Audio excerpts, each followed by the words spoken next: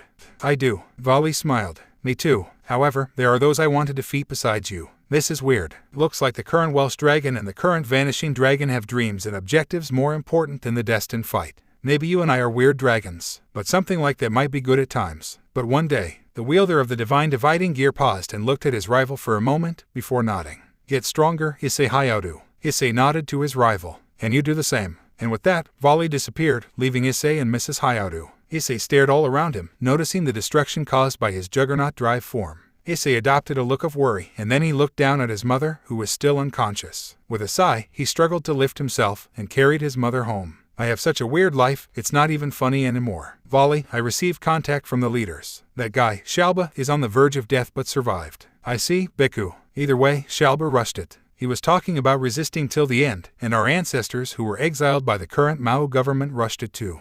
They destroyed themselves because they acted with hatred. Those guys from the old Mao faction said they want you to become their leader. What will you do? Tell them I'm satisfied with my current position. I don't want to increase my duty as the descendant of the former Mao any more than this.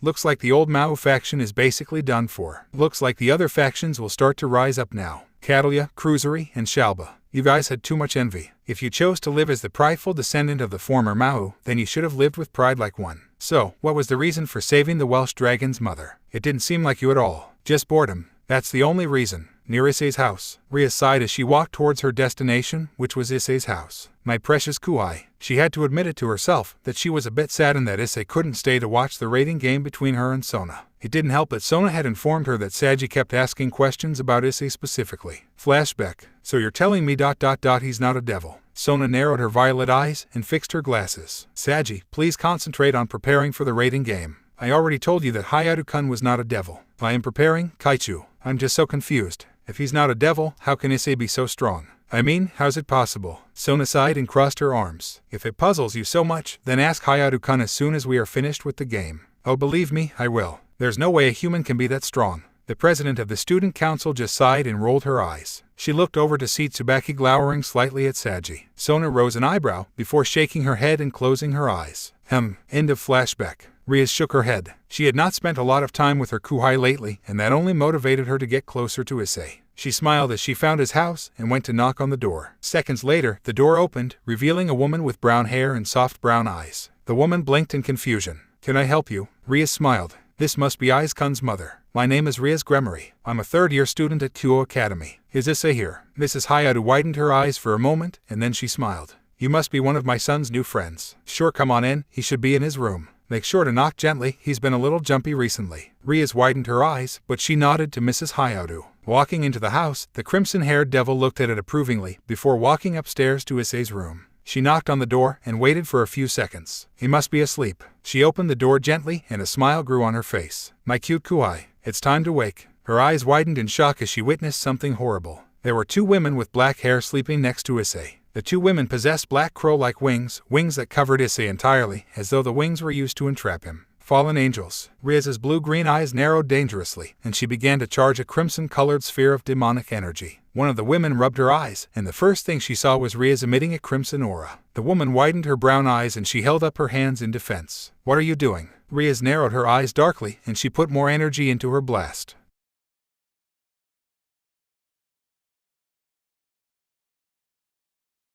The daughter of the Gremory clan. What are you doing here? Rhea gritted her teeth. Rainer, what are you and this filthy fallen angel doing in my Issei-kun's house? The woman with brown eyes rose an eyebrow. Filthy, we live here. Rhea widened her eyes. The answer she received was so shocking to her, it caused the demonic energy she was emitting to fade away entirely. The crimson-haired devil pointed at the two fallen angels. What do you mean you live here? The woman crossed her arms. Issei-sama has given us a home. Rhea widened his eyes further. What? Rainer, in the form of Yuma Amano, looked at Rhea in fright. What is she doing here? How does she know where Issei lives? Rias walked closer to Rainier and the other fallen angel and narrowed her blue-green eyes at them. What do you mean? Issei gave you a home. Rainier stuttered and she looked down at Issei to see that he was still sleeping. She looked up at Rias once more to see the crimson-haired devil glowering at her. The fallen angel with brown eyes glared at the devil. Just as I said, Issei-sama has given us a home. Azazel-sama had banished us, so Issei-sama was kind enough to take us in. Rias widened her eyes and she clenched her fists. Well then, you're going to have to move out of here. Why? Rainier turned to look at her comrade,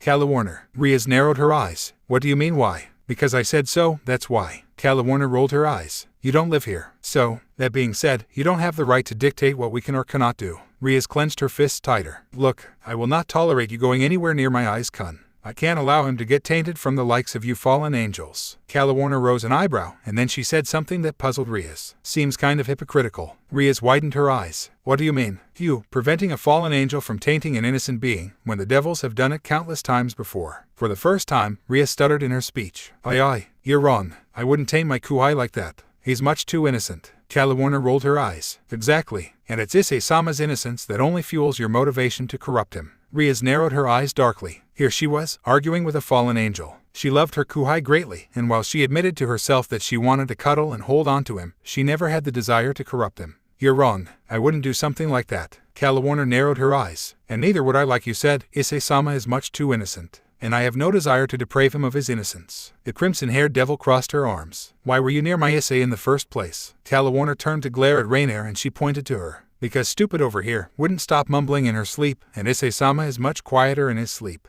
Rainier glared at her comrade. I can't help it. It's not my fault.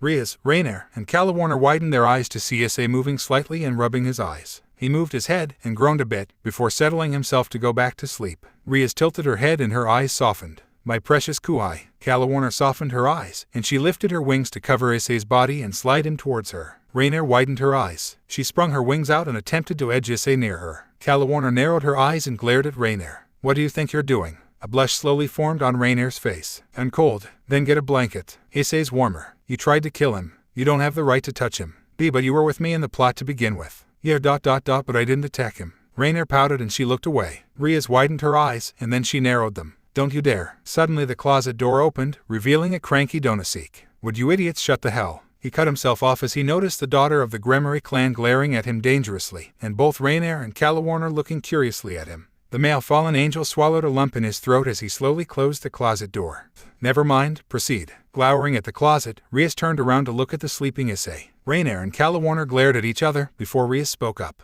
Is there someone else that Eyes-kun has invited into his home? Rainier stiffened and she looked towards Calawarner, who shrugged. Another fallen angel by the name of Midult and a nun named Asia. Rias widened her eyes. A fallen angel and a nun. Rias had no idea why, but she began to feel slightly jealous. Here she was witnessing two fallen angels trying to use their wings to trap Issei, and now she hears that two more fallen angels and a nun are living at Issei's house. Yep, she was just a tiny bit jealous. The Occult Research Club. Yufufufu. Issei widened his eyes as he felt Akino hugging him from behind. A blush formed on his face, and he looked up to see Rias twitching her eyes dangerously. What's going on? It seems that the daughter of the Gremory clan is jealous. What? Why? Yufufufu. Eyes-kun. It's been so long that you came to the Occult Research Club. I would be so grateful if you were to spend some time with me. Issei widened his eyes at her words, and he stiffened. Rias noticed her Kuhai's nervousness. Eyes-kun. Issei stood up from his seat and backed away from Akino, who adopted a confused look on her face. Eyes-kun. What's wrong? Issei looked down on the floor, and he looked away. Akino-senpai.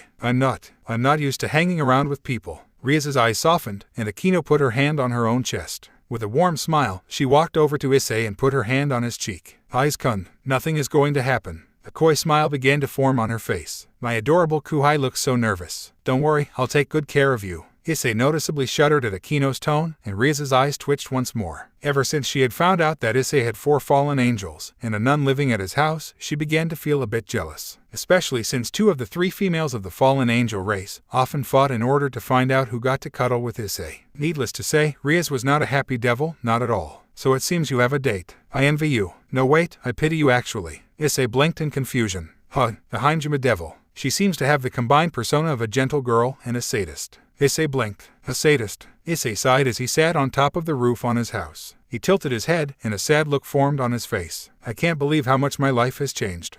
Do you believe that the change has had a large impact on you? Issei's eyes softened with a bit of melancholy. To be honest, yeah.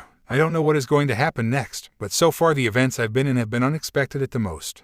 Issei tilted his head slightly, and he looked up at the sky, praising the flow of the clouds. At a convenience store near the station, Aiz-kun, Issei, dressed in a white button long-sleeve shirt, black jeans, and black shoes, turned to see Akino running towards him. Issei widened his eyes at the appearance of Akino. Her hair, which was usually styled in a ponytail, was down, and she was dressed in a frilly dress. Akino giggled as she noticed Issei's expression, and she grabbed his hand. Issei widened his eyes further. Aiz-chan will be my boyfriend for the whole day. The young man stiffened at the claim, and he only had one thought. I hope Ria-senpai is all right with this. ACHOOO. Issei turned around to see a crimson-haired girl wearing a brown hat and sunglasses, rubbing her nose as a result from her sneeze. The girl was behind the telephone pole. Issei tilted his head. What's Ria-senpai doing here? ACHOOO. Damn it, Akino giggled. But she's checking on her little kuai. It sure is a shame that you're mine for today. Issei stiffened at her words, backing away just slightly. Crack. Issei slowly turned around to see that Rias had made a dent on the telephone pole. His eyes widened at the sight. Man, Ria-senpai looks madder than ever. ACHOOO. Oh, goddammit.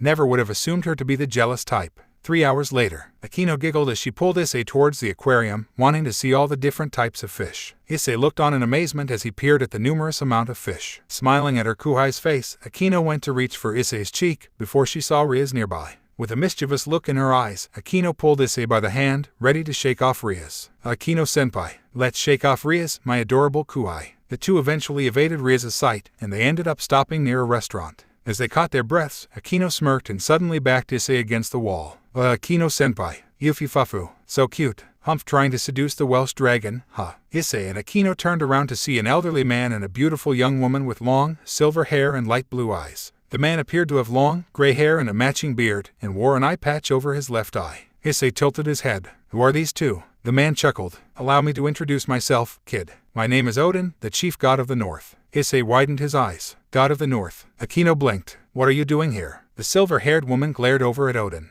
Odin-sama, I would be troubled if you wander in a place like this. You are a G-god, so please act proper. Let me be, Roswace. You are a Valkyrie who has to take care of heroes, so you need to learn about these kind of places. I am a Valkyrie who has no appeal after all. Roswace looked over towards Issei and Akino. Her eyes widened at the young man. What is this feeling coming from? I sense a great power within him. Issei blinked in confusion and he turned just in time to see a middle-aged, gruff-looking man with black hair, matching beard, and a muscular body. He went over to grab Akino, who narrowed her eyes. Akino, what is the meaning of this? Akino's eyes darkened. It's none of your business. Why are you here? Issei widened his eyes in shock. Akino-senpai, I've never seen her like this before. Glaring at the man with sharp, narrowed eyes, Akino attempted to free herself from his grasp, until she was suddenly trapped within a silver sphere of energy. The man gasped in shock, and he looked over to see Issei closing his eyes in concentration. The young man opened his eyes, and a confused look formed on his face. I don't understand. How do you know Akino-senpai? And why does she hate you so much? The man narrowed his eyes at Issei, and he crossed his arms. I'm here as Odin Dono's escort today. I am one of the leaders of Grigori Barakil.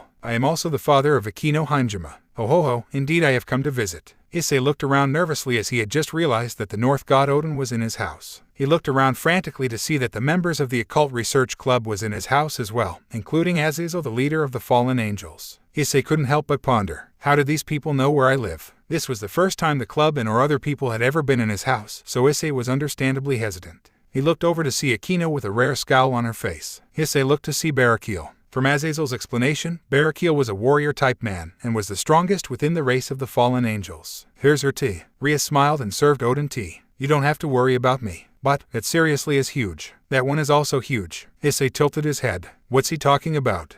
You're so naive, partner. Moo. Odin-sama, you can't look at them with such a perverted gaze. She is the sister of the Mao Lucifer-sama. Roswace hit Odin on the head with a fan. Geez, you are so hard-headed. Surzech's sister is famous for being a beauty with a glamorous body, so it can't be helped if I end up wanting to stare at her breasts. Oh, this one here is my escort Valkyrie. My name is Roswace. I will be under your care during our stay in Japan. Nice to meet you all. Odin looked over to Issei and smirked. Hey, Welsh dragon. Issei blinked in confusion and looked over to the North God. She is a virgin girl where her years she didn't have a boyfriend equals her age. Issei blinked again in confusion, and Roswace started to panic. TT, that has nothing to do with this. I didn't choose to not to have a boyfriend. I didn't choose to still be a virgin. Sub. The Valkyrie fell on her knees and started smacking the floor. Issei rose an eyebrow. Why is she so upset? Does she want a boyfriend that badly? Akino, I would like to talk to you. Don't casually call my name. Issei widened his eyes in surprise at Akino's words. Akino-senpai sounds so vicious. What is the meaning of this, that you are seeing the Welsh dragon? He's just a human.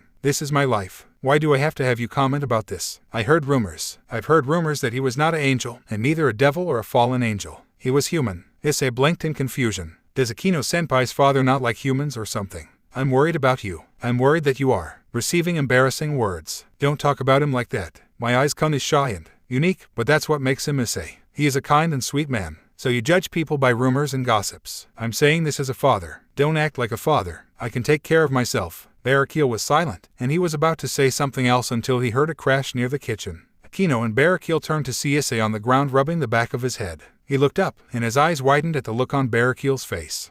Hold on, Mr. Hymjima. His eyes narrowing, Barakil emitted a holy lightning pool of energy running through his hand. His eyes sharp, the fallen angel shot it towards Issei, who narrowed his eyes and created an energy sphere to absorb the holy lightning. Barakil widened his eyes in shock, and they widened further when he turned to look at Akino, who was glowering darkly at her father. Don't you dare touch him again. He's someone who is necessary for me. That's why disappear from here. You are not my father. Issei widened his eyes at Akino's harsh words. He looked to see Barakil with a sad look on his face, and he turned around to leave.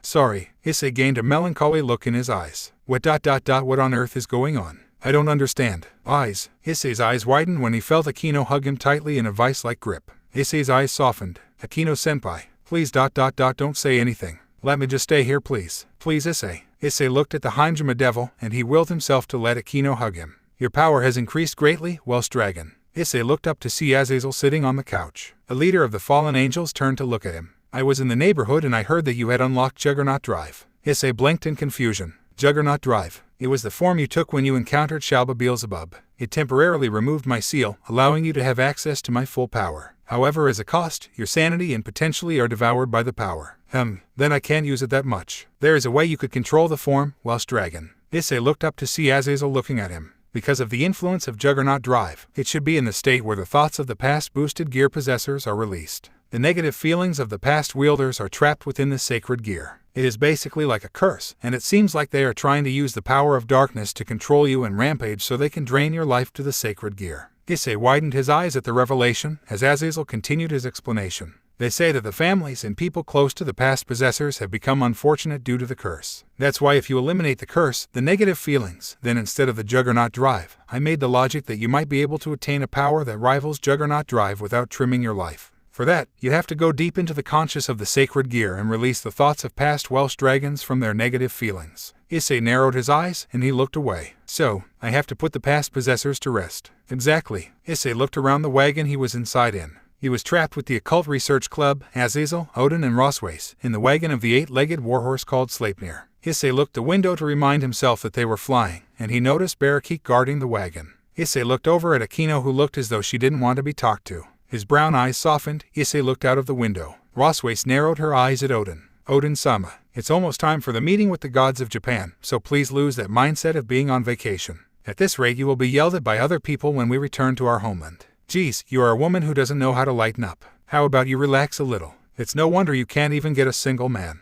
This has nothing to do with me not having a BB boyfriend. I'm not as single because I want to be. Issei rose an eyebrow at Rosways' cry. Kakun. Hien. Suddenly the wagon stopped, and the impact of the cargo stopping hit them. Rosways and Azazel immediately went on alert. Issei narrowed his eyes as he sensed an immense power. He peered his head out of the window, and he looked up to see a young man wearing clothing similar to Odin, except the color was black. Rosways looked up in shock, and Azazel narrowed his eyes. The man smirked and lifted his robe. Nice to meet you everyone. I am the evil god of Northern Europe. Loki. Issei rose an eyebrow. Evil god. A North god. He must know Odin. Azazel scoffed and fluttered his black wings, exiting the wagon. If it isn't Loki Dono. To meet you in a place like this. Do you have some business with us? On this wagon is the chief god of Northern Europe, Odin Dono. Your action is something done while knowing that? No. Nothing much. Our chief god left our organization to get in touch with other factions, and that is very painful to endure. Azazel narrowed his eyes further. You are quite arrogant to say that up front, Loki. If this isn't the Governor Dono of the Fallen Angels. Normally I wouldn't want to meet you or the devils, but it can't be helped. Along with Odin and the others, you shall receive my punishment. So it's okay for you to get in touch with other factions. That's contradictory. It's okay if it is to destroy other factions. I don't agree about having peace. It is your religion which stepped foot on our soil and spread the Bible after all. There's no point saying that to me. Say that to Michael or the deceased god from the Bible.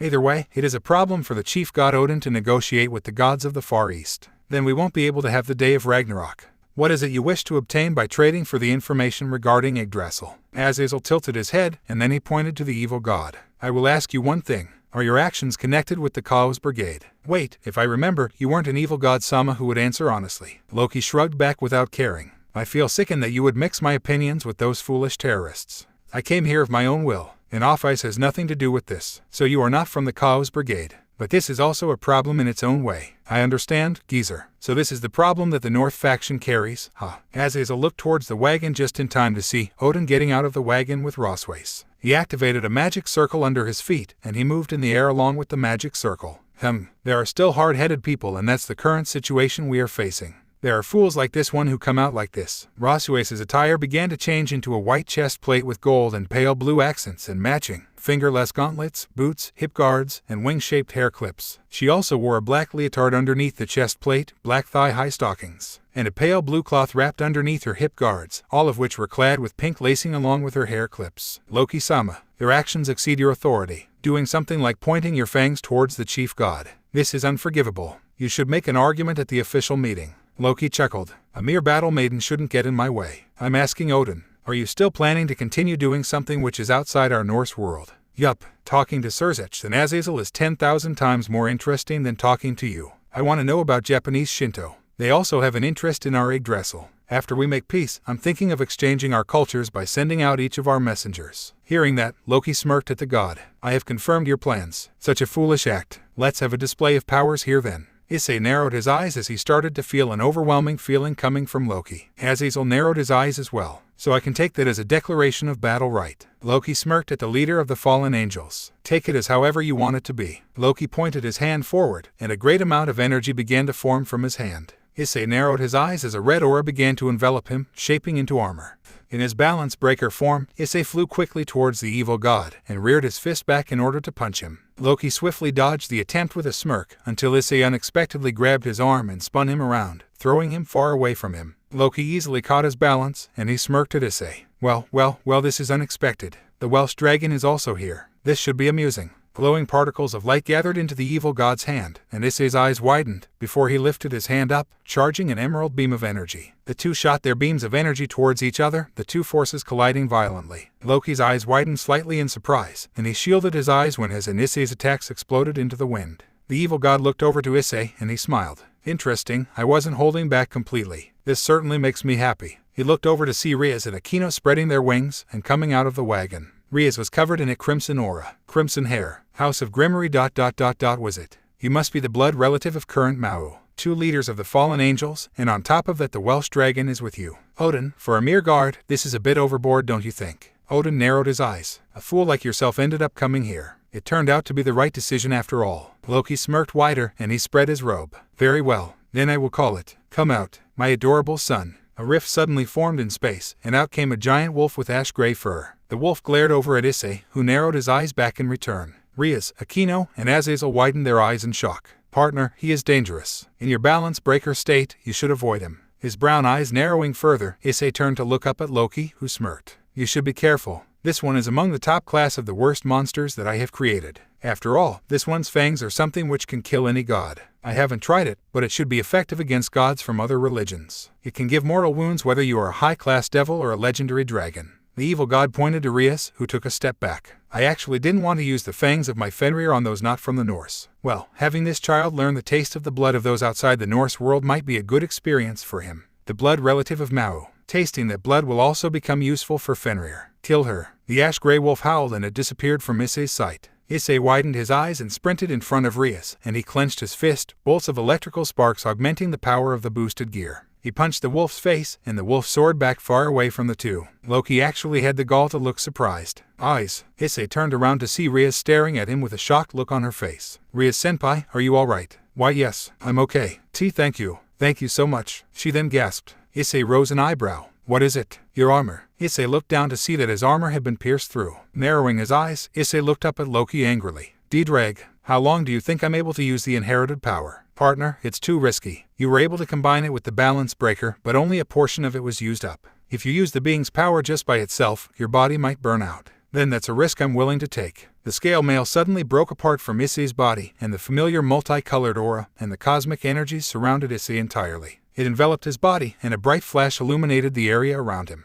The members of the Occult Research Club, Azazel, Odin, and Rosways covered their eyes at the brightness. Loki looked on in shock. What is this power I'm sensing? The light faded, revealing Issei but in a different appearance. His entire body appeared to be transparent, physically made out of pure cosmic energy. Riaz took a step back in shock. Issei, now in his cosmic form, looked up at the evil god, who shook in his spot. He narrowed his eyes and attempted to give another order to Fenrir once more. Attack again. Growling at Issei, the wolf charged at the empowered boy, and he opened his mouth to bite on Issei with his fangs until something strange happened. Issei grabbed Fenrir's mouth and gripped two of his fangs. Loki widened his eyes.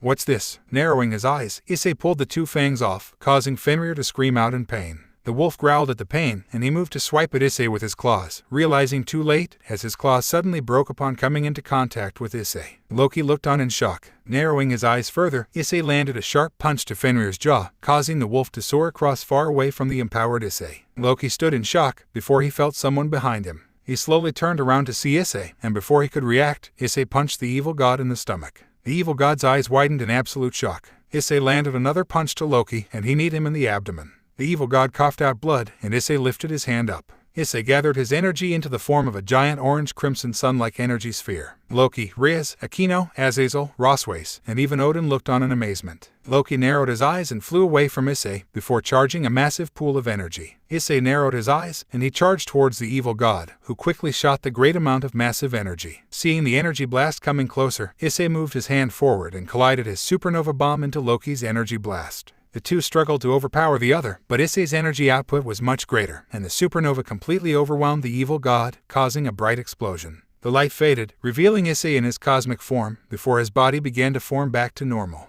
Issei's power decreased immensely, now back in his human form. He struggled to catch his breath, and then his eyes widened as he saw a bloodied Loki standing up. You damn Welsh dragon. Issei narrowed his eyes as he started to feel his energy fading from him.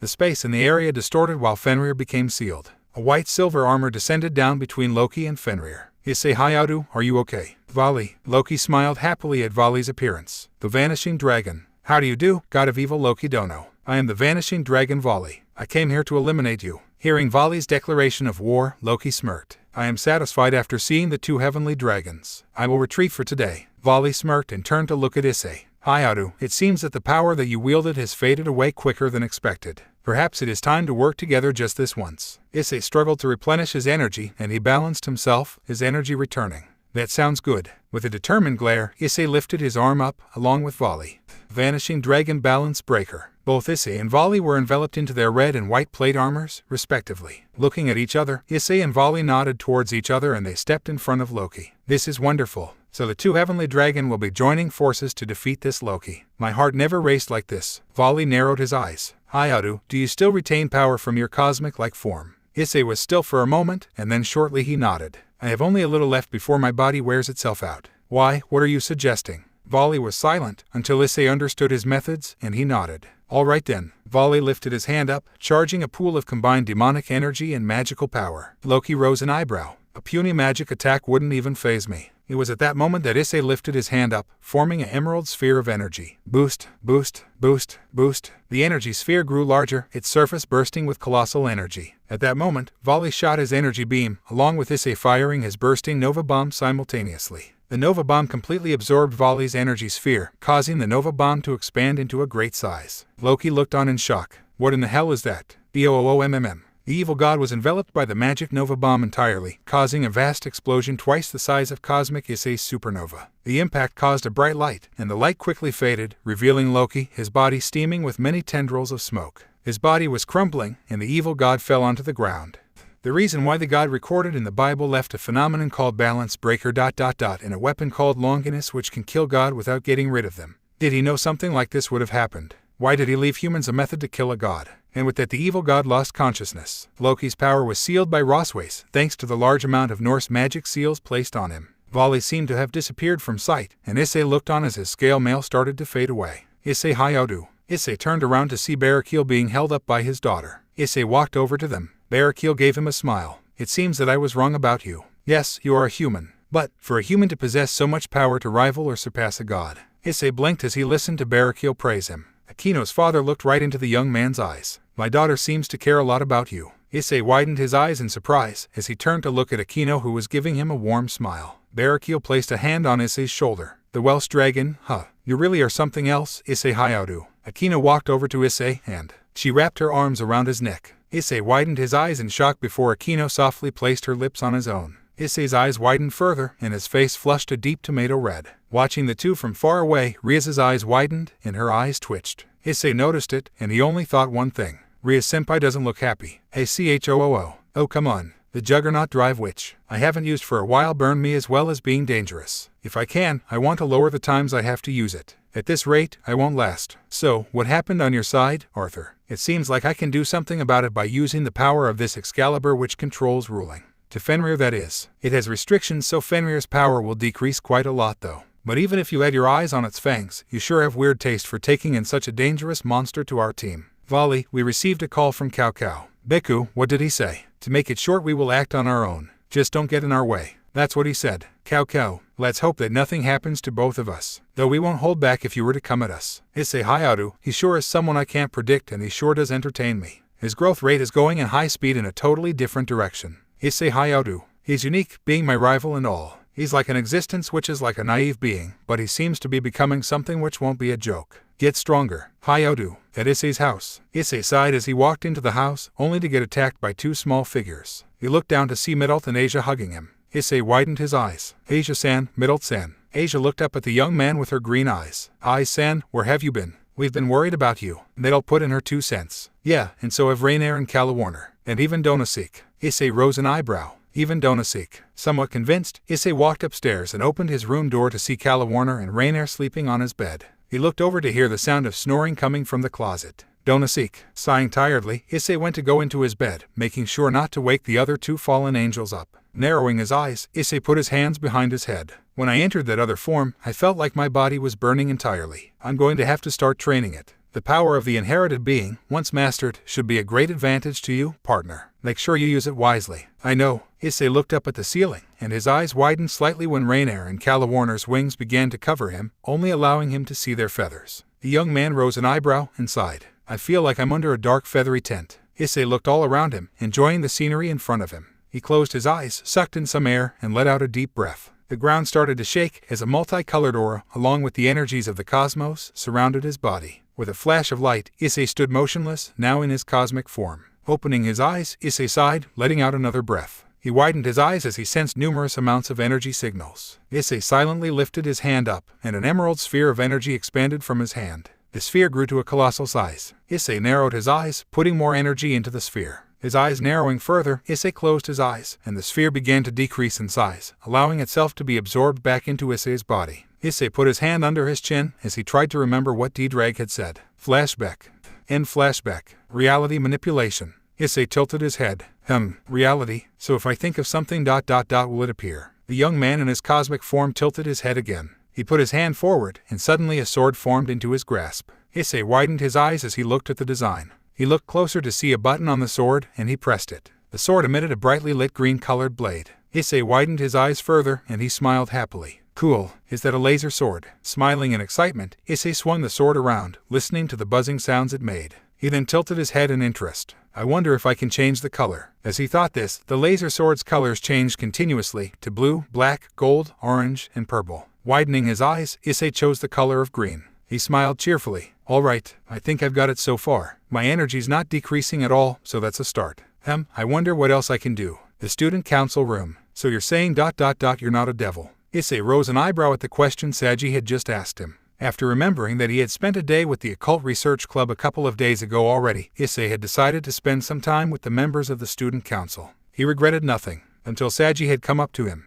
I'm just wondering why he's so set on trying to find out if I was a devil to begin with. Saji, Sona said in irritation. Both Issei and Saji turned around to see Sona rubbing her forehead. It was obvious that she was getting a headache at Saji's constant questioning. Hell, her pawn wouldn't stop asking her questions concerning Issei. It was getting to the point that she would have let Tsubaki knock Saji unconscious just to make her pawn keep quiet. All in all, Sona couldn't fathom on how Issei was able to maintain his patience in front of her pawn. Saji, I've told you once. I've told you over 100 times. Genshiro Saji, for the last time, Issei Hyoudou is not a devil. The president of the student council seemed to be losing her patience, revealed by her forceful tone on the last word. Saji looked at his master blankly before crossing his arms. I don't believe you. And with that, Sona's pawn turned around to face the surprised-looking Issei, who noticed the irritated look on Sona's face, slowly growing into a full-blown scowl.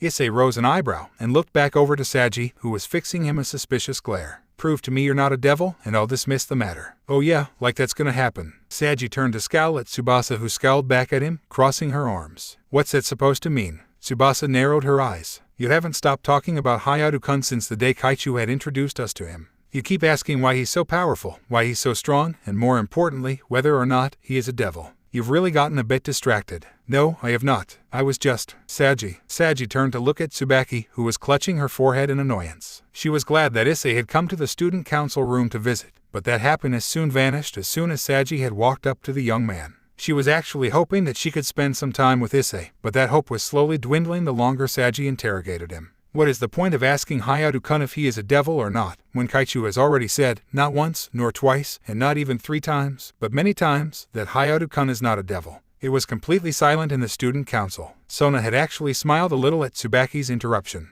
Perhaps Saji would finally give up his interrogation. I'm just curious. Sona slammed her head on the desk in exhaustion. Both Tsubaki and Tsubasa rolled their eyes and palmed their faces. Issei tilted his head at the scene in front of him. Should I tell him? No, this is actually amusing to watch.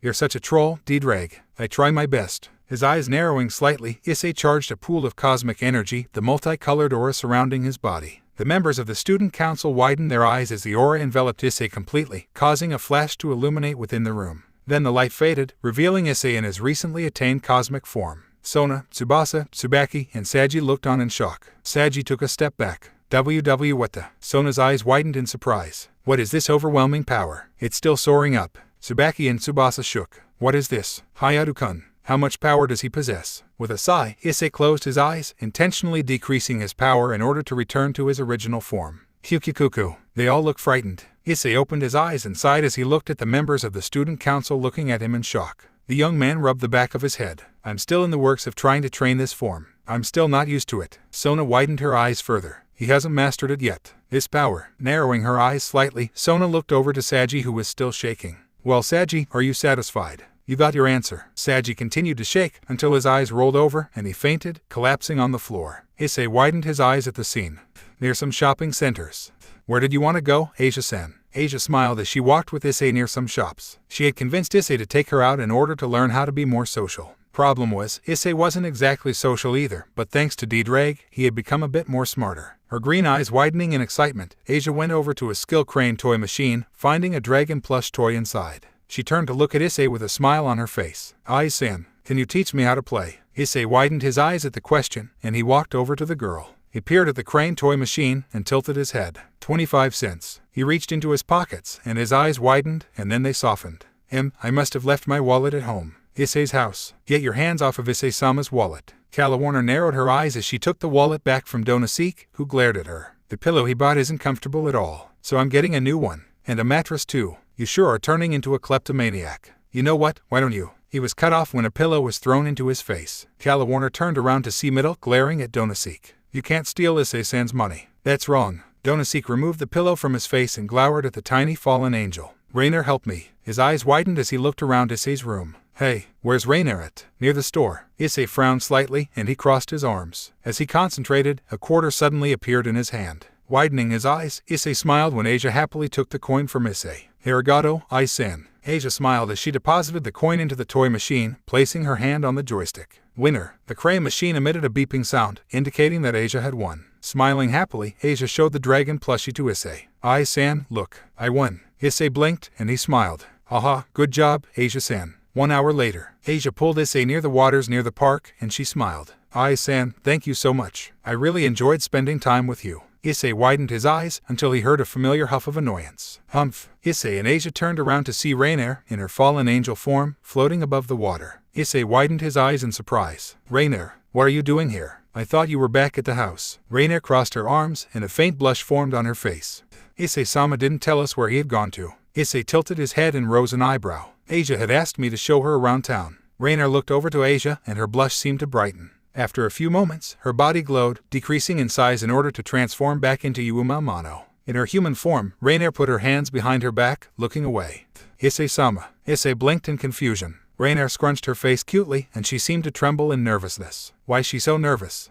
I'm not even going to comment, partner. Issei-sama. Issei looked up at Rainier, who looked at him with her now innocent violet eyes. May I join you? She quickly covered her mouth, completely embarrassed with herself. Issei widened his eyes. Join me. Ever get that feeling of déjà vu? In the game center, Issei smiled as he watched Asia play her racing game. The nun seemed to be doing well in driving during the game. Sipping his cup of lemonade, Issei looked around the game center. There sure is a lot of people here. Indeed, he was right. Numerous citizens were present in the game center, participating on many rides, playing game consoles, and predominantly mingling with each other. Next to Issei was Rainier, who looked over at the young man. Issei-sama. Rainier didn't know how to comprehend her situation. Here she was a fallen angel, living with the one she had tried to kill. She had no idea why Issei had took her in. She knew why Issei had took the other fallen angels in, and even the nun. But why her included? What's wrong, Rainier? Rainier jumped a little, and turned to look at Issei, who gave her a concerned look. The disguised fallen angel looked away, her face a bit flushed. I have to ask you something.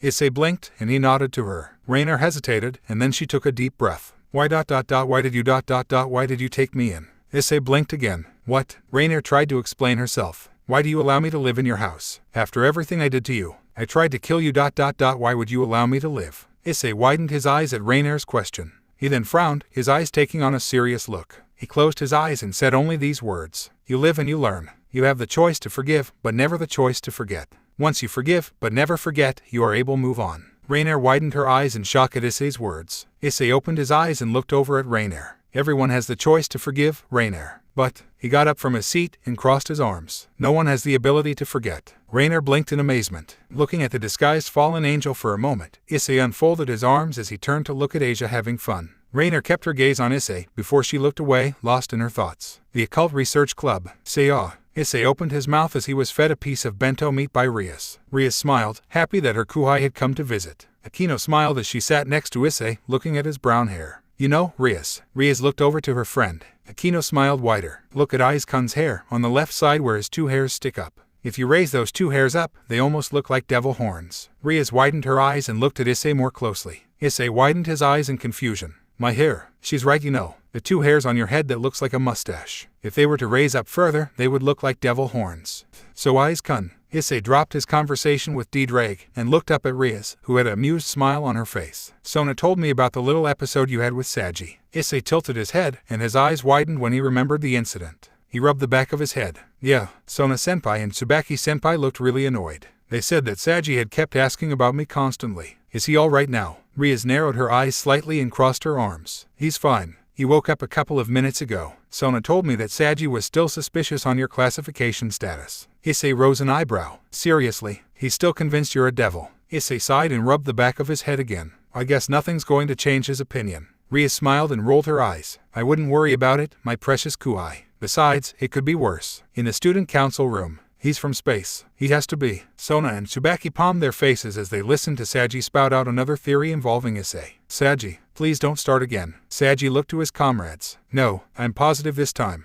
I realize now that he's not a devil. He's a space devil. Sona's eyes twitched. Issei's house. A multicolored aura appeared into the living room, revealing the cosmic form of Issei. He smiled cheerfully. All right, I'm getting the hang of it. Kyukyukuku, you sound like an excited child. However, partner, make sure you use it wisely. Having all that power isn't something to be used up because of selfishness. Issei blinked, and then he narrowed his eyes. You're right. Closing his eyes, he intentionally reformed into his original form, gripping his fists. Narrowing his eyes further, Issei had only one thing in his mind. Maybe I could use the inherited form, along with my balance breaker. Sona-chan. Sona looked up in shock as she heard a familiar voice, and then a magic circle manifested into the room, revealing a silhouette. Oh, one-sama. It was a beautiful girl with long, black hair tied in twin ponytails and bright violet eyes. She possessed a childlike body and was dressed in magical girl's clothing. Sona widened her eyes in shock. Seraphal Leviathan smiled cheerfully. It's so good to see you so tan. Sona blinked. What are you doing here? I felt a really strong energy here. I got worried because of my Sona-chan being in danger. Sona widened her eyes once more, before remembering what happened earlier. I'm fine, one-sama. I wasn't in danger. The power you felt derived from Issei Hyoudou. Seraphal's violet eyes widened at the name. Aiz-chan. Sona widened her eyes in confusion. Aiz-chan. Almost immediately, Seraphal got close to her younger sister's face. Sona-chan, so mean. You didn't tell me you knew Aiz-chan. Would you like to meet him? The Occult Research Club. Serafal-sama, it's been a long time. Ara, Rias-chan. Long time, have you been doing well? Why yes, thanks to you. If you don't mind me asking, why are you visiting the Occult Research Club? Serafal smiled as she pointed to Sona, whose face reddened in embarrassment. So Tan offered to let me meet Issei-chan. Rias widened her eyes and she looked over to Sona, who looked away quickly. Why does Serafal-sama want to meet Issei-kun? 25 minutes later, Issei widened his eyes and looked at the new figure in front of him. The young man tilted his head, noticing the similarities between the girl and Sona. While Sona was dressed in the regular Kuoh Academy uniform, the girl was dressed in a magical girl uniform. Is she a relative of Sona-senpai? So you are the rumored Dragon-kun. Issei widened his eyes further. Rias, noticing the confused expression on her kuhai's face, intervened. Issei-kun, this is Mao Serafal Leviathan. It's nice to meet you, Issei-chan. Call me Levitan. The young man blinked and rubbed the back of his head. She's strong, very strong. I wonder why she's at the Occult Research Club.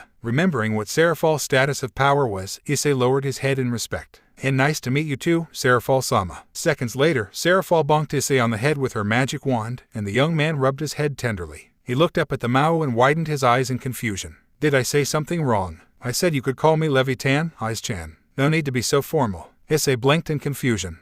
Serafal turned to look at Sona, who was really hesitating on whether or not she should leave Issei alone with her sister. One-che-hun, why didn't you tell me that Issei-chan was such an adorable little chipmunk? Rias, Sona, and Issei rose eyebrows, and the latter blinked in confusion once more. Chipmunk, siwa-he-he-ha. See chipmunk, imwa-ha-ha. It's not funny. Sona's eyes twitched. It's better than being called a space devil ... Damn you, Saji. One-sama, Issei Hyoudou-kun is a kuhai of mine, and no matter how ...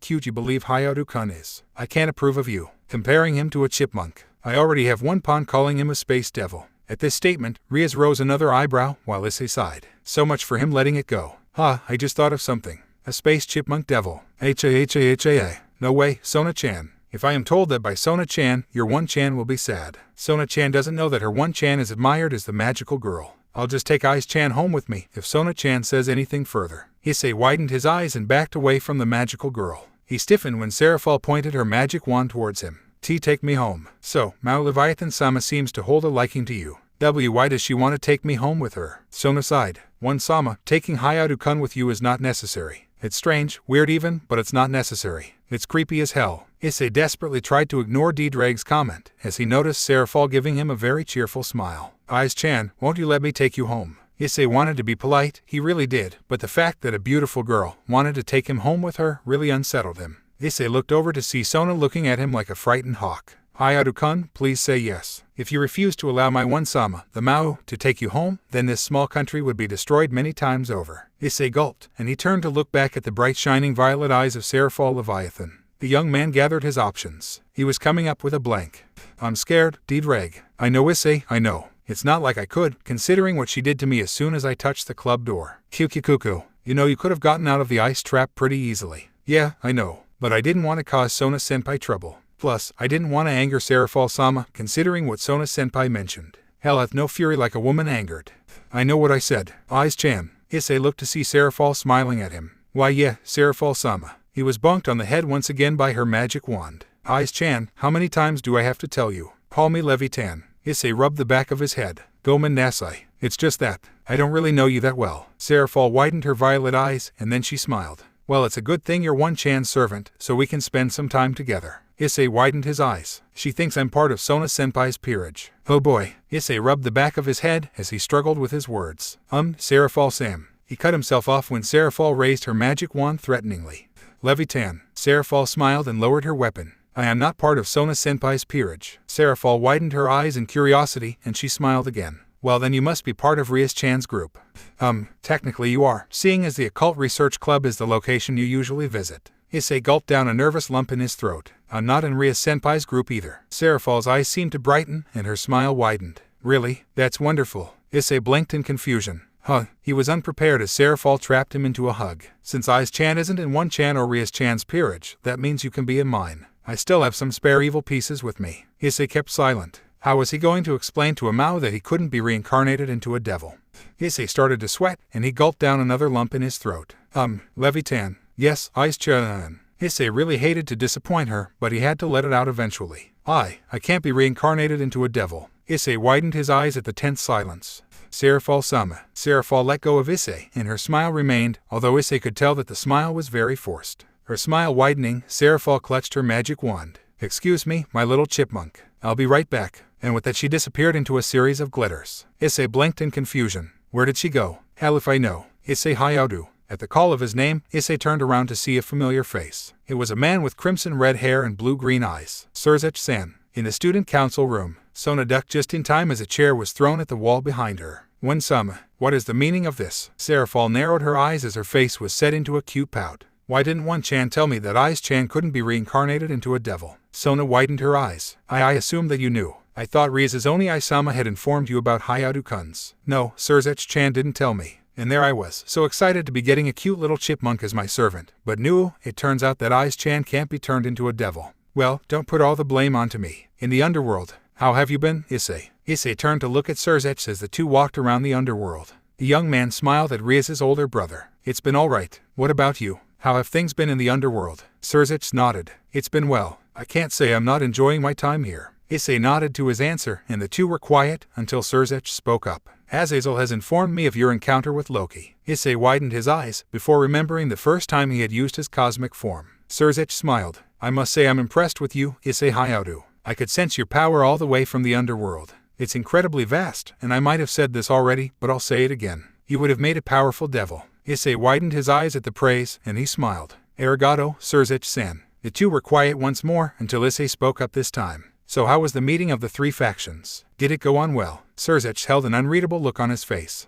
"Somewhat. We were able to successfully sign a peace treaty. However, we were attacked by an organization known as the Kuoh Brigade." Issei widened his eyes. "Kuoh Brigade. I remember Volley mentioning that. During the meeting between the three factions, we were attacked by the Old Satan faction members of the Kuoh Brigade. The members included Catalia Leviathan, Cruisery Asmodeus, and Shalba Beelzebub." Issei narrowed his eyes at the mention of the last person Surzech had mentioned. The crimson-haired devil continued. "I don't know the whereabouts of Beelzebub, but rest assured, Catalia and Cruisery are gone. I destroyed the latter myself, and Azazel destroyed Catalia." Issei blinked as he remembered Azazel's condition. "So that's what Azazel was talking about when he told me he had cut off his arm."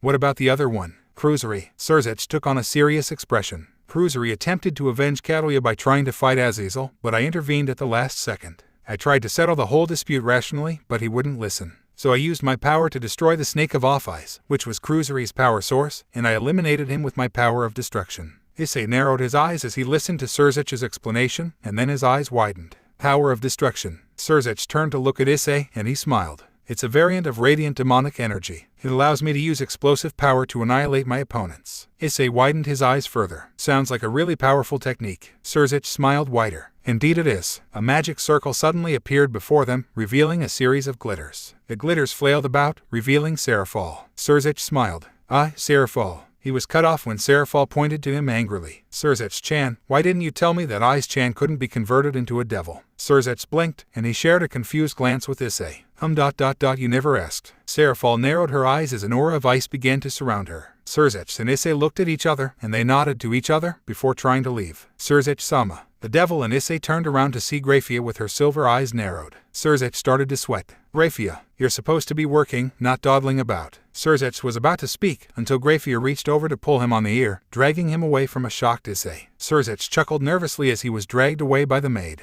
"Hey, it seems our conversation will have to start off at another time, Issei Hyoudou." Issei widened his eyes at the scene of the Mao being pulled on the ear by Grafia. "Ice-chan." The young man turned to face Serafall, whose icy aura seemed to expand. Issei gulped.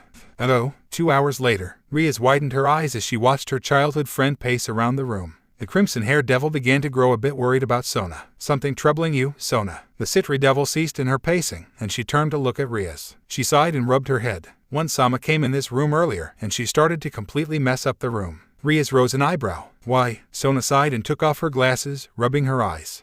"Because apparently I neglected to inform my One-sama that Hyoudou-kun could not be converted into a devil." The two devils were silent until Riaz offered her friend some hope. "I'm sure everything's fine. I mean, what's the worst that could happen?" The door to the student council room slammed open, revealing a breathless Issei. Sona and Riaz widened their eyes as they noticed the pink kiss marks on Issei's face. The Citri devil rose an eyebrow. "Hyoudou-kun." Shaken out of his fright, Issei looked up at Sona. "Sona-senpai, there were so many magic wands." Serafall-sama wouldn't stop. Sona blinked in confusion. "How did you get One-sama to let you leave?"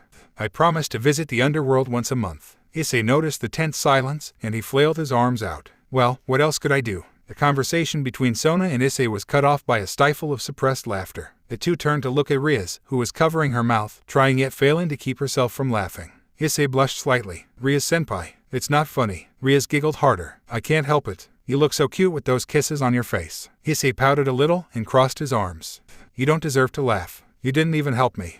Issei sighed and palmed his face. Why was this happening to him? Sighing again, he looked to see Sona and Riaz staring at him. With a tilt of his head, Issei blinked in curiosity. Hey, Sona-senpai, you look different without your glasses. Sona widened her eyes. She had almost forgotten she had her glasses off. With a rare light blush, she quickly put them on and crossed her arms. What exactly did my sister do to you? 10 minutes later. It's not funny, Riaz-senpai. Issei frowned as he realized that he was the cause of Riaz's uncontrolled laughter. After listening to the misadventures Issei had suffered with Serafall, Riaz couldn't help herself, rocking the chair back in barely suppressed hilarity. I am sorry, my precious chipmunk. She collapsed onto the floor, unable to contain her laughter. Sona sighed, clearly finding Issei's story unbelievable. But I shouldn't be surprised. It was my one Sama who had kidnapped him after all. Sighing in exhaustion, Issei left the student council room, ready to at least enjoy the rest of his day. A day which didn't involve a magical girl bashing him on the head with her magic wand. Space. Issei, in his cosmic form, narrowed his eyes as he punched through another asteroid.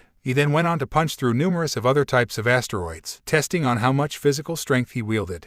That's good, and I feel like I can increase it more. Mountains. Issei stood in his cosmic form, looking out at the view. He tilted his head and thought, if I could create a laser sword from the other day, then maybe I could create a better sword. What are you suggesting?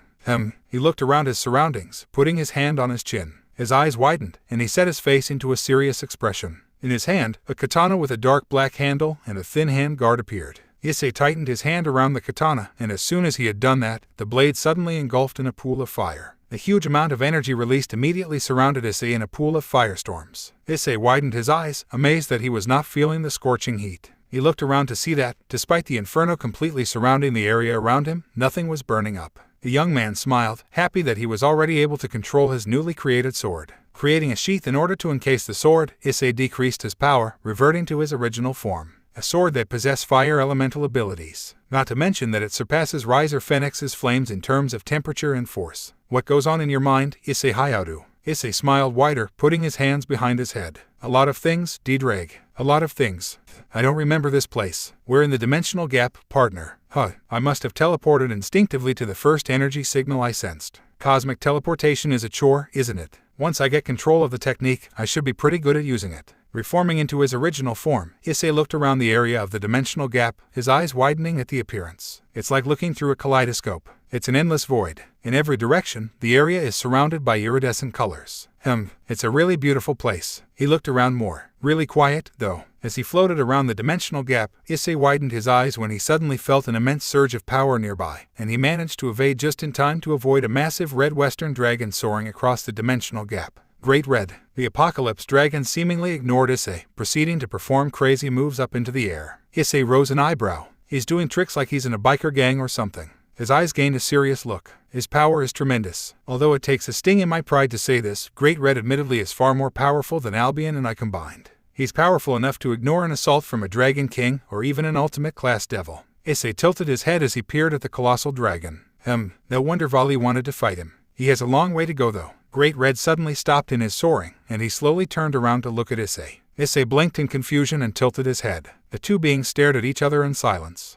Issei widened his eyes, but Great Red was still in his sights, and Great Red stared at Issei with an unreadable look on his face. Suddenly, Great Red huffed and continued his soaring around the gap, leaving a surprised Issei and a puzzled D-Drag.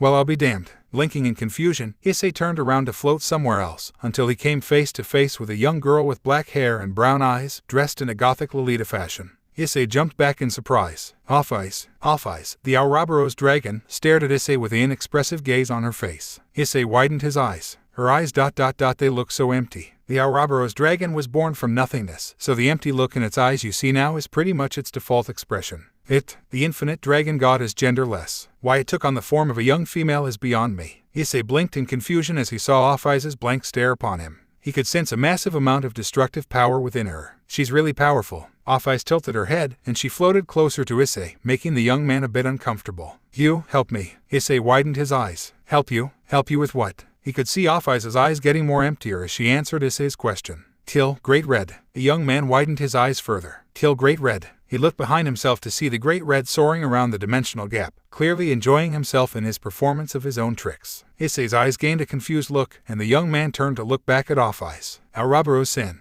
I can't do that. I don't want to do it either. The Great Red doesn't really seem like a bad guy. Off-Eyes kept her neutral expression, and Issei stiffened slightly as he began to feel a eerie power surge from the infinite dragon god, and it made him start to feel a bit uneasy as Off-Eyes maintained her unfeeling gaze. Gulping down a nervous lump in his throat, Issei thought about his next question. Aurabaro-san ...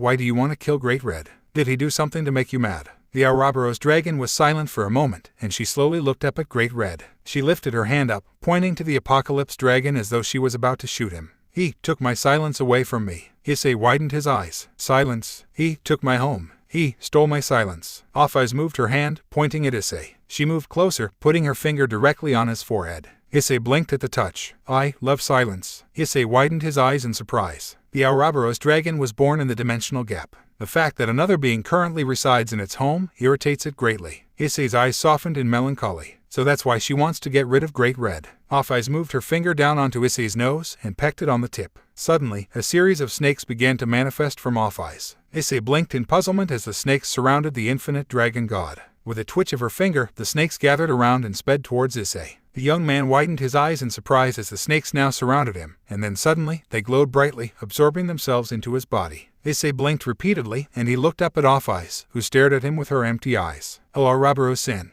You are mine. Issei widened his brown eyes in shock, and then the infinite dragon god faded out of the dimensional gap. The young man looked at himself, blinking once, then twice, and then 3 times. What just happened? It seems you have acquired the interest of the Aurabaro's dragon. Interest? In the student council? Well, if it isn't the space devil. Saji, I swear to Satan. Issei rubbed the back of his head, wincing at Sona's tone towards Saji. After that relatively strange encounter with Great Red and Off-Eyes, Issei had decided to relax. And what better way to relax than to visit his 2 senpais in the student council? Tsubaki narrowed her eyes as she listened to Saji's ramblings involving Issei. She crossed her arms as she sat across Issei, glancing at her Kuhai's confused expression. Saji, you have got to let this go. No, I'm absolutely sure this time. Issei Hyoudou is a space devil. Issei widened his eyes, and he turned to look at Tsubaki. Tsubaki-senpai, why does he keep calling me a space devil? Tsubaki sighed and looked over to her Kuhai. When you unveiled your cosmic-like form to us, Saji believed you were from space, hence him giving you the title Space Devil.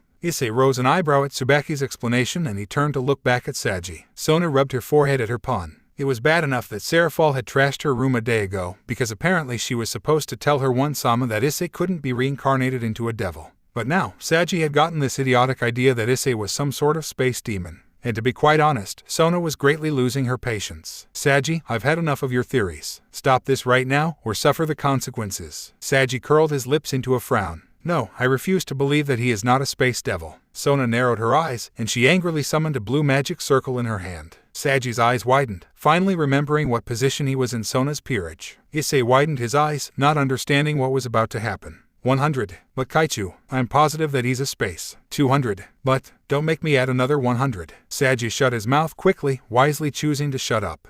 15 minutes later, Saji rubbed his bottom tenderly as he pouted at Sona, who glared at him. Now, what do you say to Hyoudou-kun? Saji turned to look at a shocked Issei. The young man blinked at what he had just witnessed. She spanked him 200 times. Saji pouted further, and he crossed his arms. I'm sorry that I accused you of being a space devil. And, Saji sighed at Sona's order. I'm sorry that I accused you of being a devil to begin with. Now in a better mood, Sona smiled and sat down in her desk chair. Issei's eyes remained wide open, and he rubbed the back of his head. At the park, sitting on the bench, Issei widened his eyes. Not in your inherited form, nor in the form of your balance breaker, but in your human form. Originally in your human form you didn't have any significant power. But now, you seem much more powerful. Issei blinked. Is it because of the snakes from Off-Eyes? Perhaps. Flashback. He took my silence away from me. He took my home. He stole my silence. I love silence. You are mine. End of flashback. Issei sighed and rubbed the back of his head. My life just keeps getting stranger. Do you wish your life was back to what it was previously? The young man put his hands behind his head, looking up at the sky, tilting his head. Man, this is really not my day. You can say that again. How did this happen? What happened to the girls in the occult research club and the student council? I don't think I've ever seen them so mad at me before. Remember, partner, the girls aren't genuinely angry with you. It is all because of that damn incubus. What's an incubus? It's a demonic being that takes the form of a male who descends upon sleeping women, in their case, to have sexual intercourse. He must have hypnotized the females you are familiar with in order to get to you. Issei widened his eyes. He can't do that. He can't treat my friends like that. Don't you mean girlfriends? The young man stuttered. What do you mean? Well, Gremory, Hanjima, Shinra, and probably Citri seem to harbor a great amount of affection for you. Especially the first three I mentioned. Issei sighed and rubbed the back of his head. Apparently, an incubus had managed to obtain access into the school of Kuoh Academy. He hypnotized the four main beauties of the Occult Research Club and the Student Council. Needless to say, Issei was surprised to see the unusual glares he was receiving from Rias, Akino, Tsubaki, and Sona. And so, Issei hightailed it out of their sights, suppressing his energy. Partner ... You do know that potentially you're far more powerful than these females combined. Hell, your power far surpasses that of the three factions. Why are you hiding from them? Issei sighed. It's not that, Dreg. I know I'm stronger, I just don't want to fight the girls. There has to be a better way to solve this. Isn't there some way I can free the girls from the incubus and stop the incubus altogether? Well, obviously, one way you can free a woman from an incubus's hypnosis is to just destroy the incubus itself. Another way, which might make someone like you uncomfortable, is to kiss the woman. Now if you are the woman's true love, then she will be free from the incubus's control. Issei widened his eyes further. What? Or they might have to kiss you. I don't know. What? In the Occult Research Club. The incubus smiled as he tapped his fingers. Issei Hyoudou, the Welsh dragon. I had heard that you were a powerful being, possessing power that far exceeds even that of the three factions. I've heard of your power and your personality. Even I know that you won't hurt your precious friends. However, if you manage to kiss any of the devils in the Occult Research Club, you might succeed. Perhaps I'll send out the females of the Student Council. Outside of the Occult Research Club building stood Sona Citri and Tsubaki Shinra, each holding serious looks on their faces. In the closet, Issei sighed and collapsed onto the floor. What am I going to do? I don't want to put them in danger. Space Devil. Issei widened his eyes and he turned to look at a young man with short blonde hair and gray eyes. Saji, so it is you. What are you doing in the closet? I was trying to escape from the girls. They seem to be under the control of that incubus creature. What I'm trying to figure out is how it got into the school in the first place. Saji narrowed his eyes, putting his hand under his chin. I too wonder that. Issei looked at his apparent teammate for a moment, before he felt a familiar energy signal. His brown eyes widened. Tsubaki-senpai. Outside of the closet, Tsubaki Shinra searched around the locations of the school as she tried to look for Issei, due to the incubus's order. She narrowed her eyes as she tried to detect his energy. She ended up in a hallway with a series of doors. Narrowing her eyes further, she proceeded to check every door. Inside the closet. We should work together, Space Devil. He's still calling you that. It's better than being called a chipmunk by Serafal-sama. Fukuku, chipmunk. I don't know, Saji. Come on man, you don't stand a chance out there. At least by yourself anyway. Issei rose an eyebrow. Well,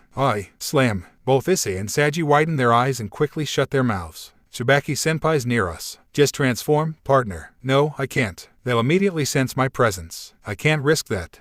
Issei was about to reply telepathically until Saji made his biggest mistake. We're gonna die. Issei widened his eyes further and reached over to cover Saji's mouth. They both looked at the door, waiting for something to happen. They tensed when they heard footsteps approaching the closet door. There was complete silence until the boys heard the footsteps continue their pace. Silently letting out a relieved breath, Issei removed his hand from Saji's mouth. Saji sighed and whispered to Issei. That was close. Smash. Hhhh. Both Issei and Saji screamed as the closet door was broken in half. The closet door broke apart, revealing Tsubaki. Issei and Saji widened their eyes. Tsubaki-senpai. In the Occult Research Club, the incubus smiled as he looked over at the emotionless Rias, Akino, and Sona. Soon, my precious ladies. Soon everything will come into plan. The door to the club room opened, revealing Tsubaki carrying a motionless Issei and Saji. Well done, Shinra. I knew that these fools would have hesitated to attack you. The incubus congratulated Tsubaki as she carried the unconscious Issei and Saji. The demon created a magic cell. Put Hyoudou and the other boy in there. I have plans for them. Tsubaki obeyed and threw Issei and Saji into the cell. Now my plan can begin. Shinra, would you be a dear and search Guahhhgh? He was painfully cut off when Tsubaki suddenly pierced the incubus with a sword. What the hell? Tsubaki narrowed her eyes. How dare you make me betray my Hyoudou-kun? You shouldn't have underestimated him. The incubus snarled and looked over to the cell. His eyes widened when he saw that Issei was out of the magic cell, dusting himself off, smiling cheerfully. I thought ahead, Incubus-san. What the hell did you do? Flashback. Issei and Saji backed away as Tsubaki mechanically approached the two. Saji started to sweat, and he looked over to Issei, who was looking really a bit uneasy. The pawn of Sona Citri only had one thought in his mind to ensure his survival. Here, take the Space Devil. Saji pushed the surprised Issei forward, causing him to collide into Tsubaki. The two fell onto the floor, completely still. Issei groaned and slowly opened his eyes, before his eyes widened.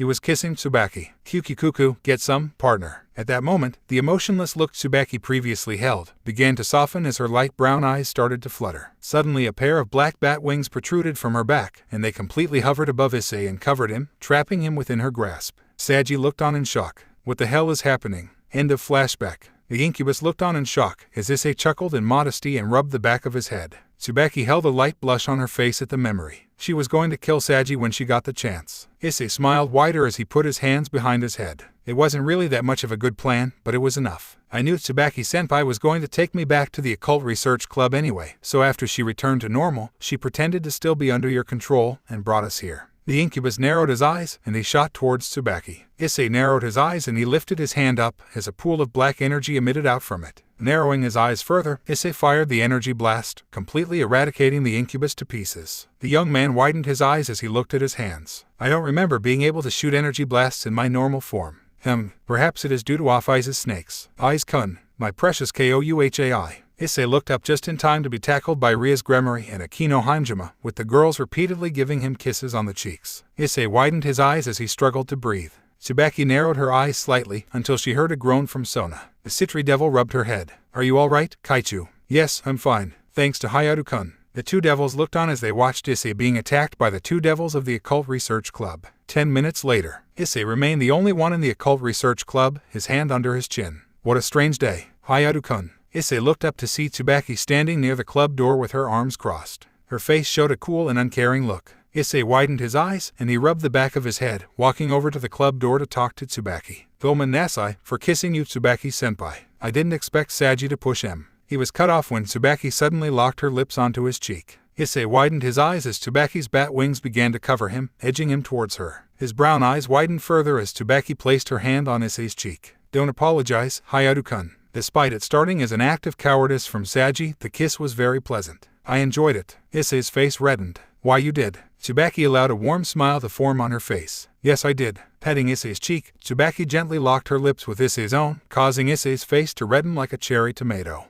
Ooh. Tsubaki widened her eyes as she slightly removed her wings from Issei, and she looked over to the side to see a sleepy Saji. She narrowed her eyes, with Issei noticing this. Tsubaki-senpai. Tsubaki glared and walked over to Saji, who rubbed his eyes tiredly. What happened? He looked up and his eyes widened. The first sight he saw was an angered Tsubaki glowering down at him. Tsubaki, since you are a part of Kaichu's peerage, I will allow you to have a 5-second head start. For what? 1. Wait a minute. 2. Hold on. 3. Ah crap. Saji got up and sprinted across the room, running out of the Occult Research Club. Issei widened his eyes and tilted his head. His sight of the club door was suddenly obscured by a pair of black wings. Issei widened his eyes further.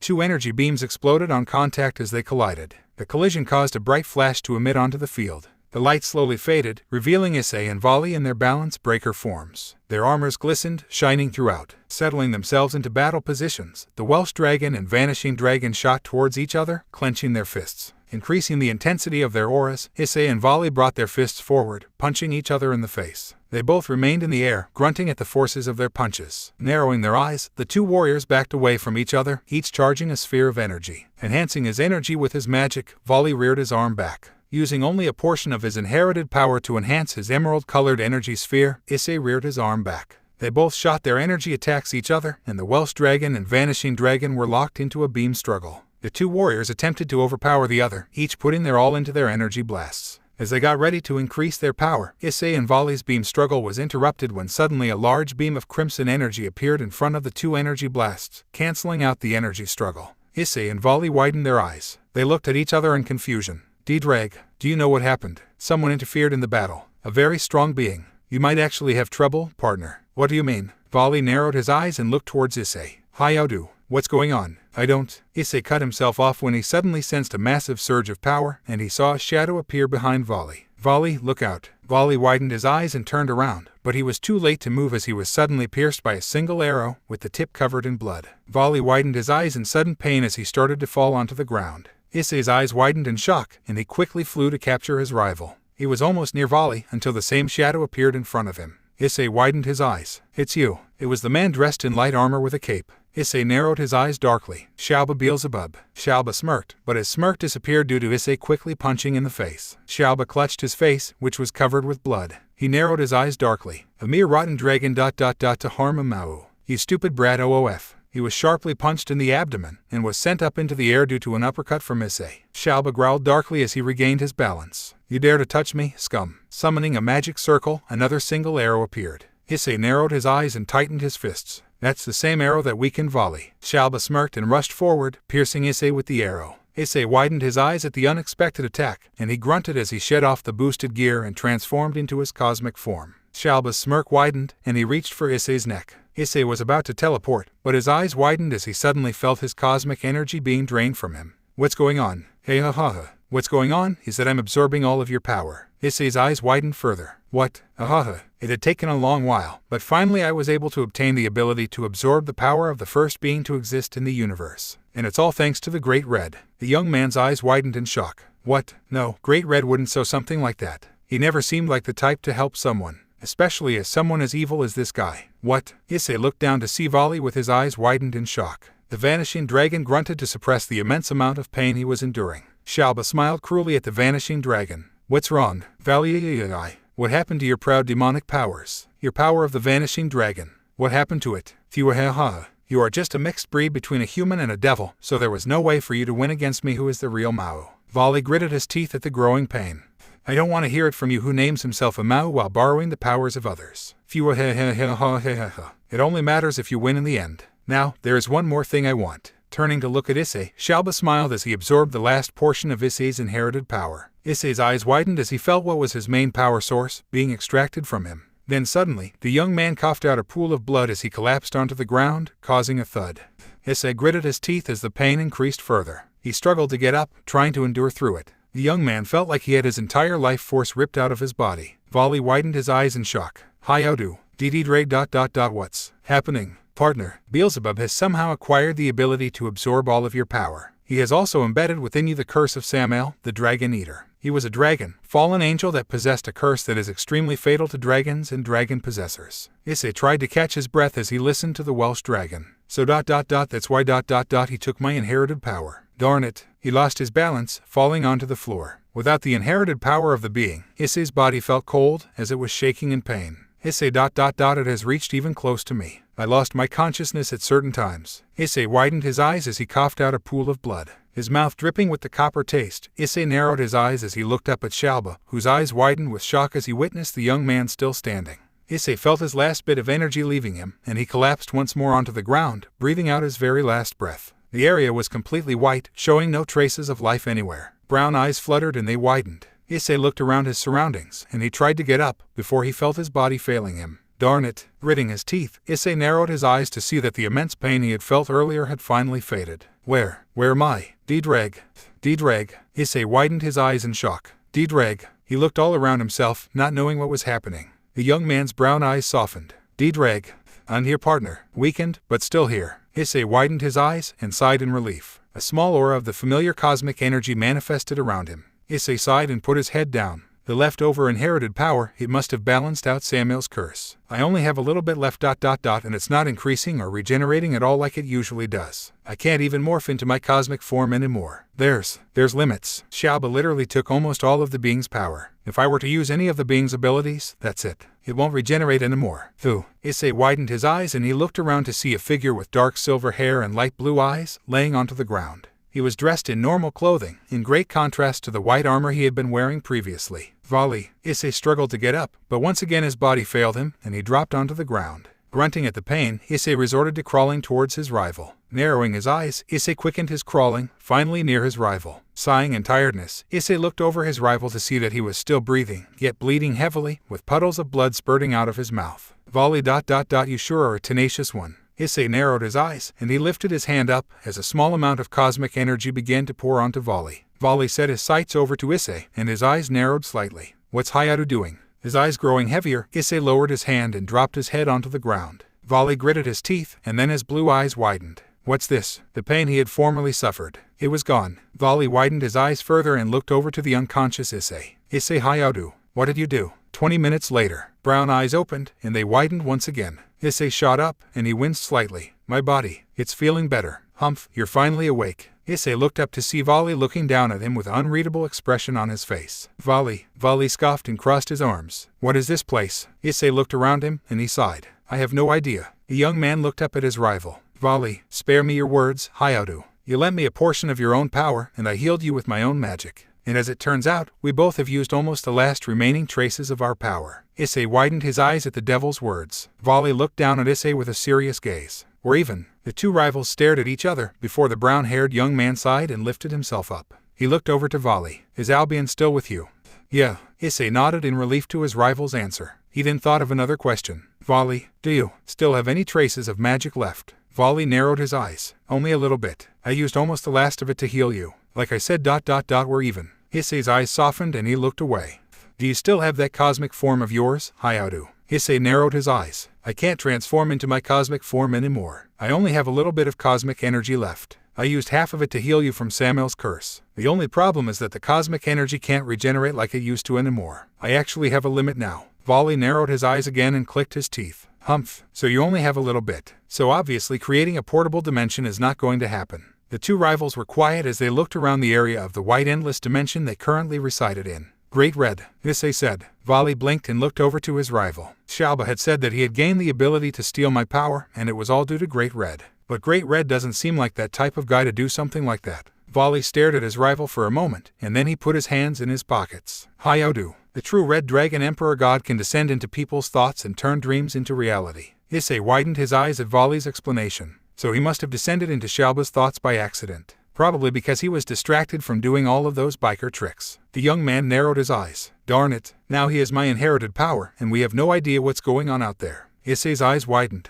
Mom, Dad, Ria-senpai, Akino-senpai, Tsubaki-senpai, Sona-senpai, Asia, and everyone else. They're all in great danger. Volley narrowed his blue eyes further. Calm yourself, Hyoudou. Issei turned around to face his rival. All Beelzebub wants to do is to kill the current Satans and take control of the underworld. His entire plan was predictable. He might have had a chance if Catalia and Cruiserary were still alive, but you're aware of what happened. Issei nodded in response. But why did he take my power? Well, it's pretty obvious. Issei widened his eyes and turned to face his rival. The power of your cosmic form is immeasurable, Hyoudou. Even I will admit that. With that power, he'll have an easy chance of taking control of the underworld. Issei narrowed his eyes. There's got to be some way out of here. We can't let him do this. Volley rolled his eyes, and he looked over to his rival. His blue eyes widened in curiosity. Hyoudou, where did you get those snakes? Issei rose an eyebrow and he widened his eyes. The snakes from Off-Eyes. The snakes crawled around Issei, hissing as they roamed around his body. Volley narrowed his eyes. Off-Eyes' snakes. Issei rubbed the back of his head. This is the first time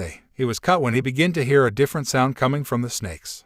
Help! Help Off-Eyes! Save Off-Eyes! Volley rose an eyebrow, prompting Issei to look up at his rival. They're telling me something. Something about Off-Eyes. They want me to save her or something. Well, we can't do that if we're trapped in here, can we? He looked at the snakes more closely. Wait, hold on. Hyoudou, Off-Eyes has the ability to manifest her powers in the form of snakes. If you were to consume them, your power would increase. Issei looked up at his rival. What about you? Volley narrowed his eyes. I refuse to use any source of power other than my own. Issei's eyes softened, and Volley crossed his arms. Perhaps your cosmic power might regenerate if you consume these snakes. I'm afraid he's wrong, partner. The inherited power you possess now is extremely limited, and as a result a bit unstable. The snakes will have no effect on the power, as they will disintegrate at the contact. Issei sighed. I can't. My inherited power will just shatter the snakes into nothingness. Volley narrowed his eyes and scoffed. Damn, there's always a hitch. The two rivals remained quiet, staring out into the white spaceless boundary. Volley then widened his eyes. Perhaps a combination would work. Issei widened his eyes. Combination. Volley nodded. We can use your remaining cosmic energy and my remaining magic reserves to create a dimensional portal. Issei shook his head. I don't think so. By the time we create the portal, we could immediately collapse from the strain. Volley clicked his tongue in annoyance. But, the descendant of Lucifer set his blue eyes up to his rival. Issei had a thoughtful look on his face, and he looked away for a moment, before widening his eyes. I have an idea. Volley rose an eyebrow. Fusion. The descendant of Lucifer crossed his arms. Fusion. Issei smiled. That's right. That way, when we create the portal, we should still have enough energy and find out what's going on out there. Volley stared at his rival for a moment, before closing his eyes. And how, pray tell, are we supposed to perform this fusion? Issei was ready to explain, until he hesitated. But first, promise me you'll hear me out. Volley rose a cool eyebrow. Just promise me. Staring at his rival for a moment, Volley scoffed and shrugged. I'll hear you out. Now hurry up and explain. Smiling, Issei nodded and got ready to explain his idea to his rival. Okay, do you know a series by the name of Dragon Ball? Vaguely. Okay, good. Now do you remember the 12th Dragon Ball Z movie, Fusion Reborn? Alright, cool. Now do you remember who Son Goku and Vegeta had to face in the Mo? For Lucifer's sake, Hyoudou. Yes, I remember the damn movie. How could I not remember it? Azazel wouldn't stop showing me the damn movie countless times a long time ago. The main thing I remember is that the fusion of Son Goku and Vegeta only appeared in the ending of the movie for like 5.10 minutes at the most. Issei widened his eyes at his rival's outburst. But it was a good movie overall, right? It was tolerable. Alright, do you remember how they were able to perform fusion in the first place? Volley stared at his rival coolly. Then his blue eyes started to lift up, and then they widened entirely. You can't be serious. I am, Volley. No, absolutely not. Why not? Volley narrowed his eyes and grabbed Issei by the collar. I may not care about the trivial aspects of the world we live in, but I do have a reputation to maintain, Hyoudou. I wouldn't be caught dead doing that stupid dance. Issei narrowed his eyes and removed his rival's hand from his collar. Volley, relax. It's not like there's anyone out here to see us. That's not the point. Then what is the point? It's demeaning. No one's going to see us, Volley. We would have to be the same race. You're half human. We have to sync our power levels. Well then I'll lower mine to match yours. What's that supposed to mean, Hyoudou? Hey, I didn't mean it like that. Fine, then I guess you can raise your power level to match mine. Volley sighed and narrowed his eyes, rubbing his head. I know I'm going to regret this severely. The descendant of Lucifer looked at his rival seriously, and then he crossed his arms in assent. Just teach me the damn dance. The trenches of the underworld was in ruins, and it was all due to the devil known as Shalba Beelzebub. After absorbing Issei's cosmic power, he began to destroy parts of the areas of the underworld, causing an outbreak of the remaining devils and fallen angels. 2 of the 4 great Satans had arrived to counter Shalba. Surzech, Lucifer, and Seraphol Leviathan narrowed their eyes as they arrived at the location of their enemy. Shalba ... What have you done? And what happened to your spiritual energy? Asked Surzech. Shalba turned around from his spot and smiled in manic glee. Well, if it isn't the Crimson Satan and the Satan of Leviathan, you'd do best to stay out of my way and prolong your lives. I've absorbed the Welsh Dragon's power, and I must say it feels pretty good. Surzech and Seraphol widened their eyes. Welsh Dragon. Issei Hyoudou. Eyes-chan. Narrowing her eyes, Seraphol summoned a pool of energy and slammed it onto the ground. The movement caused the entire area around them to freeze, including Shalba. Rushing towards the devil, Seraphol went to attack, before the frozen Shalba suddenly escaped from his ice prison and backhanded her across the area. Surzech narrowed his eyes, and a crimson aura began to form around him. What ... did you do ... to Issei Hyoudou? Surzech asked menacingly. Shalba smirked and turned to look at the Crimson Satan. Isn't it obvious? I killed him. Surzech gave the devil a cold long stare, which caused Shalba to chuckle. Surprised. Before I took his power, I injected him with Samuel's curse. I knew then that he had no choice but to morph into his cosmic form, and will the curse to disappear, and that's when I took my opportunity. I absorbed all of his power, and sent him into another dimension to perish. Surzech narrowed his eyes darkly. Suddenly, a large crimson sphere emitted out from Surzech, and the Crimson Satan fired it towards Shalba, who smirked and quickly fired a crimson energy beam, causing the 2 energies to collide into a bright explosion. Before we use the fusion technique, we have to come up with a plan first. Volley crossed his arms as he looked over to his rival. The vanishing dragon's eyes twitched in annoyance. He couldn't believe that he had just agreed to do that accursed fusion dance technique. It wasn't so much the fact that he was fusing with Issei. He could tolerate that much at least. It was more along the lines of that even though he didn't remember how the dance went, he still knew that the dance was embarrassing to no end. Sighing in irritation and half-hearted acceptance, Volley narrowed his eyes. What do you suggest? Issei put his hand under his chin. After we perform fusion and create the portal, we're going to have to find some way to weaken Shalba. Weakening Beelzebub sounds very unlikely, Hyoudou. Remember, he possesses your cosmic power. It's going to be hard for us to stand a chance against him, even with fusion. Issei narrowed his eyes as he pondered. You're right, it'll be tough. Looking on the ground for a moment, Issei's eyes widened and he smiled. No, wait, we might still have a chance. Volley rose an eyebrow. Would you care to explain? Issei nodded. Shalba was able to absorb my inherited power, right? Volley nodded in response, and Issei smiled wider. Even though he absorbed it, that doesn't mean he knows how to use the power. Volley rose an eyebrow, and then his eyes widened slightly. Shalba absorbed your power all at once, and there's no doubt he's going to use it to his advantage as soon as possible. Issei smiled cheerfully. Exactly. But that'll be his weakness. Knowing Shalba, he's not patient enough to train himself on how to use a power he just received. Like you said, he's going to use it as soon as possible. My body and his body are completely different, because my body's already been exposed enough to the cosmic energy. Volley smirked and pointed to his rival. So I take it you already trained yourself on how to maintain the cosmic energy and use it to your advantage. Issei smiled back in response and pointed to himself. Yep, you got it. My body's already accustomed to the power, not to mention that I've been training in the cosmic form already. Humph, so you're already used to the power, whereas Shalba isn't. That's right, but there's still one thing we need to worry about. Volley rose an eyebrow. Issei looked away for a moment, and then he turned to look at his rival. How are we going to remove my inherited power from Shalba? It's not like he's going to willingly let go of it. Volley narrowed his eyes and put his hands in his pockets. His eyes then widened in realization. Hyoudou. At the call of his last name, Issei turned to look at his rival, who gave him a smirk. I have an idea. In the underworld, the bright flash from the collision of Surzech's and Shalba's attacks faded entirely, revealing the Crimson Satan and the descendant of the original Beelzebub. Shalba narrowed his eyes darkly as he looked at his hands. How can this be? I put enough power in that attack to completely decimate this entire area. Surzech widened his eyes at Shalba's statement, and then he smiled. Issei, it's simple. That power doesn't belong to you. Shalba grunted and glared at Surzech. That means nothing. I am still far superior to you. Maybe so, but that's only true if you know how to wield Issei Hyoudou's power. Shalba growled and lifted his hand up, charging a large-sized crimson sun-like sphere of colossal energy. Surzech narrowed his eyes slightly, but as he looked closely, he smiled. Shalba widened his eyes as he suddenly felt a searing pain in his hand, and he looked at it, finding that it was burning. His eyes widening further, Shalba cancelled his attack and gritted his teeth. This can't be. The descendant of Beelzebub narrowed his eyes as he glared to Surzech. What? Surzech smiled. Your body's deteriorating because of the strain. Issei Hyoudou took it upon himself to train the power you stole from him. Due to the training and fighting he had endured, along with the long exposure of cosmic energy, Issei had managed to prime his body in order to accustom itself to the cosmic power. Shalba gritted his teeth as Surzech continued on with his explanation and praise towards Issei. Unlike Issei, you have no experience at all. You stole his power, yet you don't know how to control it. Shut your mouth. The descendant of Beelzebub lifted his hand up and summoned an assortment of large-sized bees. He winced as he felt his hand burning in intensity. Shit, there has to be a way to control this power. Shalba's eyes widened, and then he sent Surzech an evil smirk. Forcing the bees to attack Surzech, Shalba quickly created a dimensional portal and jumped into it, disappearing from the underworld. Surzech narrowed his eyes as he summoned his power, focusing a crimson pool of energy into numerous highly mobile small spheres. Firing the spheres toward the bees, Surzech smiled as the spheres effortlessly destroyed them. The Crimson Satan narrowed his eyes as he saw that Shalba was nowhere to be seen. Widening his eyes, Surzech looked over to see Seraphal lying on the ground. Sprinting over to her, Surzech knelt down beside the Satan Leviathan and picked her up. Surzech-chan. Surzech looked down. Eyes-chan. He can't be dead.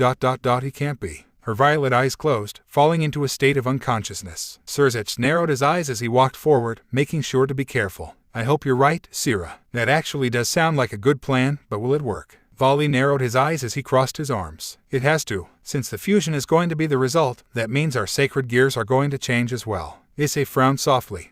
But will D-Drag and Albion combine as well? That I'm not sure of. The two rivals stared off into space, considering the pros and cons of their situation. Volley had suggested a plan which could work in order to weaken Shalba. If it worked, then Issei would be able to obtain his inherited power back. Narrowing his eyes, Volley turned to look at his rival. Alright then, let's hurry up and do this stupid fusion technique. Might as well get it over with. Looking at his rival in silence, Issei sighed and nodded. He walked in front of Volley and stood straight. Are you ready? Volley nodded, and Issei nodded in response. Alright. Issei spread his feet apart and held his arms out with his palms open. The dance starts like this. We each hold our arms out so we point away from each other. Issei then shuffled his feet sideways, taking 3 steps, also swinging his arms over his head. Then we shuffle towards each other, swinging our arms towards each other. Make sure to take 3 steps towards your fusi. He then swung his arms across his body, turning them so his palms faced the floor. Closing his fist, Issei brought his outer leg up into a right angle. Then we swing our arms across and close our fists. Also, we bring our leg up into a right angle. Issei then leaned his torso in a slanted position, bringing his arms over his head, pointing his index finger out, and extending his outer leg. Lastly, we lean down our torsos, bring our arms over our heads, leave our index fingers out, and extend our outer legs. After doing that, we touch our index fingers together, and if we do it right, then the fusion will be successful. Sighing, Issei relaxed and stood up straight. We better get started, Volley. Are you ready? He cut himself off when he noticed Volley shooting him an annoyed glare. Issei blinked in confusion. What's wrong? I was half reluctant to do this stupid fusion technique because I had forgotten most of the steps. But now that you have shown and reminded me of the steps, I am definitely not going to perform the fusion dance with you. Issei widened his eyes and frowned at his rival. Volley, we're all alone out here in this dimension. No one's going to see us. Volley scoffed and crossed his arms. What you just showed me looked like a cross between fighting poses and ballet. Issei blinked and waited for Volley to finish his sentence. We're dragons, Hyoudou, not ballerinas. Issei sighed and rubbed the back of his head. So what if it looks a little strange? It's the end result of the technique that we're supposed to be concerned with. Volley narrowed his eyes and looked off to the side. Narrowing his eyes further, he glowered at Issei. This is the first and only time we do this and that's it. No more. Issei sighed and nodded. All right.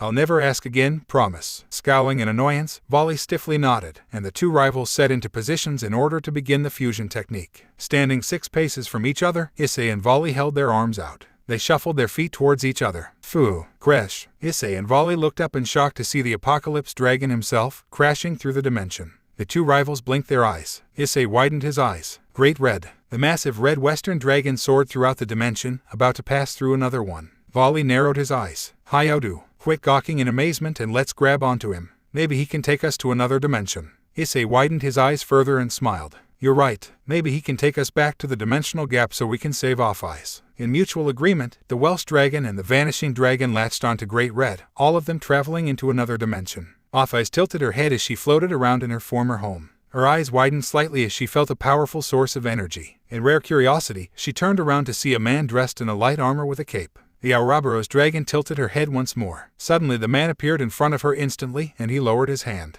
I have a use for you. Give me your snakes and I will leave this place. The Ouroboros dragon stared up at Xiaoba for a moment, until she turned around and floated away from him. Xiaoba widened his eyes. Did she just ignore me? Me? In his rage, he summoned a large pool of cosmic energy. Off-Eyes stopped in her pace, and her brown eyes widened. The power that Xiaoba had just summoned. It was strangely familiar, but now it was malevolent and corrupt. When she had felt it previously from that young boy a long time ago, it felt pleasurable to her. But now this man seemed to possess the same power as that boy, and yet the power felt poisonous, almost evil. Xiaoba narrowed his eyes darkly. I don't think you heard me, Ouroboros dragon. I said give me your snakes. If you do that. He hesitated in his words, and then he gave Off-Eyes a dark smirk. I will kill Great Red for you. At this, Off-Eyes' eyes widened slightly. Kill Great Red. Crash. Xiaoba looked up to see the Great Red himself crashing down towards him. The descendant of Beelzebub evaded the dragon just in time, and he floated above from him, his eyes widened in shock to see who was on top of the dragon. No, it can't be. The Welsh ... and vanishing dragons. Issei and Volley narrowed their eyes as they got off of Great Red, staring down at Beelzebub.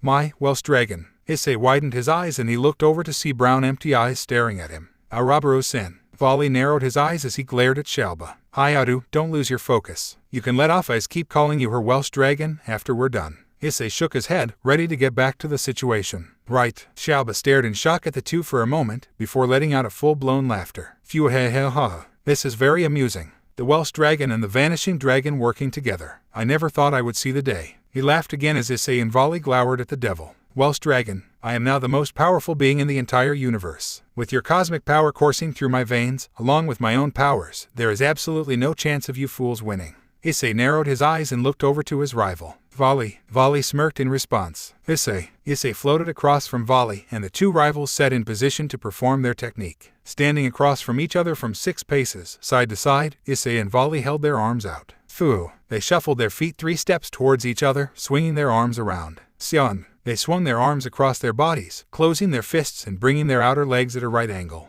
Issei and Volley leaned their torsos and clashed their fingers together, and a bright flash emitted from their contact. Xiaoba widened his eyes in shock. What's this? The flash brightened, the light completely covering the areas of the dimensional gap. The light slowly faded, revealing a new being, emerging for the first time. The new being in Volley's hairstyle, with the front of the hair having Issei's brown hair color, and the sides of the hair possessing the silver color of Volley's hair. The color of his left eye was light blue, and the color of his right eye was brown, Volley's and Issei's eye colors respectively. He wore a black vest with a white-blue padding, white pants, black sash, and black boots. Xiaoba looked on in shock and he took a step back. What the hell? Welsh dragon ... and oh wait, I sense the vanishing dragon as well. Who the hell are you? The fusion of Issei Hyoudou and Volley Lucifer narrowed his eyes and smirked. You'd like to know, wouldn't you? Issei plus Volley.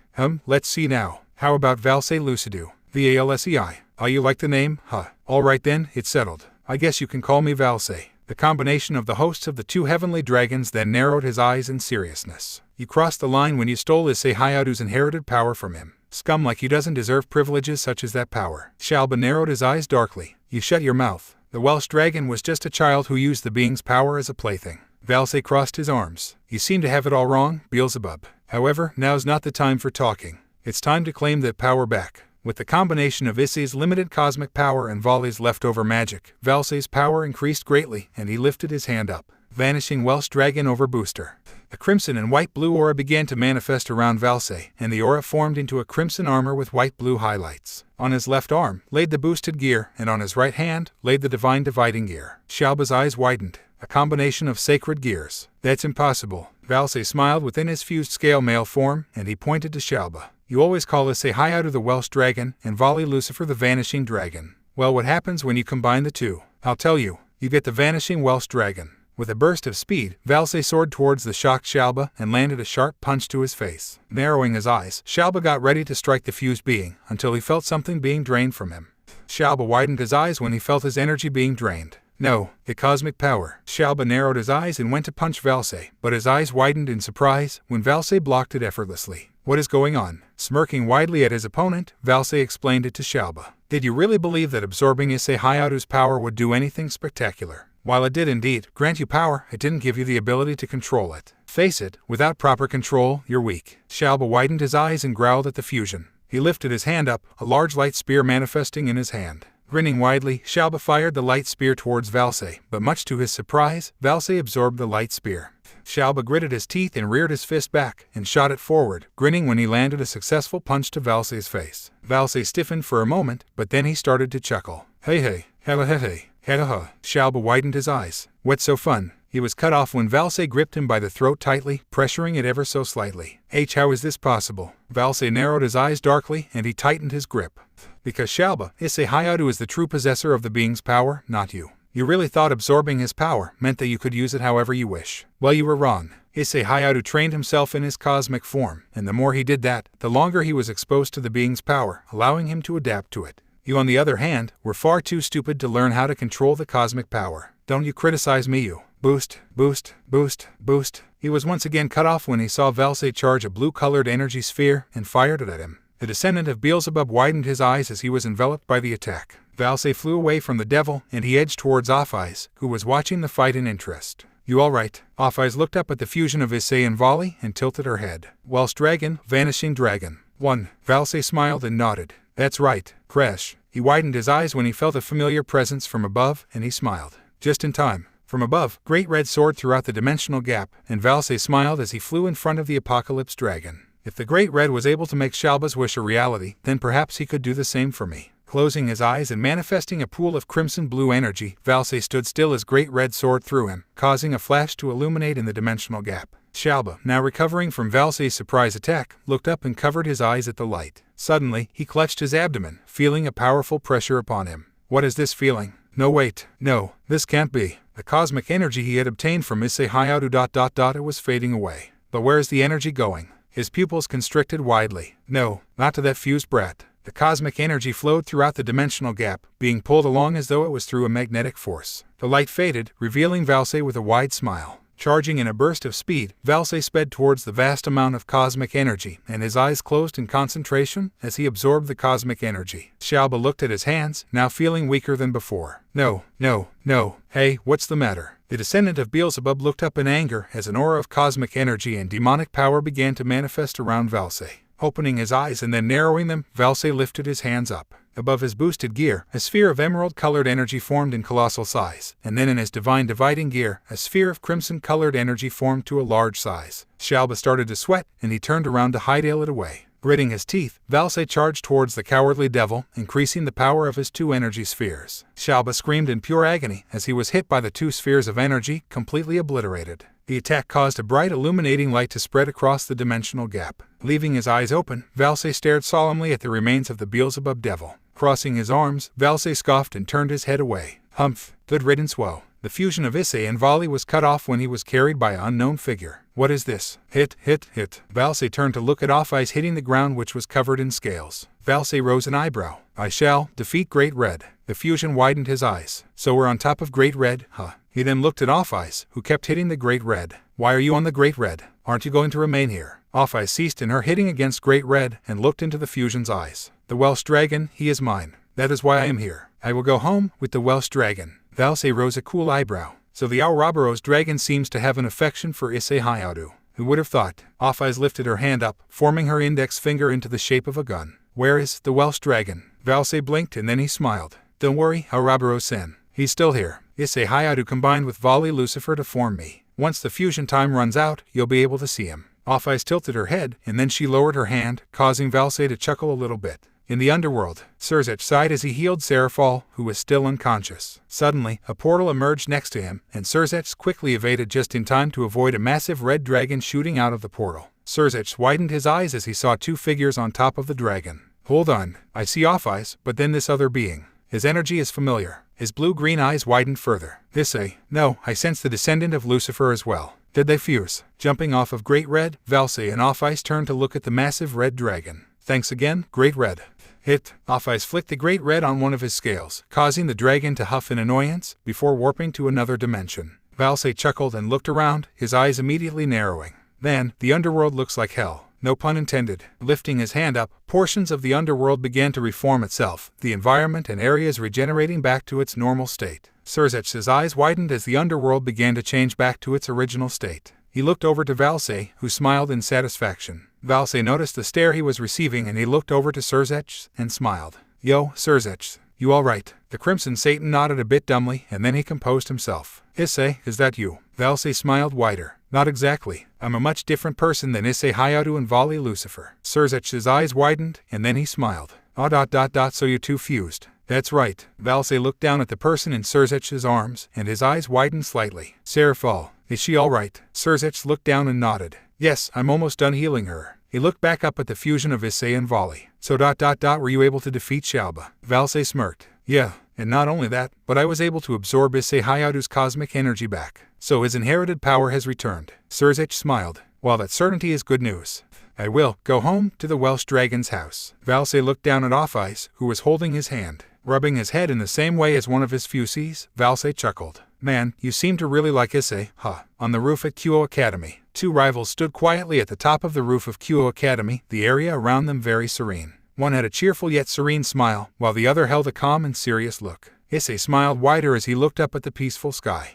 We did it, Volley. Issei turned around to look at his rival, who had his arms crossed in silence. Issei tilted his head and blinked. Volley, thanks. Volley slowly turned around, and then he gave Issei a familiar smirk. For what? I should be thanking you, Issei Hyoudou. Issei smiled. We should be thanking each other. You and I both know every minute was worthwhile. Volley's smirk morphed into a genuine smile, and then he turned away from his rival, looking up into the sky. Issei smiled wider, and he looked up at the sky once more. The Welsh dragon and the vanishing dragon have been rivals for many years. But what you and Volley Lucifer accomplished, you two formed a powerful combination. The vanishing Welsh dragon. Issei's smile softened as he looked over at his rival. Yeah, the young man put his arms behind his head in relaxation. We do make a pretty good team. Issei blinked in confusion and rubbed the back of his head as he sat on the couch in the Occult Research Club. He looked into the eyes of Riaz and Aquino. The young man's eyes widened as he peered at the folded poster in Riaz's hands. Riaz-senpai, what are those? Riaz smiled cheerfully. Oni-sama told me about the battle between you, the descendant of Lucifer, and Xiaoba Beelzebub, my precious Kuai. It's amazing that you were able to defeat him. Aquino smiled as she put in her 2 cents. After you two saved the Ouroboros dragon, Surzech-sama went on to make a series of drawings, which eventually adapted into posters. He said that they've been selling well in the underworld, Eyes-kun. Issei widened his eyes further. They have. Well, what do the posters look like? Riaz and Aquino smiled wider, and then the former unfolded the poster, revealing the image to Issei, who widened his brown eyes in shock. I didn't know Surzech-san knew about the Dragon Ball manga. Well, Volley's not going to like this. Not one bit. It was a picture of Issei and Volley performing the last step of the fusion dance, with their torsos down and their fingers clashed together. In front of them stood the result of their performance of the fusion dance, Valsei Lucidou. Issei blinked and tilted his head. So that's what me and Volley look like when we're fused together. Yep, Volley's definitely not going to be happy about this. Riaz giggled at her Kuai's expression. The posters have been selling really well, Eyes-kun. Aquino giggled in amusement. There's another poster of you and Volley as well. Issei widened his eyes. Aquino smiled wider as she held up a picture of a headshot of Valsei in the background, with Issei and Volley in battle positions in the foreground. Issei blinked again. Surzech-san really does know his stuff. Yufufufu. He certainly does. Issei rubbed the back of his head as he peered at the title of the posters. The Birth of the Ultimate Dragon Fusion. Issei Hyoudou and Volley Lucifer. Huh, not too bad. Eyes-kun. Issei looked up at Riaz, who had a questioning look on her face. Where's Off-Ice? Issei blinked, and then he straightened up into his seat. Ouroboros-san's living in my house. Riaz widened her eyes. She's what? Issei widened his eyes. In the student council room. Choosing to leave the jealous Rias and her rage in the occult research club, Issei trailed it on down to the student council room and was in for a bit of a surprise. Sona-senpai, Tsubaki-senpai, you got the posters too. Issei looked at his two senpais in disbelief. Tsubaki sent Issei a warm smile as she sat next to him on the couch, while Sona sent Issei a rare small smile. Hyoudou-kun looked so surprised. I'm impressed that you and the descendant of Lucifer were able to defeat Beelzebub together. I'm also a little intrigued that the two of you were able to perform fusion. Issei blinked and rubbed the back of his head. I am a little surprised, Sona-senpai. I never would have expected Surzech-san to make these posters. Tsubaki smiled and crossed her arms. Surzech-sama and Kaichu's-one-sama are selling them in the underworld right now as we speak. It appears that you have become quite famous in the underworld, Hyoudou-kun. Issei widened his eyes. Wait, Surzech-san and Serafal-san are selling these posters. It appears that you and Vali Lucifer have become the talk of the underworld. Yeah, I guess. Issei blinked as he looked up at Sona, who was staring at the poster with a serious look. What's wrong, Sona-senpai? Sona shook her head in response. I'm aware that Surzech-san has already decided on calling the fusion of you and Vali Lucifer, Valse Lucidou. However, the longer I look at the fusion's face, he seems to look more like a Issei Hyoudou. Issei rose an eyebrow. Issei Hyoudou ... no, Valse Lucidou sounds much better. In the underworld. Issei Hyoudou. Eyes-chan. Hi, Surzech-san. Hi, Levitan. Issei looked all around him as he watched Surzech and Serafal handing out posters to the citizens of the underworld. Issei couldn't even count how many devils, fallen angels, and even some angels were in the line to buy the posters of him and Vali. The young man tilted his head and turned to look at Riaz's older brother. You two sure are selling a lot of posters. Serafal smiled. Of course we are. It was Surzech-chan's idea. And what a great idea it was. Issei blinked in disbelief at the amount of buyers. This is so bizarre. You know, partner, you should travel to another place other than the underworld. How about going to heaven for a change? I guess I could do that. Akihabara. Issei tilted his head as he peered at the cafe nearby from his location. He looked down as he felt his stomach growl.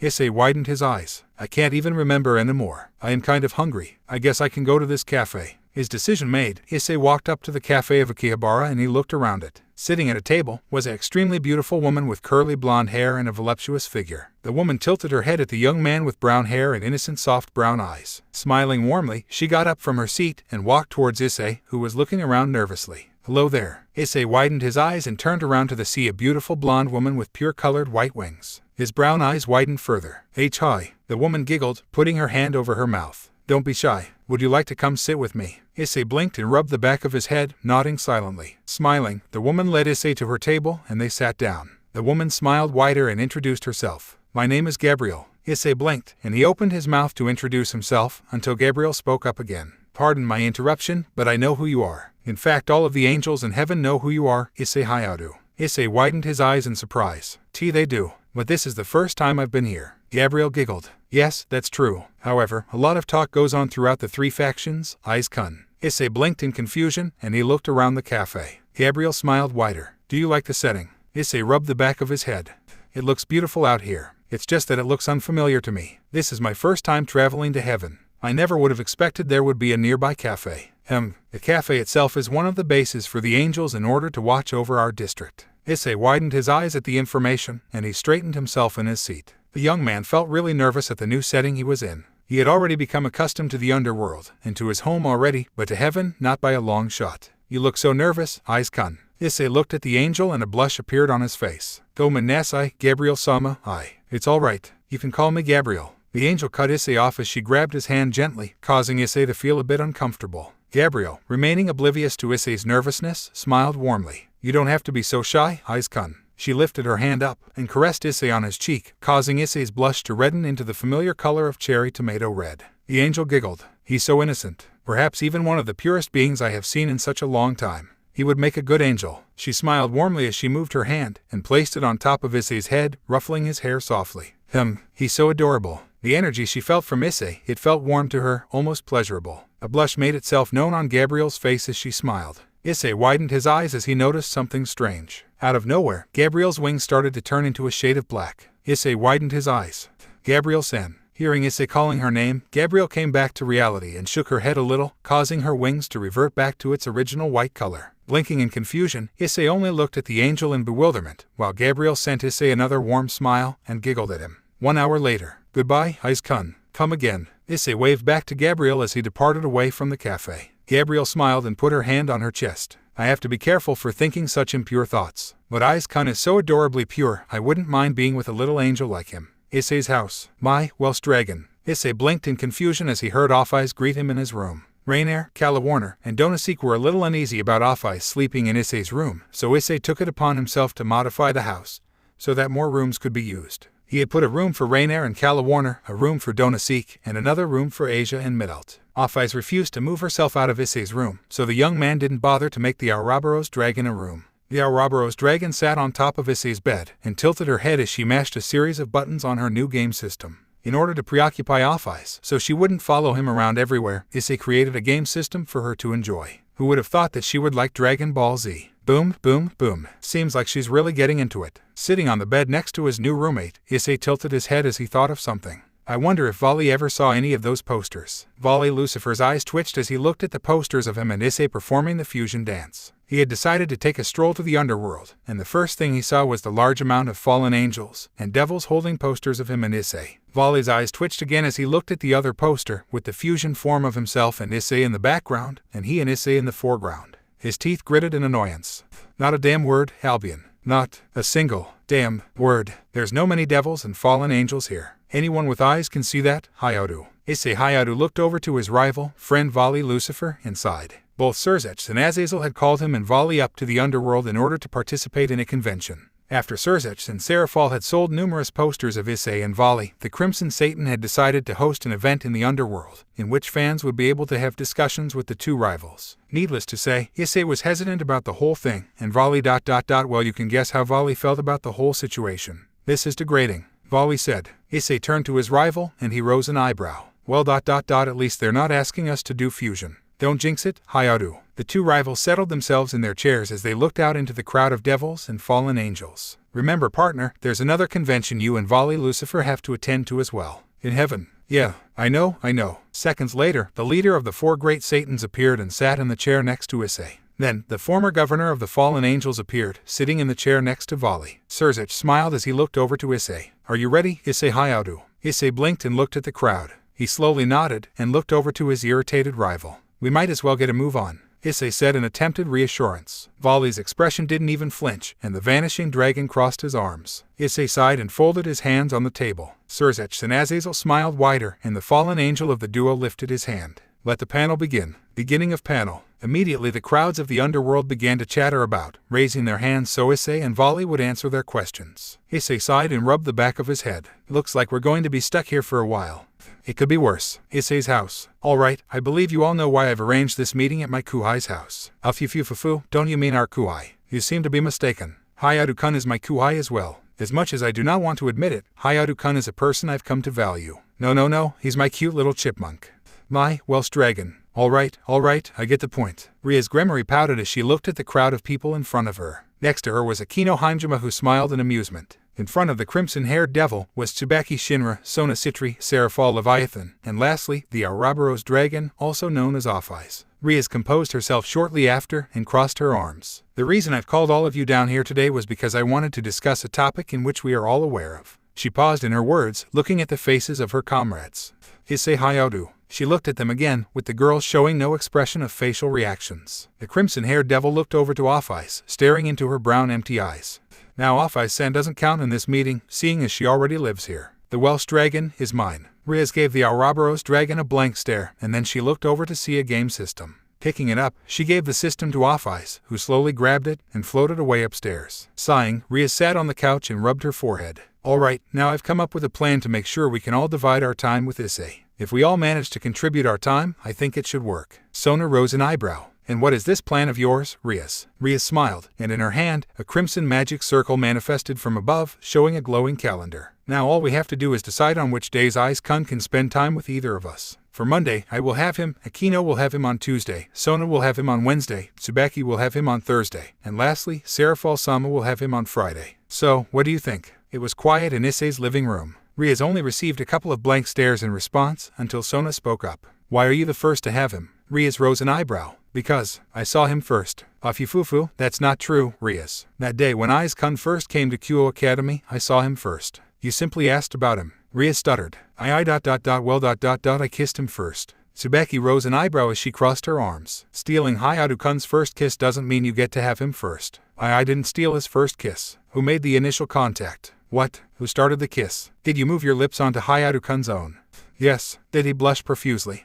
Yes. Was he so shocked that he didn't think to return the kiss? I rest my case. Riaz narrowed her eyes and suppressed the urge to stomp her feet on the floor. Sona let a smug smile pass on her face at the scene of her friend pouting. So from what my queen has said, I think it's appropriate that I spend time with Hyoudou-kun on Monday, while Tsubaki has him on Tuesday, and so on. Riaz widened her eyes. That's not fair. Ufufu, remember Riaz, I kissed our adorable Kuoh as well. Akino said, as did I offered Tsubaki. The crimson-haired devil widened her eyes further. I know that Akino has kissed him already, but you Tsubaki. When on earth did this happen? Tsubaki's face reddened into a blush at the memory. She had been under the control of that damn incubus, ordered to find Issei and bring him to the creature. After finding Issei and Saji, she was about to capture them, until Saji had gotten the bright idea of pushing Issei towards her, causing them to fall onto the floor. With their lips touching, Tsubaki's blush brightened, and she quickly shook her head and composed herself. When we were under the control of the incubus, Hyoudou-kun had saved us after he destroyed it. I kissed him afterwards. She didn't dare tell the other devils that her first kiss was sealed as a result of Saji's cowardice. The only good thing that had come out of the whole situation was that she had gotten her first kiss from Issei. Riaz scowled and crossed her arms, looking over to Sona, whose smile was bordering on complete smugness. Have you kissed Issei yet?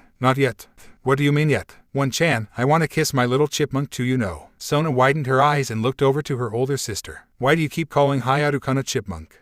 His hair's the same color of a chipmunk. Riaz sighed and palmed her face. We're going to be here all day at this rate. At the convention in the heaven. Before traveling to the convention in heaven, Issei and Vali were completely overwhelmed by the amount of devils and fallen angels. And luckily for them, and much to Vali's relief, the crowd never asked them to perform fusion in front of them. And now the convention in the underworld was over, and Issei and Vali were currently in the convention in heaven. Issei looked around the crowd with their hands raised. Spotting a hopefully sane angel, he pointed. Yes, the angel stood up, revealing an adult female with bright white wings. This question is for you and Vali. Can you guys perform the fusion dance? Immediately the crowd burst into cheerful screams of excitement, and Issei and Vali widened their eyes. They looked at each other, one was confused, and the other was showing suppressed irritation.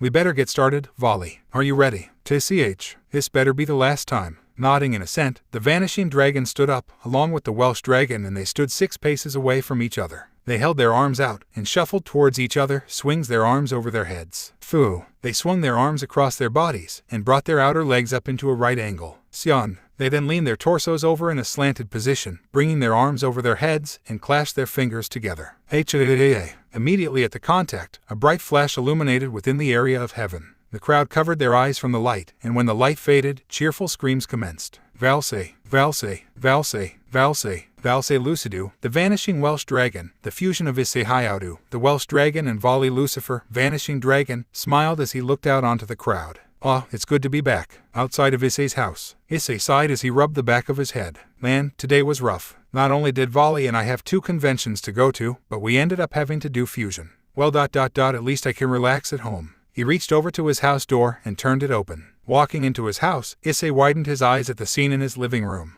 Riaz, Akino, Sona, Tsubaki, and Serafal all looked at Issei with unreadable looks in their eyes. Issei gulped as he started to feel an uneasy feeling for his safety. He looked down when he felt a pull on his pants leg, revealing Off-Ice with her game system in her other hand. My, Welsh dragon. Issei pretty much knew that his life had gone downhill ever since he had come to the school known as Kuoh Academy. Originally his life was quiet, completely normal, but now it was pure insanity. First of all, it turns out that most of the people he had come in contact with were in fact devils. He had taken in some fallen angels and a nun. He had an artifact with a dragon sealed inside it. He had an all-powerful form, and a friendly rival who also happened to have an artifact with a dragon sealed within it. My Welsh dragon is back. Oh yeah, and he had an immensely powerful being who often clung to him. The sheer insanity was that this particular being took the form of a girl dressed in Gothic Lolita attire. However, the most insane thing that has ever happened to Issei so far was that there were 6 girls in his house. In his living room, staring right at him.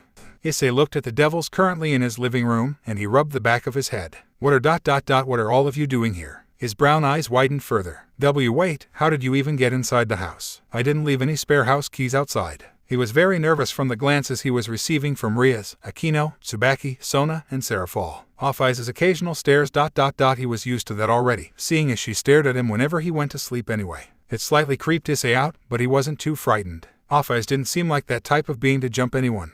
Did she? Issei looked down at Off-Eyes, who was staring at him with that familiar empty gaze. The young man gulped and set his sights to his 4 senpais and Serafall. Ria smiled and walked towards Issei. Eyes-kun, Issei-sama. You're home already. The crimson-haired devil was cut off by a familiar arrogant yet seductive voice, and she looked up to see fallen angel Calawarner rubbing her eyes tiredly. Since Issei's parents were out, she took the opportunity to remain in her fallen angel form. Ria's narrowed her eyes, while Calawarner looked to the side to see the 4 other devils in the living room. Her eyes widened slightly as she noticed the glowing crimson calendar floating from above the floor. Is that a calendar? Ria's eyes widened and she quickly sprinted over to the calendar to hide it from Calawarner's sight. Yes, but you don't need to look at it. Calawarner rose an eyebrow. And why not? It has nothing to do with you. If the calendar is floating in Issei-sama's living room, and I reside in Issei-sama's house, then I have a right to see it. Ria's widened her eyes further. That doesn't mean anything. Wait, hold on. Both Ria's and Calawarner set their sights to Serafall, whose eyes narrowed dangerously. You mean to tell me that my cute little chipmunk has a fallen angel living in his house? Issei's eyes widened as he backed away. This situation was not going well for anyone.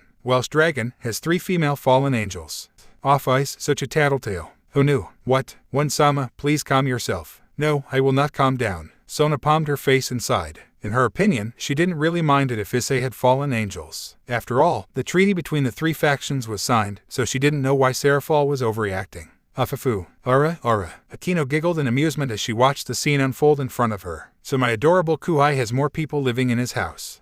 It seems I'll have to change that. Afafu. Calawarner and the rest of the devils looked up to see Rainier, in the form of Yuma Mano. She had spent such a long time in her human form, it had become natural to her. What's going on down here? She rose an eyebrow as she pointed to glowing calendar that Riaz was trying to hide. What's a glowing calendar doing in here? Oh boy, humph. The devils and fallen angels all stopped and turned to look at Tsubaki, who had her eyes closed and her arms crossed. This is getting out of hand, so I will explain the purpose of the calendar. She looked up at Rainier and Calawarner and sighed. Riaz had suggested that we use a calendar in order for us to find out what days we could spend time with Hyoudou-kun. Riaz narrowed her eyes slightly. You didn't have to tell them. Why? Because they already live in Aiz-kun's house. They're always with him. Why do you think I send Off-Eyes-san upstairs? There's no reason to include them or Off-Eyes-san on the calendar, seeing as they already live with Aiz-kun. She took a breath as she explained her reasoning, and she received blank stares in response.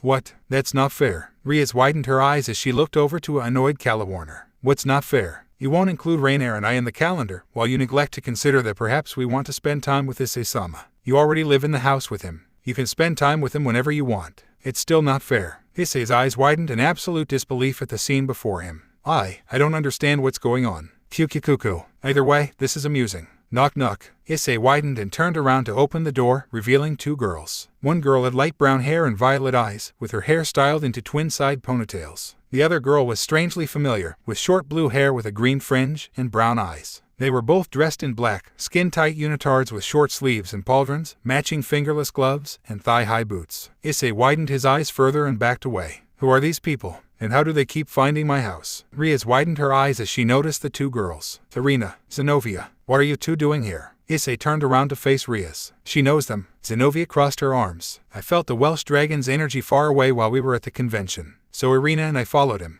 Issei gulped and backed away. They followed me here. But how? I would have sensed them. What is going on? Irina giggled as she approached Issei and smiled at him. I knew it was you when I saw you at the cafe in Akihabara. After you left, Gabrielle-sama told me all about you. She was right, you sure are a cutie. Irina giggled again, while Issei widened his eyes as he backed away again. Why oh why are there so many people in my house? He gulped when Zenobia and Irina began to walk towards him. Backing away, Issei was blocked when he felt several bodies pressed against him. Slowly turning around, Issei stiffened when he saw that Riaz, Akino, and Tsubaki were behind him. He looked to the side to see Sona and Serafall to his left side, and Rainier and Calawarner to his right side. Issei gulped, trying to find some way to escape out of this situation. Oh, my precious Kuhai. Afufufufu, my darling little Kuhai. Hyoudou-kun. Don't be so resistant, Hyoudou-kun. Chipmunk. Issei-sama. Issei-sama. Dragon-kun. Kyutsei. My, Wells. Knock knock. Off-Eyes paused in her speech as she turned to look at the door. With a wave of her hand, the door burst open from its hinges, revealing Volley Lucifer. Issei widened his eyes at the unexpected arrival and appearance of his rival.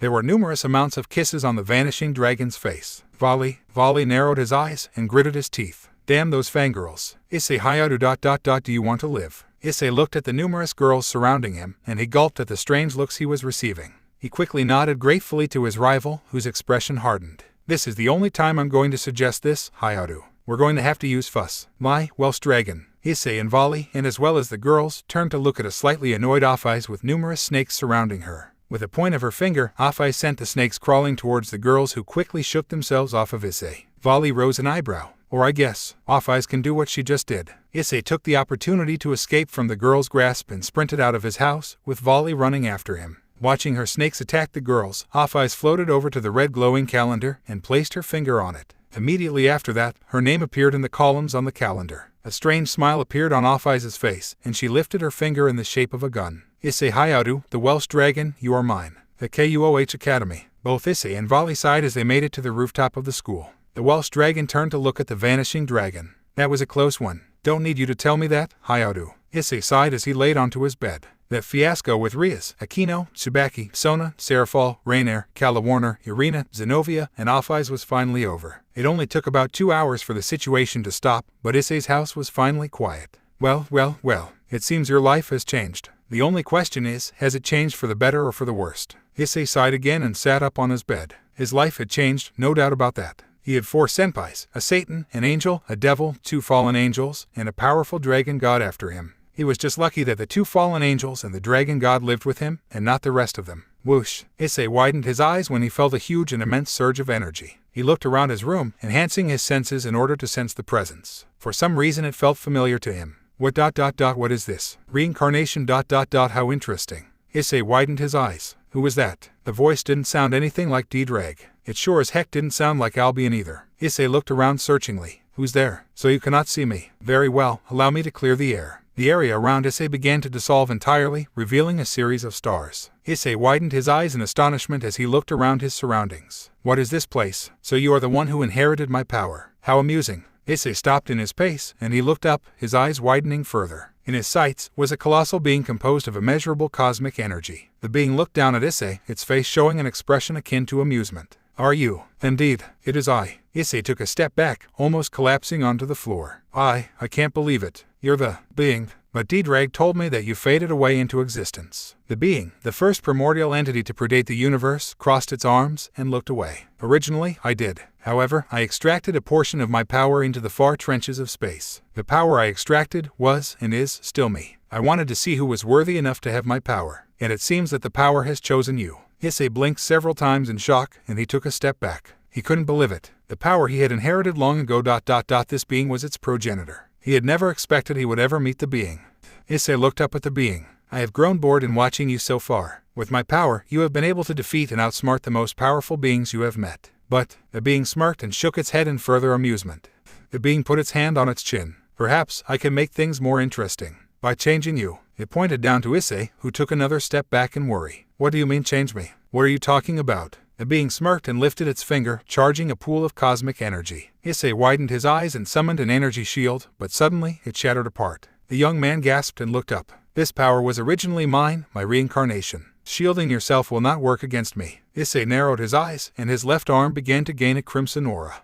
The call in order to change into his balance breaker form was cut off, and Issei widened his eyes as he was enveloped by the being's cosmic energy attack, causing a bright flashing explosion to illuminate within the space of darkness. In the Occult Research Club, Ria-san, I have a favor to ask you. Will you allow me to borrow Issei Hyoudou-kun? Rias widened her eyes at the question, and narrowed them as she looked at the girl. The girl had a busty figure, with long brown hair and multiple drill-like curls. Kiyomi. What do you need to borrow my kuhai for? Even though she and Kiyomi were fellow third-year students, she didn't like the idea of Kiyomi borrowing Issei. It just didn't sit right with her. Kiyomi crossed her arms and sighed. I need Hyoudou-kun to help me. Ara, why do you want my adorable kuhai? Kiyomi sighed and rubbed her head. My father is telling me to have a marriage meeting. I'm still a high school student. I told him that he is rushing it, but he won't listen to me. My father is someone who makes sure he follows through once he has made a decision. Rias narrowed her eyes and rubbed her forehead, feeling a sense of déjà vu. So you want my Issei to interfere in your marriage meeting or something? Kiyomi nodded in response. Yes, I want Hyoudou-kun to act as my boyfriend. I have already informed my father that I have a boyfriend and that I don't want to have a marriage meeting. Then he told me, if that's the case, he is willing to cancel the marriage meeting under certain conditions. I just need him for that day and, Aurora, I feel like I'm suddenly receiving hostility now. Both Rias and Aquino narrowed their eyes darkly, except the former still held her smile. The crimson-haired devil sighed in annoyance, rubbing her forehead again. I can't believe I'm even agreeing to this. However, I expect to receive a price equal to it. Issei's house. After greeting Issei's parents, Riaz went up to her Kuoh's room, ready to tell him what was going to happen to him today. She knocked on the door gently. There was no sound. Widening her eyes a little, Riaz opened the door. Her blue-green eyes widening further, Riaz quickly put her hand onto her mouth, trying to suppress the scream that was about to emit out of her lips. Issei, the Occult Research Club. What happened to him? The shop belonged to none other than Kuoh, whose eyes widened in absolute shock. Riaz's face flushed in embarrassment, and she covered her mouth, unable to speak. Kuoh's violet eyes were wide with amazement and a bit of amusement. Ara, my adorable little Kuoh is actually an adorable little Kuoh. This is unexpected. Hyoudou-kun. Sona and Tsubaki's eyes widened in mutual disbelief as they looked at Issei. Riaz sighed as she sat down on the couch, setting her narrowed eyes to the person in front of her. Issei. In front of her was a little child, who looked up the five women nervously. He had familiar slightly spiky brown hair and innocent soft brown eyes. He had no idea what happened to him. He was in his room, relaxing, but then, the origin of his inherited power had finally emerged for the first time. He didn't understand why the being had done this to him. It had said it wanted to make things more interesting. By changing him into a little kid, his life was not going well for him. Issei, now in his childhood body, looked up at Riaz. What happened to you? She was genuinely worried for her Kuoh. It felt like yesterday, she and the rest of the girls had just tried to capture him into a loving embrace, and now, Issei Hyoudou had regressed into a child. Her blue-green eyes widened as she attempted to sense his power. His power, it seems to have remained the same. But is he able to handle it now? Issei lifted his small hand and rubbed the back of his head. Akino blinked several times on what she wanted to do next. Part of her wanted to bully her child Kuoh, but another part of her wanted him to sit in her lap. Tsubaki blushed slightly at the small Issei, unable to believe what she was seeing. Sona, on the other hand, struggled to keep her serious expression, but was failing. Kuoh widened her eyes and pointed to Issei. I thought he was about the same age as us. Why is he a little child? Riaz looked over to her and narrowed her eyes. Riaz-senpai. Riaz widened her eyes and looked over to Issei. She, Sona, Tsubaki, and Akino thought almost the same thing as they looked at Issei. His voice it's so cute. Issei gulped and looked away, now aware that everything around him was bigger than usual. He felt really uncomfortable in his child body. Dreg. There was silence. Dreg, I'm still here, partner, but there's a problem. What do you mean? What did it do to me, besides transforming me back into a child? The being has altered your powers. It seems it has taken most of its original power back. Issei widened his eyes, and he lowered his hand, trying to summon what little cosmic power he had left, and try to fix himself. His eyes widened further when he suddenly felt a searing pain in his body, and he immediately stopped. My body. It felt like it was burning. I was afraid of this. Your child body isn't durable enough to handle the little cosmic energy. I'm amazed enough that you're still able to possess the little inherited power you have now. I can't believe this. I have so little, and even if I use some of it, my body might burn out. This isn't good. Not good at all. Shaking his head, Issei got off of the couch, running towards the club door. Riaz, Akino, Sona, Tsubaki, and Kuoh widened their eyes. Eyes-kun, Hyoudou-kun, Hyoudou-kun. Outside of Kuoh Academy, Issei breathed heavily as he felt his stamina leaving him. He narrowed his eyes and looked at his hands. Darn it, this body, it's too weak. Why is this happening? Issei Hyoudou. Looking up at the call of his name, Issei widened his eyes as he saw a familiar person. Vali, the vanishing dragon, rose an eyebrow at his rival and walked over to him. Trying to find your inner child, Hyoudou. Issei frowned. No, Vali, something's gone wrong. He cut himself off when the area around them began to dissolve once more. Both Issei and Vali looked around their surroundings, and their eyes widened when they looked up to see a colossal figure composed entirely of cosmic energy. Issei narrowed his eyes, while Vali rose an eyebrow. The being smirked as he looked down at his reincarnation and the descendant of Lucifer. So this is the vanishing dragon. Well, my reincarnation, do you like how I've changed you? Issei tightened his fists and took a step back. Vali's eyes gained a serious look as he felt the immense pool of energy surrounding the colossal being. Hyoudou is this? Issei narrowed his eyes as he looked over to Vali. Yeah, he's the source of my inherited power. Issei narrowed his eyes as he thought about his current situation. He was so shocked. Why did the being regress him into a child? There was no point in doing so. Issei didn't understand it at all, and he began to sense a great foreboding feeling. As the being looked down at his reincarnation and Vali, he lifted his hand up, summoning a great amount of cosmic energy. Issei widened his eyes and set into a battle position, while Vali did the same. What's he planning? As the pool of cosmic energy increased, the being suddenly shook, his entire cosmic body moving around as though he was suppressing himself. Issei rose an eyebrow in confusion and straightened himself up. What's he doing? The being suddenly clutched its stomach, his expression one of extreme and unrestrained mirth. His body shook as laughs escaped from his mouth, and he struggled to catch his breath. Issei and Vali widened their eyes and shared a confused glance with each other. I think we missed the joke. Then what the hell's so funny? The being laughed even harder, and he shot the pool of cosmic energy down towards Issei, who widened his eyes in surprise. Closing his eyes and awaiting for the attack upon him, Issei was surprised to find that he felt no pain at all. Hyoudou. Opening his eyes, Issei looked down at himself, and he gasped. I'm back in my old body. Heh heh. Ha ha. Issei looked up at the being, who had considerably calmed down somewhat. So amusing. You didn't actually believe I would keep you as a pitiful child, did you? Issei stood still for a moment, and then he took a deep breath and screamed at the top of his lungs. What is going on? Volley narrowed his eyes and covered his ears, not expecting Issei's outburst. Volley didn't bother to respond to Albion, and he looked over to see a very confused and slightly enraged Issei glaring up at the being, who looked like he was about to chuckle once more. Why on earth would you turn me back into a child, only to turn to be back to normal? Why would you do that? The being then did something that greatly surprised both Issei and Volley. He shrugged and crossed his arms. No particular reason. I thought it'd be funny. Funny. Hyukikuku. D-drag. Hyukikuku. I couldn't help it, partner. It was so amusing. Wait. You mean you were in on this? Are you really that surprised? Issei's eyes twitched, and then he lifted his arms up, screaming in pure irritation. DDRAIG, you troll. Volley rose an eyebrow and backed away from his uncharacteristically enraged rival. Issei narrowed his eyes and lifted a fist up at the being, who smirked in amusement.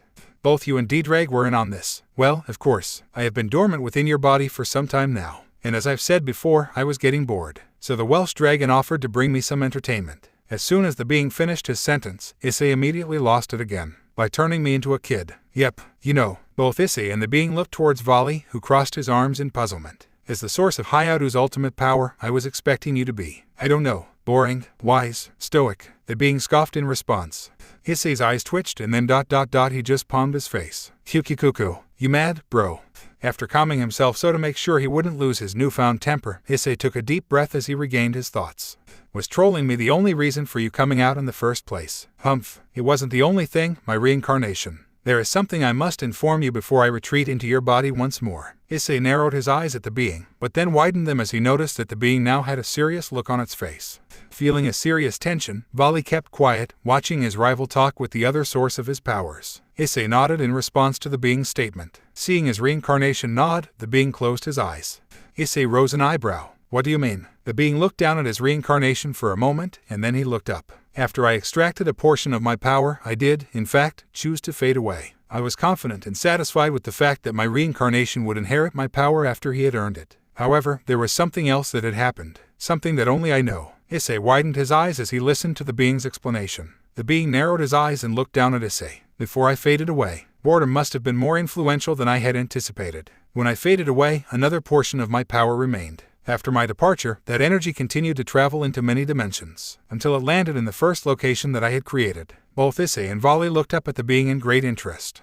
The Welsh dragon and the vanishing dragon widened their eyes in shock. Issei rose an eyebrow in confusion. The dimensional gap. That's where off-eyes used to live. The being let a scoff escape his lips at Issei's words. Ah, yes, the infinite dragon god. It always was too clingy. Too clingy, asked Issei. The being waved its hand in dismissal. We will talk about that later. Back to the subject at hand. Now the portion of my power that was left behind had taken its own residence in the dimensional gap. But then it began to take a strange shape. Issei rose an eyebrow. Change shape. What does he mean? The being looked down at his reincarnation in interest. My reincarnation and vanishing dragon, Volley Lucifer. Are you aware of the true red dragon emperor god, also known as the Apocalypse dragon? Both Issei and Volley nodded in response. The Great Red, the most powerful dragon in existence. A very powerful entity that possessed immense strength and power, as well as the ability to turn thoughts and dreams into reality. The being nodded as well. Issei, do you remember what D-Drag told you about dragons? Issei looked down and adopted a thoughtful look on his face as he tried to remember. I remember that he said that dragons were created out of large masses of energy. The host of the D-Drag widened his eyes, unable to believe what he may have just found out. No way. He looked up at the being, who seemed to smiling in amusement. The hint he gave his reincarnation seemed to have worked.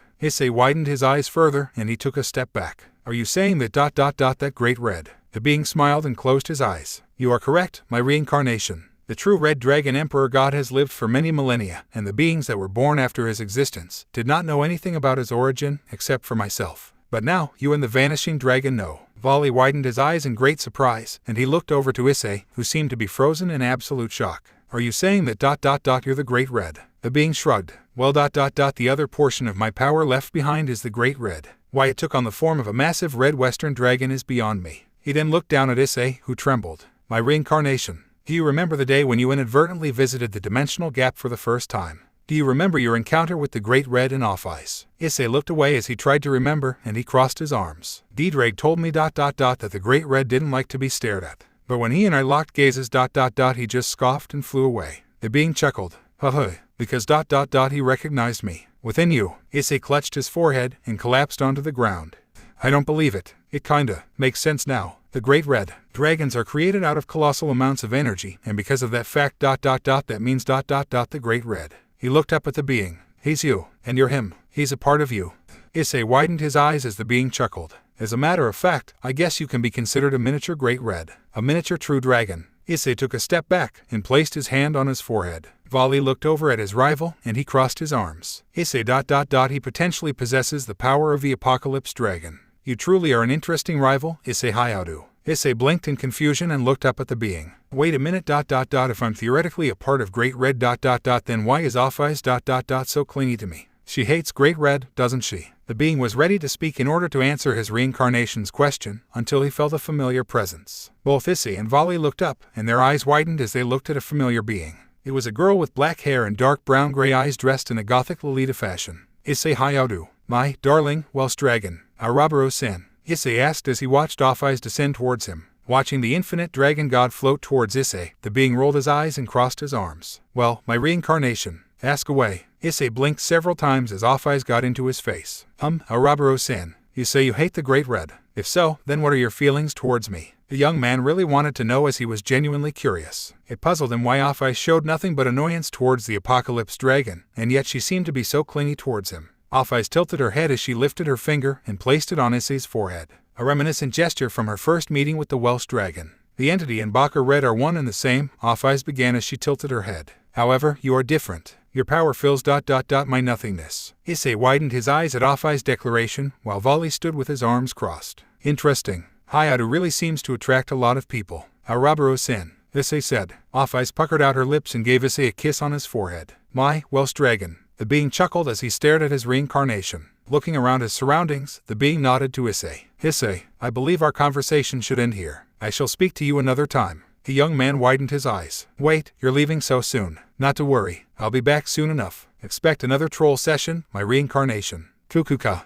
Please don't make a habit of that. No promises. The being countered as he waved his hand. Immediately after the being made his gesture, the scene around Issei and Volley began to change. The surroundings began to morph into a bright light, and then it faded, revealing Issei's room. Issei widened his eyes as he looked around his room. Hey, I'm back. And so am I. Issei turned to see Volley looking around his rival's room. So this is where you live, huh, Hyoudou? Nah, I've seen better. Ignoring his rival's quip, Issei tried to contact D-Drake. Why are we back in my room? I thought he would have sent me back to Kuoh Academy. It appears that we have been sent back in time, partner. So chances are, the Gremory Devil is going to show up any minute. You should probably send the descendant of Lucifer back. Hey, Hyoudou. At the call of his last name, Issei turned to see Volley looking at him with a serious gaze. That cosmic being stated that he and Great Red were one and the same. He also stated that you were his reincarnation. So that would make you. Issei sighed as he rubbed his head. Yeah, I'm the reincarnation of the Great Red. It's also confusing to me. I never would have guessed it. All this time, the cosmic power I've been using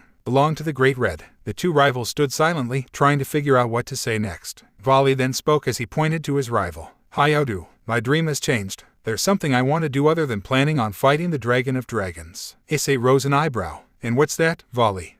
I want to defeat you. Issei stared at his rival in shock. He already knew Volley wanted to fight him, as the two heavenly dragons were now on better terms than they used to be. But now Volley wanted to defeat him. Issei then smiled as he nodded. Then I'll be waiting for a one-on-one match. Volley smirked as he held out his fist. Then you better be prepared, Hyoudou. Issei smiled wider as he held out his fist. You do the same, Volley. The two rivals bumped fists. They may not have been the best of friends, but goddamn it, they were the best of rivals. Knock knock. Issei turned his attention to the door. Come in. The door opened, revealing Ria's Gremory. Her blue-green eyes widened in surprise to see the vanishing dragon. Ria-senpai, did you need anything? Issei asked. He crossed his arms. Blinking several times, Ria's regained her composure and smiled at her kuai. As a matter of fact, yes. Someone wants to meet you, Aiz-kun. Already knowing who the person was, Issei sighed. He then turned to look at Volley. Did you want to come with? Volley looked at his rival for a moment, and then he shrugged before crossing his arms. What the hell? I've got nothing better to do. Rias rose an eyebrow at Volley coming with Issei to the Occult Research Club, but she beckoned the hosts of the two Heaven Dragons to follow her. The Occult Research Club. Issei placed his hands in his pockets as he looked at the people in the Occult Research Club room. Rias, Aquino, and the new girl with brown hair and multiple drill-like curls looked at Issei as they all smiled. Volley stood off to the side as he looked at the Occult Research Club members. This was his first time coming here, but he didn't let himself show that. After all, the only member of the Occult Research Club he was actually close to was Issei. Kun, Rias began as she pointed to the brown-haired girl. This is Kiyomabe. She's the captain of the school's tennis club.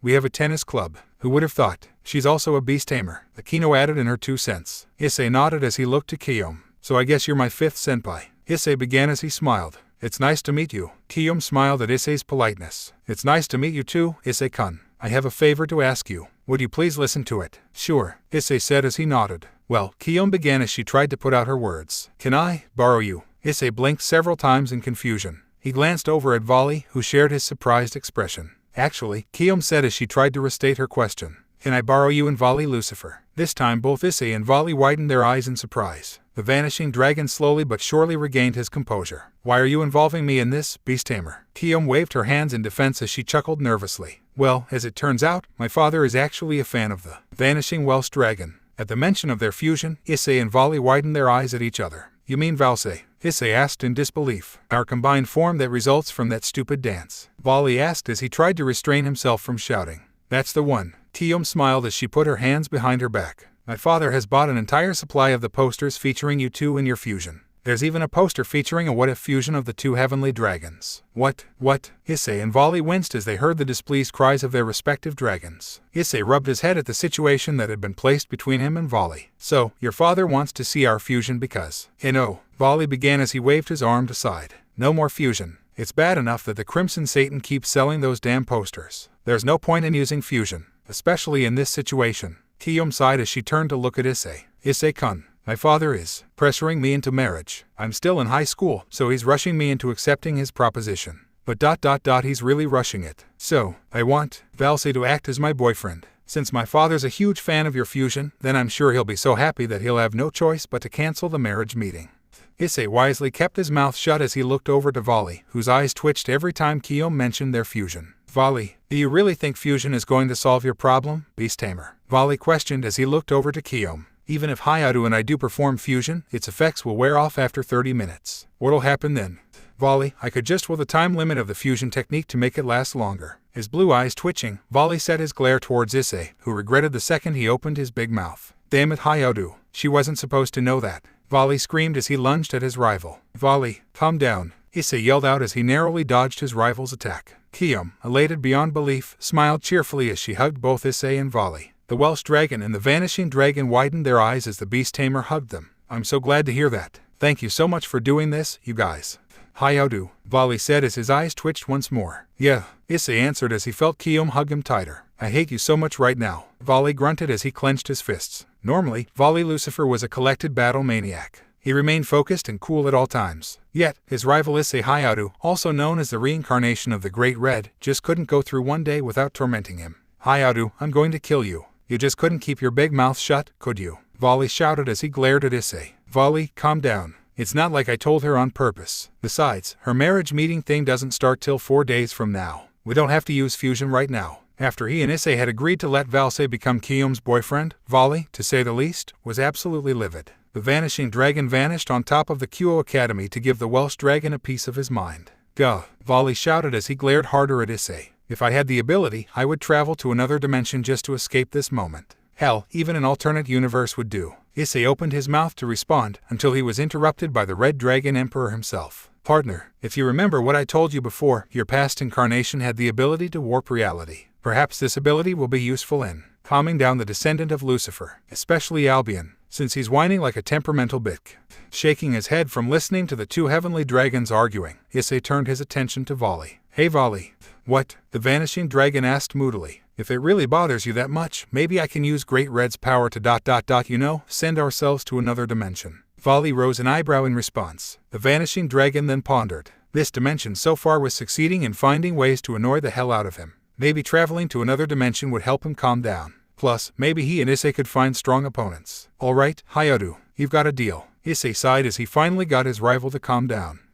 I wonder where I should go. I've teleported to other dimensions before, but the dimensions I've traveled to focus on the reality we live in. Maybe I could teleport to another universe as well. An alternate universe. Partner, I know what you're thinking. Be careful. You've never teleported to an alternate universe before. Hey, it's good to try something new. Smiling, Issei sent his attention to Volley and crossed his arms. Alright, I've never done this before, Volley, so I don't know what universe or dimension we're going to end up in. Volley rolled his eyes and crossed his arms. Anything's better than standing here, Hyoudou. Just hurry up. Rolling his eyes, Issei placed his index and middle fingers on his forehead, honing his senses to its fullest potential. His eyes widened slightly as he began to sense a nigh infinite amount of energy signatures. Alright, grab on my shoulder, Issei suggested to Volley. The vanishing dragon muttered, but he assented and placed his hand on his rival's shoulder. Suddenly, the rivals' bodies began to fade away, becoming transparent. Seconds later, they transmitted away from Kuoh Academy. In an alternate dimension, universe, the vanishing dragon and the Welsh dragon reappeared in another world.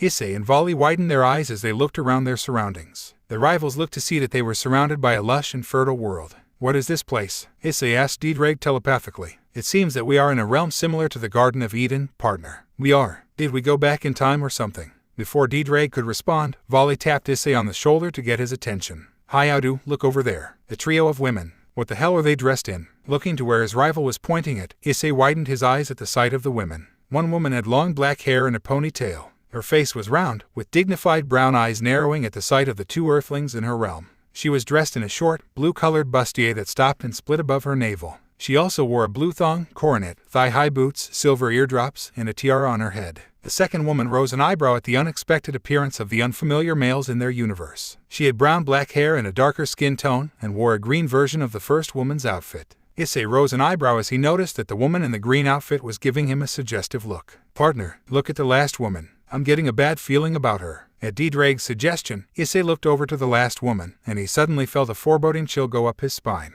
The last woman appeared almost identical to the woman in the blue outfit, except this woman was dressed in a more revealing magenta bodysuit. Issei noticed that this woman also wore a veil over her mouth. Hey ... they're all wearing veils. Issei noted. Who the hell are these people? Volley thought in curiosity. The woman in the blue bodysuit narrowed her eyes, walked over to Issei, and gave him a harsh glare. Who are you, and what are you doing here? Mortals are not allowed here in the realm of Edenia, the woman declared, her voice laced with a regal tone. Issei and Volley widened their eyes and shared a confused glance. Edenia, they asked simultaneously. My, don't tell me you little boys are hard at hearing. The woman in the green bodysuit teased in a suggestive voice. Sister, shall I do away with them? They smell so tasty, the woman in the magenta bodysuit offered as she narrowed her golden reptilian eyes at Issei and Volley. The Welsh dragon and the vanishing dragon were speechless. Narrowing his eyes, Volley turned to Issei and grabbed him by the collar. Goddammit, Hyoudou, where the hell did you send us? Hey, look at the bright side. At least we don't have to use Issei began. Don't you dare even say that accursed word. An aura of light manifested in Issei's room, and then slowly, it began to fade. The light dimmed, revealing a traumatized Issei and a calm and satisfied Volley. Well, Issei said as he rubbed the back of his head, that was a horrifying ordeal. I don't know about you, Hyoudou, Volley began with a smirk on his face, but that universe was probably the best one you've sent us to yet. Shaking himself out of his stupor, Issei frowned at Volley. Volley, do you know how many times I had to revive you after your fights? 10 times, Issei shouted to his rival. You sound like the act of doing so was a bad thing. Issei sighed and palmed his face. You know what's even weirder? What? Volley answered as he crossed his arms. We got married. In another universe. What are you talking about, Hyoudou? You don't remember? Issei asked as he tilted his head. The winners of the Mortal Kombat tournament would be granted marriage to the women of Edenia. And since we were the winners, so it's true. We got married. I'm surprised they married Katana-san to you. I'm not surprised that they married that woman in the green outfit and the woman in the purple outfit to you, Hyoudou. Milena-san terrifies the hell out of me, Volley. I know. She's called the Man-Eater for a reason, Hyoudou. Which is why I'm glad I'm not married to her. Indeed, it was true. After appearing in the Mortal Kombat universe, the Welsh dragon and the vanishing dragon enrolled in a tournament in their desire to test their own strength. In the end, they had no idea what the winners gained after the tournament was over. So, Issei said as he looked around his room, you want to do something else. Volley gave his rival a look of annoyance, before he shook his head in response. I've had enough dimensional traveling for one day, Hyoudou. Volley said as he ejected the wings of the divine dividing gear. We'll see each other in 3 days. And with that Volley flew out of Issei's window, which shattered upon contact. Volley, Issei shouted as his rival broke the glass. With a smirk, Volley shouted back to Issei in a mocking tone. What's wrong, Hyoudou? You can do anything, right? Glaring at his rival, Issei lifted up a finger and pointed to the window. Almost instantaneously, the window reformed. At the sound of the laugh, Issei turned around to see his closet door closing. Donasik. Rolling his eyes, Issei put his hand on his chin and pondered. Alright, so Vali and I have 3 days until Kiyomi-senpai's marriage meeting. I don't really know what to do next. I could go visit another dimension, but it's not the same without Vali. Sighing in tiredness, Issei sat on his bed. I guess I could go visit the student council. I haven't talked to Sona-senpai or Tsubaki-senpai for a while. I just hope Saji-sen doesn't call me. The student council room. Space Devil. Damn it, Issei. Must you be so adamant about calling Hyoudou-kun that? Issei sighed and shook his head as he looked at Saji in disbelief. The young man sat on the couch as he watched Sona glare at Saji, who covered his mouth. Sitting next to Issei was Tsubaki, who sent Saji a similar expression. And not a good one either. Removing her attention from Saji, Sona sent Issei a small smile. So you say that Kiyomi wants the fusion of you and the descendant of Lucifer to act as her. Sona hesitated in her words. Boyfriend. Tsubaki blinked several times in confusion. She wants Valsei to be her boyfriend. Yeah, Issei said as he chuckled nervously. I have to admit I'm a little surprised that she wanted me and Vali to join her. Though I don't really understand why Kiyomi-senpai can't just talk to her father about her situation.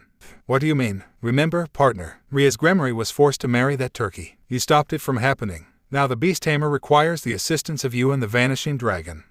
Now that you mention it, it does feel kind of similar. Hyoudou-kun. Issei looked over to Tsubaki in response. When is this marriage meeting? Tsubaki asked. It's 3 days from now.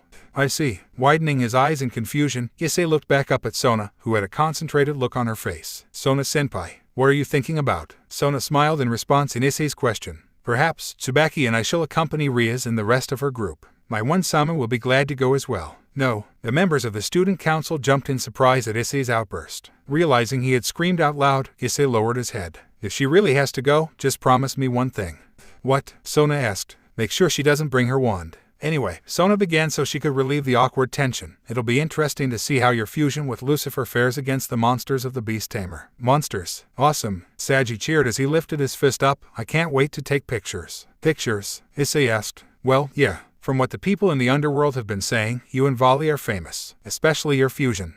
Are we really that famous? Well, of course, Tsubaki answered as she smiled. You two saved the underworld. In only a day, Saji added as he crossed his arms. Not to mention the fact that Surzech-sama and my one-sama are gaining a large sum of profits by selling posters. Sona added. They're still selling posters. Still, well, at least they're only selling paper copies. It could be worse. Tsubaki placed her hand on her cheek as she narrowed her eyes slightly. Come to mention it, Surzech-sama said something about creating a TV series that centered around the two of you.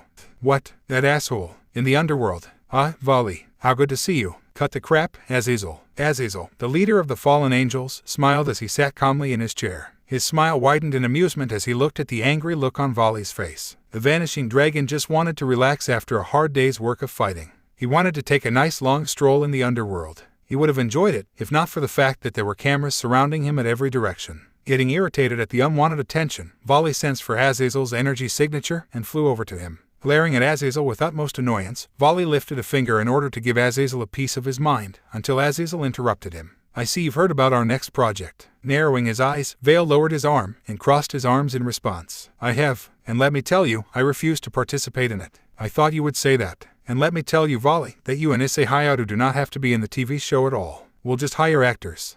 Did I hear him right? Could you repeat that? Vali asked calmly. You heard me. We're going to use actors. That's what I thought you said. And what's the title of this TV show called? The Adventures of Valsei, the Vanishing Welsh Dragon. 30 minutes later, Vali smirked in satisfaction as he continued his stroll in the underworld. Vali scoffed as he telepathically answered the Vanishing Dragon. Of course, Albion. Think about it. Azazel had the nerve to replace Hyoudou and I with actors. You can't just reanimate the Welsh Dragon and the Vanishing Dragon ... just like that. Hyoudou and I are original, damn it. Before Vali could respond, he ended up bumping into someone. Recovering his stance, he looked to see that it was Issei himself. Hyoudou, what are you doing in the underworld? Issei sighed as he patted some dust off of his clothes. I came to talk to Surzech-sen about the TV show. I could hear a cry of pain from far away, Vali. I guess that means you found out about it too. Yep. Were those cries of pain from Azazel? Yep. What did you do to the Crimson Satan? Actually, I didn't do anything. But D-Drag did though. What do you mean? I requested for Issei to allow me to materialize myself, and in doing so, I unleashed my wrath upon the Crimson Mao. So you're saying you beat the hell out of him? Oh, maliciously. 3 days later. Wow, look at this place, Issei said in interest. Humph, it's better looking than your house, Hyoudou. Volley quipped with a smirk on his face. As they followed the Occult Research Club and the Student Council, Issei and Volley smiled as they looked up to see a giant Western-style house. The garden was colossal, while in the interior had a magnificent air about it. Hyoudou-kun, what do you think? At the call of his name, Issei looked ahead to see Kuoh smiling at him. It's a nice house, Kuoh-senpai, Issei said as he smiled. Thanks. I usually live here by myself since my parents travel around most of the time. They're actually beast tamers as well. Issei widened his eyes at the information, while Volley looked on in disinterest. The vanishing dragon wasn't the type to hang out with people. Hyoudou-kun, Lucifer-kun, come follow us when you get a chance. Kuoh cheered as she walked ahead to the corridor. After nodding to her, Issei held up a hand to stop Volley in his tracks. Making sure Kuoh was far away from them, Issei turned to look at his rival. Alright, so I have an idea that would not only help Kuoh-senpai, but it would also make you a bit more comfortable about fusion. Hyoudou, nothing would make me more uncomfortable than performing fusion with you. That pose isn't fit for the Welsh dragon or the vanishing dragon at all. It's too damn prissy. Alright Volley, I'll get it. But here's the thing, maybe we don't have to use the fusion dance this time. There might be another way to use fusion. Volley remained silent until his eyes started to widen. No, surely you're not suggesting. Before Volley could finish his sentence, Issei reached into his own pocket and pulled out something. Slowly, he opened his hand, revealing a spherical earring with a circular hook. The earring had a golden shade with the top of it featuring a silver color. Volley widened his eyes further, his calmness starting to vanish. Hyoudou, you damn fool. Is that? Smiling confidently, Issei tossed the earring up into the air before it dropped back into his hand. That's right, the Patara earring. Hyoudou, are you out of your mind? Volley exclaimed. As much as he considered Issei Hyoudou to be perhaps his best friend and true rival, Volley couldn't help but curse the young man into oblivion. He had already cursed him once when Issei retaught the fusion technique to him. He had cursed him a second time when he and Issei ended up traveling to another dimension. And now, Volley was cursing up a storm with enough force to give Albion a headache. God, he hated Issei. What? I thought you'd be happy, Issei said in disbelief. You always say you hate it when we use the fusion dance technique. So I thought if we used the Patara earrings, it wouldn't be as embarrassing for you. That's not the point. Don't you remember the side effects of the Patara earrings? If two warriors put on the earrings, the fusion lasts forever. I don't want to be stuck with you forever. Volley, it won't be that bad. Remember, I can just will the side effects of the Patara earrings anyway. You don't have to worry. Fine, I'll wear the damn earring, Hyoudou. On one condition. And that is, Issei asked curiously. When we go on a trip to another multiverse, I decide where we go. Oh, is that all? Alright, it's a deal. Hyoudou-kun, Lucifer-kun, are you guys coming? Issei and Volley looked to see Kuoh waving at them from her house. Issei smiled as he waved back to her. Yeah, we'll catch up. 5 minutes later, the Welsh dragon and the vanishing dragon eventually caught up with the rest of the crew, finding them near the indoor pool. Issei widened his eyes when he saw that his friends were all wearing swimsuits. Here, this way, Kuoh said as she waved to Issei and Volley. Issei, Volley, the Occult Research Club, and the Student Council gathered around the table. Smiling at Issei and Volley, Kuoh got ready to explain. Alright, so the conditions my father mentioned are contests as monster tamers. A battle of 3 matches using land, sea and sky monsters. If Valse-kun wins twice or more against my father, then the marriage meeting will be cancelled. Yeah, you're right. It wouldn't be right to not tell her. Hey, Kuoh-senpai. Issei spoke up. Huh, Kuoh said in puzzlement. What is it, Hyoudou-kun? Issei paused and looked to Volley for support, but the vanishing dragon just scoffed and crossed his arms. Sighing, Issei continued his words. Does it actually have to be Valse fighting the monsters? Well, my father is a huge fan of your fusion. Why do you ask? Because Hyoudou and I have another alternative for fusion. Volley added in his input. What? You do? Is it still going to end up as Valse? Well, Issei hesitated, it might be a different fusion. But technically it is a fusion of myself and Volley. That counts, right? Kuoh looked away, feeling a little unsure. She looked back at the worried Issei, hesitating in her reply. Technically it was Issei and Volley merged together. And who knows, perhaps the alternate fusion of the Welsh dragon and the vanishing dragon could be even more powerful than their regular fusion. Flashing Issei a cheerful smile, Kuoh smiled. Sure, that counts. The beast tamer gave Issei a thumbs up. Lovely, Volley muttered. So what were you saying about land, sea, and sky locations? As far as I know, Hyoudou and I aren't beast tamers. Yeah, Issei chuckled as he rubbed his head. I don't even know how to tame a beast at all. And because Volley and I don't have any knowledge, our fusion isn't going to know what to do either. Kuoh smiled wider and pointed elsewhere. It's not a problem. The monsters we would be using are already chosen. First of all, the land monster. Come out. Hakeouun. Issei and Volley looked over to where Kuoh pointed, and their eyes widened. What the hell is that thing? Volley exclaimed. It was a giant white gorilla that stared at the rivals with passionate eyes. Yuho, for the land battle it will be her, the Yukiana, Christie. Kuoh chuckled.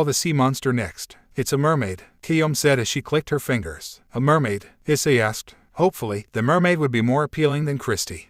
A shadow began to emerge from the pool and glided with great speed. Fufu. That's right, Issei-kun. You look so confused, it's so adorable. If you say a mermaid like that, then their beautiful voice is remarkable. Akino gushed the embarrassed Issei. Hyoudou-kun, Lucifer-kun. This is the mermaid, Eslina. Kuoh introduced the mermaid. A massive fish in the form of a tuna with legs appeared in front of the two rivals. Jia.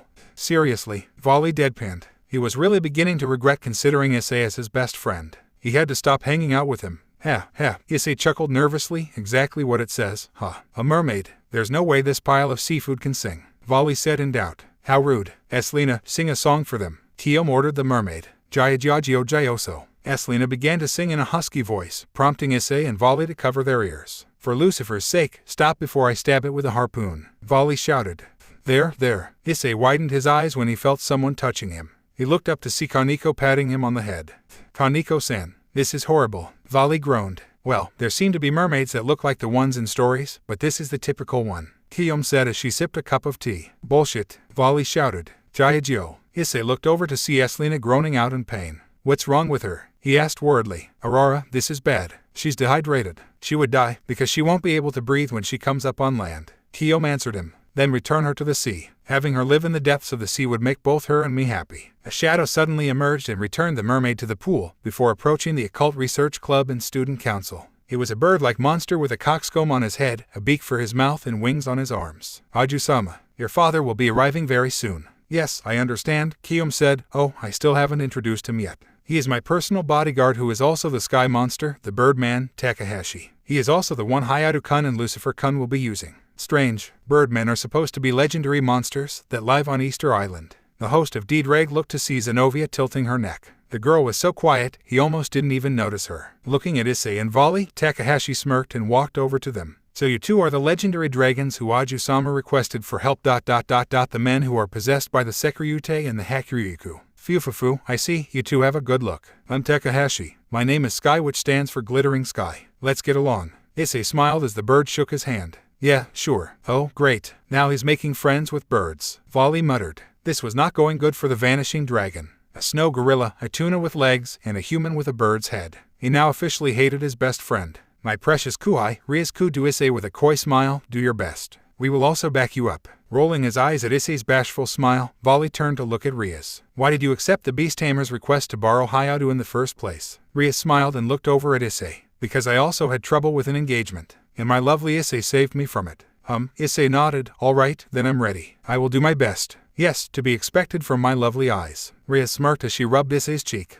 Sona, who had been quiet during the whole conversation, hummed, this whole event is going to be interesting. Whatever do you mean? Akino asked. Sona smiled slyly as she looked over to a surprised Issei, and then to an annoyed Volley. This Patara fusion between Hyoudou-kun and Volley Lucifer. If this way on how you two perform fusion is different from the fusion dance technique, then it is going to be a different result. Fufu. If that's the case, then what should we call the new fusion? Akino asked. Saji, who looked towards Issei, raised a finger up, until Sona and Tsubaki glared at him. Saji, Sona began threateningly, if you say Space Devil, I swear I will. No, Kaichu. Saji flailed his arms about. I was just going to suggest a name for the fusion. What do you suggest? Tsubaki said as she crossed her arms. How about you shut the hell up? Volley warned Saji, who stuck his tongue out in retaliation. Issei, Ryusuke, make sure Abe-senpai doesn't try anything on you. I can't allow my lovely Kuai to get away from me that easily. Are you that worried, Rias? Kuoh asked with a smile. But you can tolerate, to a certain degree, the girls around her, but she's very strict with other people. Trying to claim our little Kuahi won't be good. Akino, I heard that. Ara, so scary. Ooh, Volley groaned, can we just get this over with? 10 minutes later, the sky was covered in dark clouds, with the gardens blowing due to the wind. Volley glared at Issei, while the latter held the Patara earring in his hand. Are you ready, Volley? This better be worth it, Hyoudou. Alright, just put this on your right ear, Issei said as he threw the earring to his rival. Humph, Volley grunted. The Welsh dragon and the vanishing dragon put on their respective Patara earrings, and immediately after, their bodies started to move towards each other. While Issei was smiling, Volley was glaring at Issei with all his might. As soon as their bodies came in contact, a bright flash shone out. The Occult Research Club and the Student Council blocked the light from their eyes by covering them. The light slowly faded, revealing a new figure. The fusion had Issei's hairstyle with Volley's silver color. His attire was Issei's Kuoh Academy dress shirt in the form of a jacket, Volley's green shirt and black boots, and black pants. The fusion opened his eyes, revealing light blue eyes. The Patara fusion of Issei and Volley looked at himself and looked back at his Fusie's comrades. Very interesting. The devils noticed the doubled voice of the fusion, hearing Volley's voice overlapping Issei's own. Guillaume looked hesitant and crossed her arms. Well, he sounds like Valse, since he's still a fusion of Issei and Volley. But he looks different. The fusion smirked as he crossed his arms. Lucifer plus Hyoudou. Let's see now. Hyoudou sounds alright. Hyoudou, Riaz exclaimed. Before any more could be said, the sound of a horse echoed through the gates. A man with a large build was riding on a large wagon, wearing a cape and a helm with a horn on it. His eyes seemed to glow sharply. When he saw the fusion, he rose an eyebrow. He then looked towards his daughter, who looked unsure of herself. Daughter, who is this fool? I thought you said the one known as Valse was your boyfriend. Guillaume chucked as she put her arm around Hyoudou's. I did say that, Adu-sama. But Hyoudou-kun and Lucifer-kun thought it would be a good idea to use a much better fusion. This is my boyfriend, Hyoudou-kun. The father of Guillaume narrowed his eyes at the Patara fusion of Issei and Volley, who smirked back in response. Hyoudou, and here I thought the vanishing Welsh dragon was my daughter's boyfriend. Hyoudou rose an eyebrow before he crossed his arms. Of course, you're talking about the result of Volley and Hyoudou when they use the fusion dance technique. Well, I can tell you this, I'm much better than my fusion dance counterpart. Very well. I will test you myself to see whether or not you are fitting to become a groom for the Abe family. Flash. A surge of lighting flashed behind Guillaume's father. Hyoudou smiled, not even fazed in the slightest. Alright, hit me with your best shot, Hyoudou declared as he flared out his aura. Finally, the match begins. A rectangular battlefield was created by making lines in the garden, trapping Hyoudou and Guillaume's father. Narrowing his eyes, the elder beast tamer pointed to the spot next to him. The one I will be sending first is this one. Come out. A snow gorilla that was much bigger than Christy appeared. Hyoudou rose an eyebrow and looked over at Guillaume. Hey Beast Senpai, can Christy defeat that Sasquatch? He's leaking out a lot of intensity. That is Christy's older sister, Stephanie. Could you repeat that? Christy's sister. So a battle between sisters, huh? The referee will be me, Issei Hyoudou. Kiba was standing at the center of the field, guiding the two snow gorillas inside the battlefield. Glaring at each other, Hyoudou and Guillaume's father stood at the edge of the field. Begin, Kiba shouted out. Stephanie, first do the drumming. Guillaume's father ordered. Hakeo-uin. The opponent gorilla began to hit her chest after the order. Hyoudou, the Yuki-ana's drumming has the ability to increase its attack power. Humph. Then let's also do the drumming, Christy. Yo-ho-ho-ho-ho. Suddenly, Christy started to run across the field, prompting Hyoudou to grit his teeth. What's that ape do, huh? Hyoudou stopped in his thoughts when he witnessed Christy splitting herself into numerous duplicates of herself. Self-duplication, huh? Humph, you learn something new every day, Hyoudou muttered. Akino smiled as she looked over to Kaneko. Did you know that, Kaneko-chan? It's a high-level secret technique, which can only be attained by Yuki-ana that live in the Japanese Alps. They say clones can make different movements to that of the original self, once mastered. NGH, you are quite good. Guillaume's father began to do the snow cloning while giving the order to do a drumming. Dumbest doesn't even realize that Christy is acting on her own. Hyoudou rolled his eyes. Stephanie, we can't lose either. Counter it with the freezing beat to death stick. Freezing be what? Stephanie started to reaching into the bag on her back and pulled out a banana. The banana's the stick, isn't it? Was it that obvious? Guillaume's father asked. Stephanie threw the banana into the air and released an aura of icy breath. The banana became frozen from its contact. Yuho, Christy, who noticed the banana, went to jump into the sky together with her clones. Wait, Christy, ignore the banana, Hyoudou shouted out. But to no avail, Christy launched for the banana, causing her clones to disappear. Defenseless, Christy was unable to prepare herself when Stephanie tackled her. Due to the attack, Christy crashed violently on the ground. Gon. Yubo, damn, Hyoudou cursed. The winner, Stephanie. So the winner of the first match is Abe Senpai's father, Kiba declared. Fufu. Absurd. You two should have fused into Valse. Perhaps he could have fared better. The Patara fusion between Issei and Volley gave Guillaume's father a blank look. Since the fusions were a combination of the Welsh dragon and the vanishing dragon, they were technically the same person. The next match will be the sea monster battle. So that pool is going to be the stage, huh? Now, I shall show all of you my monster, the elder beast tamer declared. Lightning flashed in the background, and immediately after a giant fish-type monster appeared. Its power seemed to radiate throughout the area. A shark version of Eslina. Hayao Cypher deduced, wait, if we're above water, how can he be? The shark suddenly dropped to its side. Huh, Guillaume's father clicked his tongue. Really didn't think that through, did you, beast tamer? Hayao Cypher quipped. Kiba actually had the gall to hesitantly approach the shark. He looked at Hayao Cypher, wondering if he should even bother to confirm the winner. Hayao Cypher just shrugged and urged him on. The winner of the second match is Hayao Cypher Kun. I don't really feel like I earned this victory. That's because you didn't. The elder beast tamer grumbled. Hey, I'm not the dumbass who thought his shark could fight without swimming. It appeared that Volley's psyche was overlapping Issei's usual quietness. And finally, the last match is about to begin. The Sky Monster battle was the final one. The Devils and Hayao Cypher teleported deep in the mountains. Guillaume's father and Hayao Cypher stood across from each other. I still believe you cheated. Look, can you just tell me the rules? Hayao Cypher groaned out. Fine, both of us will do the sky battle while riding on top of the monsters. All right. Hayao Cypher, sitting on Takahashi, looked up to see a large mysterious-looking bird, who threatened him by shouting at him. Jyoha Avion. Fufufu, boy, it's good weather. This wind, this feeling on my skin is definitely the one for a battle. Takahashi smiled. The hell are you so excited about? You can say that I'm like a weather vane right now. Hayao Cypher's eyes twitched. One side of him wanted to beat the living hell out of the bird. The other side forced the first side to calm down, which led to Hayao Cypher struggling to control himself. The fusion looked up to see the elder beast tamer sitting on a horse who was sitting on an omnious bird. So he's a double-seater. Kiba stood between them and shouted. Final match. Please begin, Kiba declared. The ominous bird flew up into the sky quickly, prompting Hayao Cypher to narrow his eyes. Birdman, we also need to. Yo. Takahashi-san started to run on the ground swiftly while ignoring Hayao Cypher's words. What the hell are you doing? Can't you fly? Phew, I'm a birdman, but a Nagoya Kachin birdman. We basically can't fly. Duh, you imbecile, you're telling me this now. Don't you think you should have said something to Hyoudou and Volley earlier? Hayao Cypher exploded. Hey, don't insult me. I will roast you, you damn bird basta. Arid. You have your guard down. Hayao Cypher snarled as he looked up to see the ominous bird soaring towards them. Oh, narrowing his eyes, Takahashi dodged the attack swiftly. Wait, so you can dodge, but you can't fly. Give me some credit, Patara Fusion. You are doing well, Guillaume's father said, but it still isn't enough. The opponent bird opened its mouth wide open, releasing a huge sphere of fire. If we get hit by that, I will actually become a Yakitori, haha. Takahashi chuckled as he ran, dodging the fireball. He and Hayao Cypher then hid behind a large rock. Well, this is fan-tucking-fastic.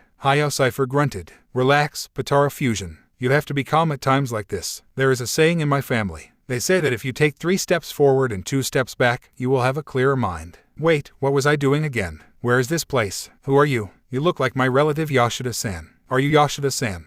Did you just call me a bird? Hayao Cypher shouted before covering his mouth. Grunting quietly, Hayao Cypher looked around searchingly before he noticed a small box nearby.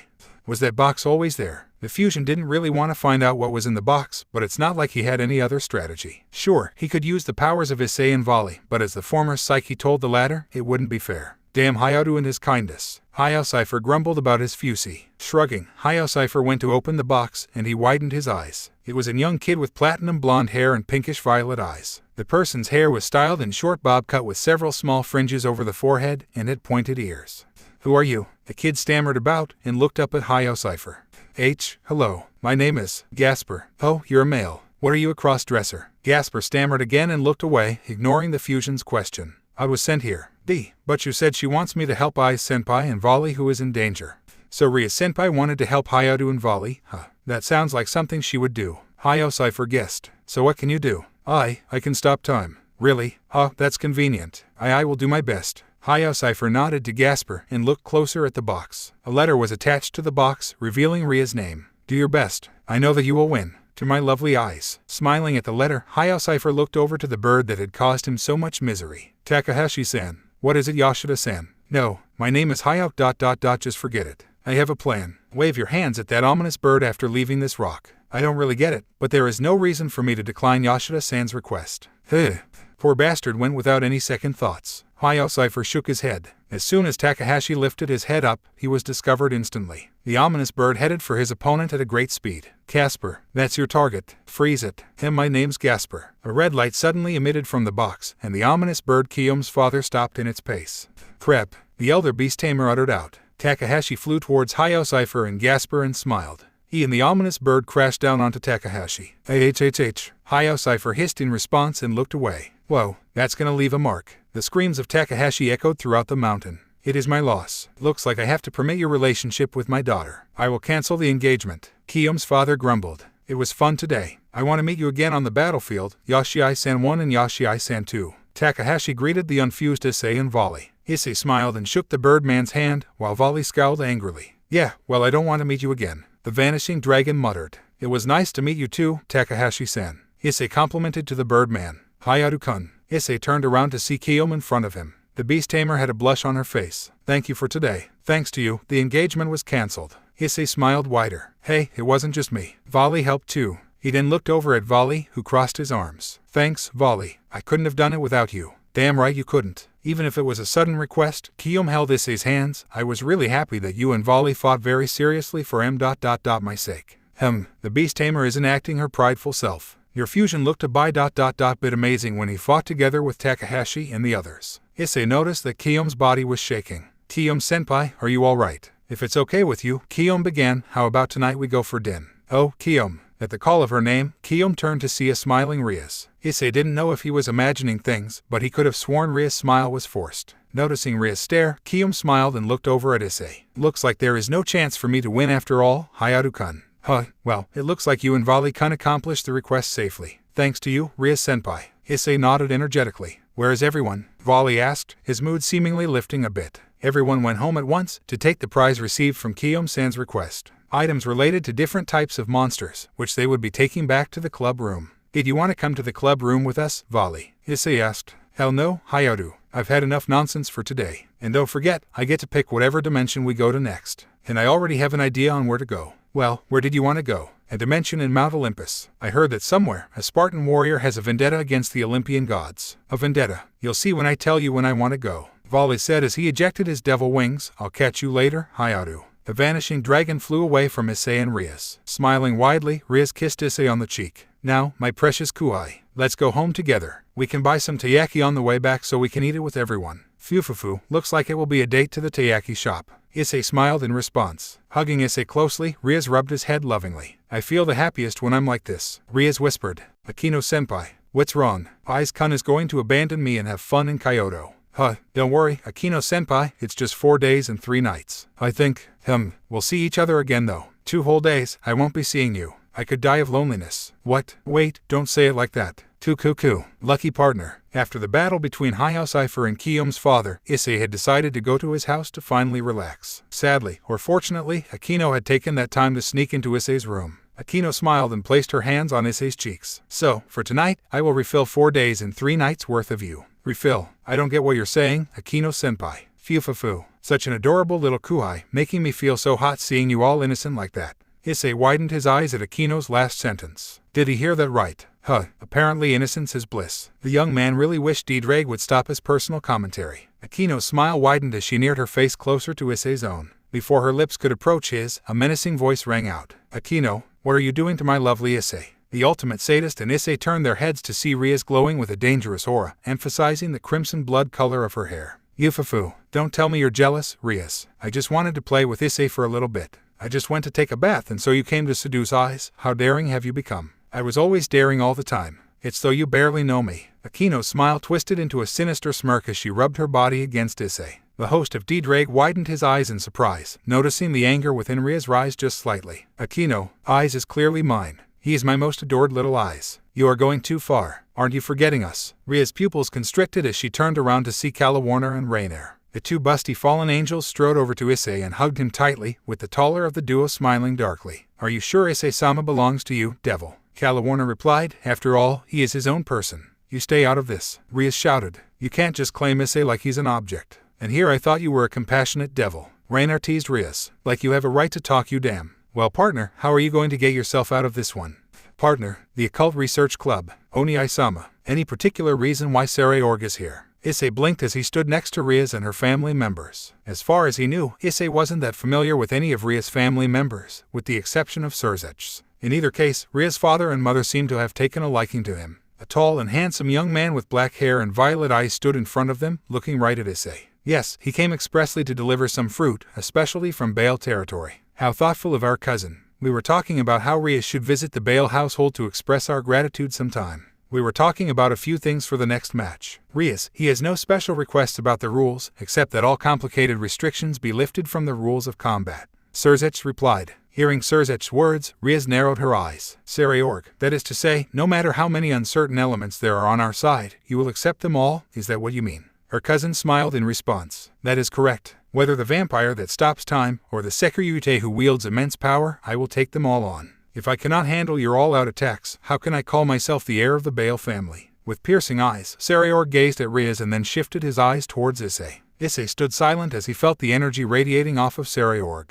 A solemn power echoed that emitted chills and fright, however, there was also lack of malevolence. Yes, there is no better opportunity than this chance encounter. Sarayorg, you said you wanted to spar with the Sekyryute Kun, right? Serzech asked. That's right, I did say that before. Then just a friendly match. Don't you want to experience the fist of the heavenly dragon? Wait, what? Issei exclaimed. Hold on, what's going on? Rias smiled and rubbed Issei's head gently, immediately destroying his worries. Since Oniai-sama, no, Mao-sama says so, then naturally I have no reason to refuse. As Sarayorg and Issei exchanged glances, Serzech nodded in agreement. Then it settled. Show me the fists of the first amongst the new generation of devils and the Sekyryute. Thank you for the opportunity. Issei Hyoudou. I will show you clearly, my fist. Hey, partner, I know D-Drag, but I'm not going to use the being ... or Great Red's power in this fight. That'd be overkill. Humph, as you wish.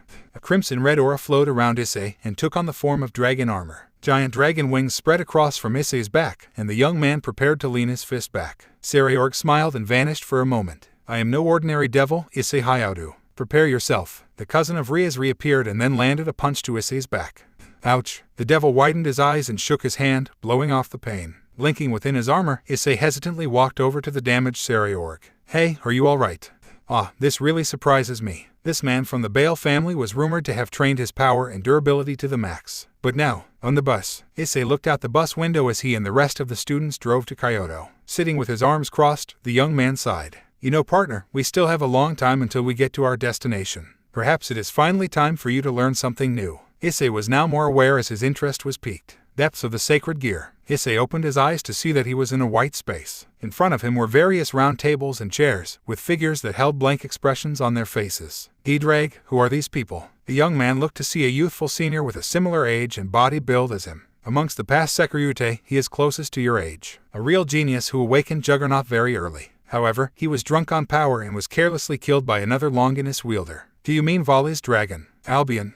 When drunk on power, they will rampage even if the opponent is not the Hakuryuku. There are also others like that amongst the Hakuryuku. Juggernaut can allow a person to become a tyrant for a period of time. But no matter what era, tyrants will not prosper for long. It is something that cannot last. This is the truth. Who are these people? Issei winced as he felt a searing pain in his head. I who am about to awaken, the two heavenly dragons that were taken the reason of ambition by God.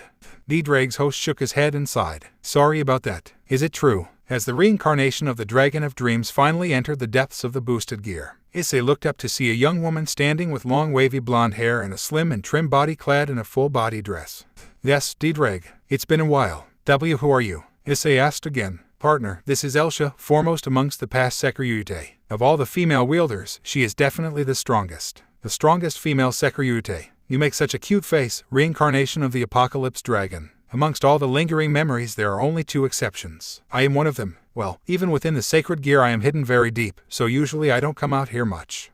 Don't say something like that, D-Drag. Since Belzard and I are always silently supporting you from the depths. We used to be partners after all. Anyway, he is going to lose his consciousness soon. Elsha's face softened into a lonely expression.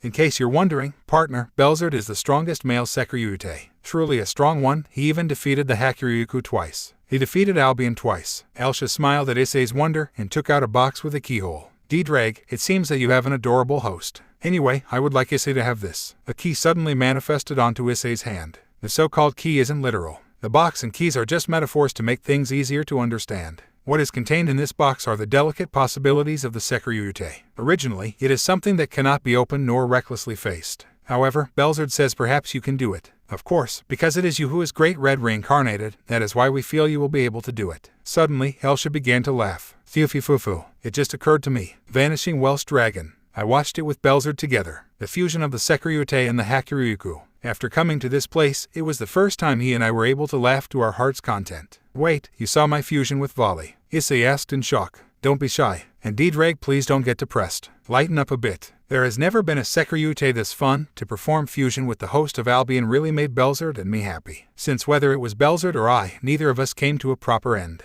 So he and I, we decided to believe in you. Issei blinked several times and took the box, inserting the key into the keyhole. Elsa smiled as she tilted her head. You and the current Hakuryuku are unique existences, not only competing between the two of you, but each having your own set of targets. How should I put it? It makes the rest of us look like fools. Please open it, my sweet. But remember to take responsibility and not give up halfway. No matter what happens, you must accept joyfully. Hearing Elsa's words, Issei turned the key and was suddenly enveloped by a blinding light. Kyoto. Issei jumped and opened his eyes, looking around his surroundings. It wasn't a dream, partner. You did receive the box from Elsa and opened it. If that's true, then what was in the box? No idea. Hey, Issei. At the call of his name, Issei turned to see Azazel waving to him. Azazel, you're here at Kyoto too. Of course. Come on, everyone's waiting for you. Issei looked around again and realized that he was the only one still on the bus. Diraku Restaurant. Following Azazel and the Gremory group, Issei praised the appearance of the restaurant he had walked into. Aiz-chan. Why whoa. Issei was caught off guard when he was tackled by none other than Seraphal Leviathan. The older sister of Sona Citri was wearing a glamorous kimono.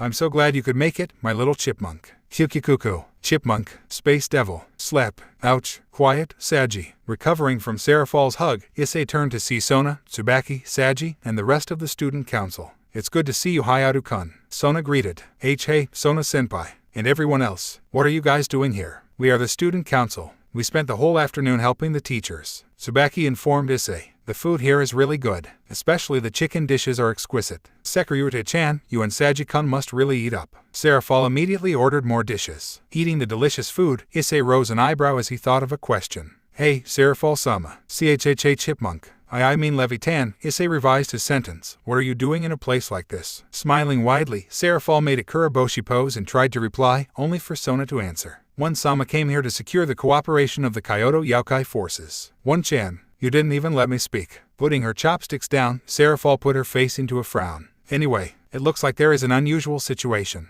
An unusual situation? Issei asked. According to reports from the Kyoto Yokai, their leader, the Kyuubi, went missing a few days ago. What's a Kyuubi? The nine-tailed fox, partner. A very powerful being, as a matter of fact. Sitting next to Issei, Azazel drank heavily and downed his alcohol, smacking his lips from the taste. So the leader of the Yokai has been kidnapped. The ones responsible. Most likely, it's the Chaos Brigade. Seraphal finished solemnly. Really, taking care of these kids for the trip is already tiring enough, Azazel said with contempt. How vexing, these terrorists. Seraphal sighed and poured another cup for Azazel. No matter what, this situation cannot be disclosed. We must solve it ourselves. I will continue to attempt to get the Yokai to cooperate. Understood. I will act alone. Really, these terrorists bringing their trouble all the way to Kyoto. Azazel cursed.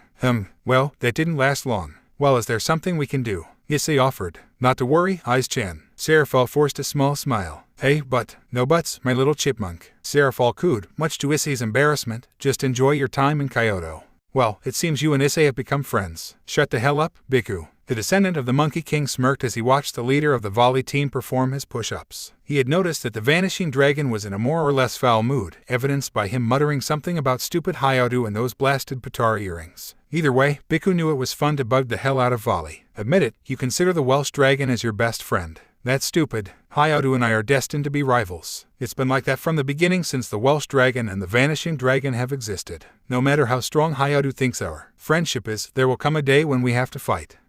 That'll be interesting. Even if you don't think Issei Hyoudou is one of your friends, he considers you to be his best friend. Well then, he's an idiot. Volley quickly said, says the guy in denial. Volley glared at the monkey Yokai and sat up from his position. I'm not in denial. I'll admit, I tolerate Hyoudou to a degree. Denny Yale, Biku drawled, come on, admit it. He's your best friend. And just how do you figure that? You willingly hang out with him. So I'm right. Just shut up, damn you. Kyoto. It's a beautiful place, Issei said with a smile. I'd like to visit here again sometime. Issei put his hands in his pockets as he walked around the grass fields of Kyoto. As he looked around, he spotted some of the students of Kuoh Academy playing around. Before Issei could walk away, a familiar voice called out to him. Please wait. Issei glanced over at the voice, and he rose an eyebrow before his eyes widened in remembrance. Roswace. Ah, the Valkyrie. I wonder what she wants with you. Panting, Roswace smiled and walked over to Issei. It's good to see you again. I was called by Azazel-sensei to welcome you. Welcome me. Did something happen? Nothing too drastic. It's simple really. The Kyuubi's daughter wants to meet you. What? Meet me? But this is my first time being here. Ah, but you are famous in the underworld. Issei turned to see an animal-eared woman, who bowed her head deeply. I am the fox yokai who serves the monarch of the Kyuubi. Please come with us, as our princess would like to meet you. Well, where does she want to meet me? Issei asked. To the inner capital where we Kyoto yokai live. Mao-sama and the fallen angel governor are already there. Inner capital. Issei had to admit, the streets he was currently in was medieval to say the least. Ancient houses were lined up, with strange-looking creatures watching him from the doors, windows, and passageways. The young man followed the fox woman towards the princess residence. It was rather dark, and the only light source was a lamp moving along the road in front of him. Wushishasha. Gah. What the? Issei jumped in shock. The lantern revealed eyes and a mouth, and began to laugh. My apologies. The yokai here love to play pranks, though I suppose none of them are able to pose a threat to you. The fox woman apologized to Issei as she walked further. It's all right. So this is the world of the yokai. Looks like a strange place. Yes, this is the place where most Kyoto yokai live. I remember the devils you interact with have used bounded fields in the raiding game. So why don't you think of this space as something created in a similar way? We call this place the back streets or the inner capital and other names. Of course, just like devils, there are those who live out there on the surface of Kyoto. Issei hummed in response. Passing through the rows of residences, Issei and the fox woman entered a forest with a river flowing through it. Venturing deeper, a massive red torii appeared. Before them was a huge mansion, giving off a feeling of ancient majesty. Issei felt a sense of relief when he spotted Azazel and Seraphal. Oh Issei, you finally arrived. Aiz-chan. Between them was a blonde girl with 9 golden fox tails and matching ears. She was dressed in a fancy feathery kimono. Kanu-sama, I have brought Issei Hyoudou here. The fox woman reported before disappearing into a burst of fire. Issei blinked at the teleportation technique, taking note to learn how to do that. The princess stepped forward to Issei and began to speak. I am Kanu, the daughter of Yasaka, the administrator of the yokai living in inner and outer Kyoto. Issei smiled and nodded to her. Before he could even speak, however, Kanu bowed her head. It's such an honor to meet you. What? I don't understand. Kanu looked up with a smile. You and the one known as Vali Lucifer are famous in the supernatural. You're not serious, are you? The vanishing Welsh dragon. But since you are here, Kanu began with a hopeful tone, I have a favor to ask you. And that is, Issei asked.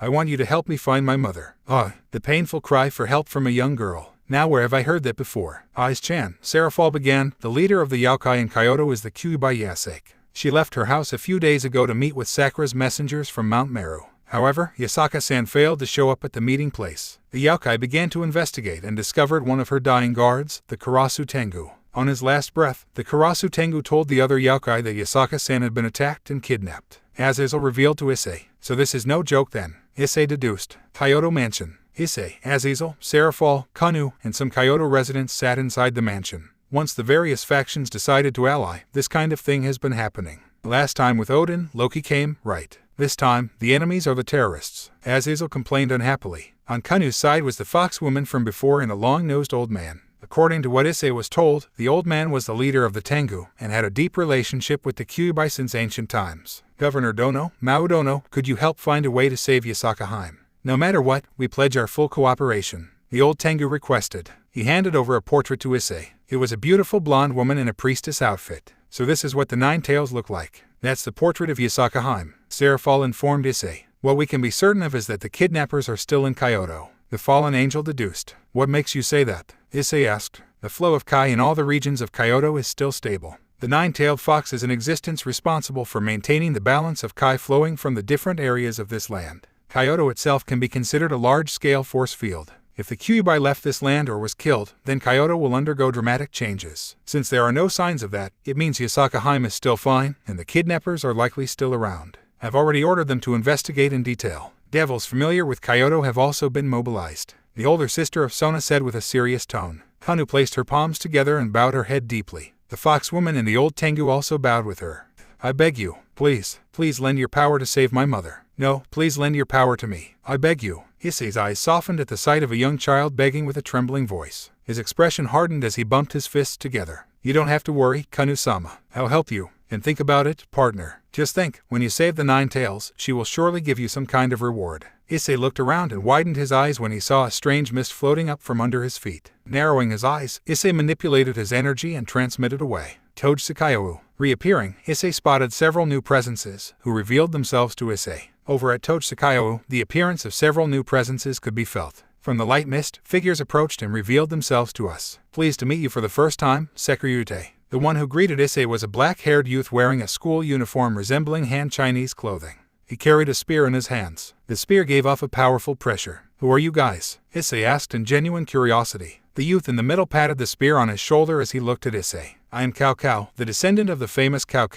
Manged, recorded in the records of the Three Kingdoms. Something like that. Partner, be careful of that man's spear, true Longinus. The most powerful Longinus said to be able to pierce through God. Well, if that's true, then it must be powerful. You boy, I have questions for you. Issei turned to see an angry Kanu yelling at the spear-wielding Cao Cao. Arara, this little princess, what's the problem? If I can, I will try to answer all your questions. Are you the ones who took my mother away? That is correct. What are you planning on doing to mother? We wish to have your mother cooperate in our experiment. Experiment? What are you planning to do? Now, I think I should keep it a surprise. Issei narrowed his eyes and formed the boosted gear gauntlet. Cao Cao noticed this and smiled at him. Ah, the Welsh dragon. We just decided to say hi before the experiment. Let us cooperate for a bit. A short boy who stood next to Cao Cao held an expressionless face. Leonardo, I'll let you handle the Welsh dragon with your monsters. The boy remained expressionless and lightly nodded. Instantly, shadows appeared from under his feet and rapidly expanded into tens and hundreds of monsters. Goo, Chomp, Gobble, Annihilation Maker. Cao Cao laughed in response to Issei's question. Correct, Welsh dragon. This child carries one of the Longinus, a different threat compared to my true Longinus, but a most deadly sacred gear nonetheless. Annihilation Maker has the ability to create countless demonic beasts. For example, those massive fire-breathing monsters over 100 meters tall you see in movies can be recreated by sheer will. The ability to create monsters from imagination. Isn't that a disaster? This ability, depending on the user's capability, can create on the scale of hundreds or even thousands. Suddenly, a shining magic circle appeared near Issei and Cao Cao, revealing a girl who wore a huge hat and a cape. The girl turned towards Issei and deeply bowed her head. It's nice to meet you for the first time, Issei. I am Lefei Pendragon, the mage belonging to Volley's team. Please take good care of me. Issei rose an eyebrow in confusion. I didn't know Volley had a team. There were twinkling stars in Lefei's eyes as she walked over to Issei. I am a fan of Valsei, the vanishing Welsh dragon. I already shook hands with Volley-sama, so if you're not too busy, can you shake hands with me? Cao Cao rose an eyebrow and scratched his head. So it's Volley's side, what's the matter? Without any hesitation, Lefei responded to Cao Cao and smiled wider. Yes, I came to bring a message from Volley-sama. I thought I told you not to disturb me. That's the message. You need to be punished for trying to put us under surveillance. Immediately after Lefei's words, another magic circle appeared, revealing Volley Lucifer himself. Volley, Issei and Cao Cao shouted. The vanishing dragon crossed his arms as he looked at the wielder of the true Longinus. He then looked over to Issei. Hyoudou ... You're here too. I could ask the same thing about you, Volley. Oh, Lefei excitedly cooed. Are you and Issei going to perform? Do not say fusion. Volley shouted to the female mage. Gosh, Volley, do you really hate fusing with me that much? Just shut the hell up, Hyoudou. We're the hosts of the two heavenly dragons, not ballet dancers. And don't even think about mentioning those stupid Patara earrings. Cao Cao had to give himself credit for not dropping his jaw at the scene of the Welsh dragon and the vanishing dragon arguing. Lefei continued to smile adorably at the pair, oblivious to Volley's growing temper. We don't need fusion to take care of Cao Cao and those monsters Leonardo created, Hyoudou. Just leave it to me. What? You mean you're gonna defeat them all by yourself? Just watch. Volley-sama, Lefei cheered. I already told Cao Cao about your surveillance topic. Yeah, thanks, Lefei. So now we can get serious. Crash. Immediately following Volley's declaration, the ground began to shake violently. Issei widened his eyes as the ground swelled up, leaving a huge crack. He was surprised that he, Volley, Lefei, and Cao Cao were able to keep their balance. What the hell is that? Do you see that, Issei? Lefei asked. How could he not? It was a massive creature composed of inorganic material, seemingly more durable than stone or rock. It's Gog's Kun. Lefei cheered. What? Issei asked. Gogmagog, Hyoudou, Volley clarified, one of the strongest members of our team. Well, what is he? Something like a gargoyle that was placed in the dimensional gap. A mass-produced weapon of destruction created by ancient gods. How on earth did you find him? Wait, you said in the dimensional gap. Yes, Lefei answered. It was Volley-sama who detected Gog's Kun's existence. Offei-sama once mentioned discovering this giant that could move in the dimensional gap, so we went there again to search for it. So many things to find within the depths of the dimensional gap. Volley, who else is on your team? Now's not the time, Hyoudou, Volley said as he looked up at Gogmagog. The golem suddenly raised its giant fists at Cao Cao and Leonardo and roared at them. He then raised his power and smashed the location of Tochsakaiowu in one hit. The gargoyle's attack slaughtered massive numbers of the monsters Leonardo had created, while Cao Cao and the former hid to the other side of the river. Looks like Volley's angry. Cao Cao cackled as he pointed his spear at the golem. Extend. The tip of the spear suddenly extended and pierced the golem by the shoulder. Gogmazog reeled from the impact and lost his balance, falling onto the ground. A huge shockwave was accompanied from the fall. Man, that really is a powerful sword. You weren't joking, D-Drag? Before Issei could answer the Welsh dragon's witty response, he looked up to see a silver-haired woman shaking and staggering ahead. Who the hell is that? Volley asked, his question directed towards Issei. Rosway-san, Issei exclaimed. Hey, HSSU Onoishi people can't sleep properly here. Issei and Volley looked at one another in confusion and even spared a puzzled look with Cao, who rose his eyebrow in wonder. Volley, we have to help her. Humph, she's not my problem, Hyoudou. Look at her, she's drunk. I can smell the alcohol on her breath and we're nowhere even near her. Volley, what's the matter? You want to fight? Show. LSSSHH how y'all the power of Old Man Odin's former bodyguard Valkyrie. At the sound of Roswace's drunken words, Issei and Volley turned around and widened their eyes at the sight. A large number of magic circles manifested around Roswace, spiraling with power. How many circles are there? Issei asked. I don't know, but there's more than 20. Volley answered. Tast my Norse magic which counters all attributes, all Ferris, and all divine existences. From the large number of magic circles, massive beams of energy which filled the sky changed their trajectories and finally fell upon Cao and Leonardo like a heavy rainstorm. Fire, light, water, thunder decimated artifacts without a trace. She seems extremely powerful for a Valkyrie. Suddenly, a formless mist appeared, blocking the magic attacks from targeting Cao and Leonardo. A youth wearing a uniform with a feathered cape produced more mist, rendering him safe. Hey, Issei called out, who are you? Welsh dragon Issei Hyoudou. And vanishing dragon Volley Lukefear. Cao declared, it would seem that we have underestimated you too. But rest assured, we won't make a mistake like that again. Just what are you planning, Cao? Flashing a dark smile, Cao pointed at Issei. Tonight we will be using Kyoto's special ley lines and the Kyuubi leader and turn Niju Castle into a great massive experiment. In order to stop us, please come and participate. The mist thickened and spread to the chests and approached our faces of Issei and Volley. Immediately, the Welsh dragon and the vanishing dragon were back at the crowded streets next to Tochsakayo. Humph, Volley huffed, everything's still intact. Issei narrowed his eyes as he looked around surroundings. Hey, where's Lefei and that monster you guys had? I told her to report to our original headquarters. Mother didn't do anything. But why? Issei widened his eyes as he heard the small voice of Kanu.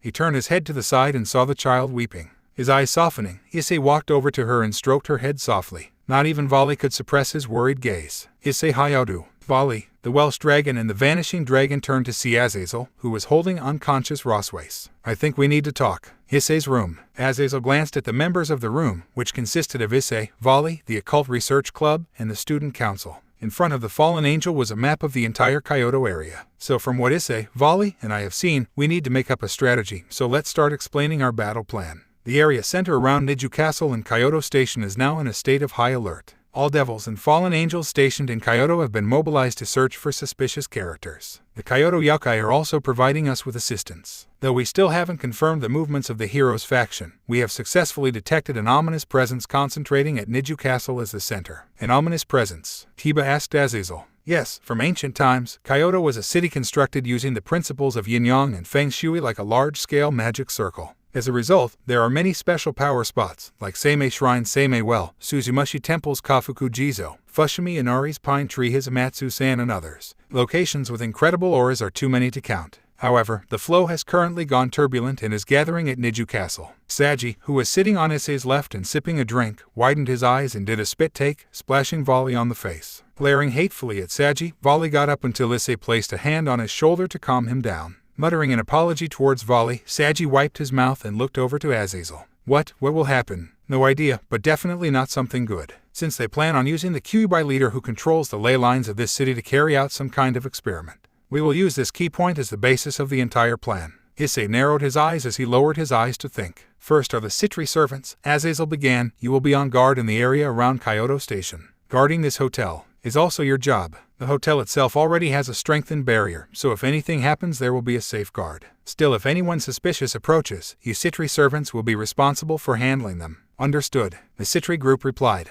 Next is the Gremory group. I'm really sorry for putting you all on the spot every time, but you guys will be the main offense. In a short while, you will advance towards Niju Castle. To be honest, the number of opponents and their powers are still unclear at this point. It could very well turn out to be a dangerous gamble. Your first priority is to rescue Yasakaheim. Once you succeed, pull out immediately. After all, they have already announced they are using Yasakaheim for an experiment. Still, there is a high chance that it was just a bluff, though with Cao's attitude it could very well be true. Perhaps this was the reason why he was so eager to have us involved. Hyoudou and I should be enough to handle them. Vali boasted. I don't see what's the point of making this plan, Azazel. Oh, I have faith in you and Issei, Vali. Don't worry, Azazel replied, but we do have some bad news. In our possession, we only have 3 portions of phoenix tears. Saji widened his eyes again and almost did a spit take before Vali glared at him. Swallowing his drink, Saji took a deep breath and exclaimed, only 3 portions. That is totally not enough. And our enemies are terrorists. Yes, I understand. But the phoenix tears have been in great demand.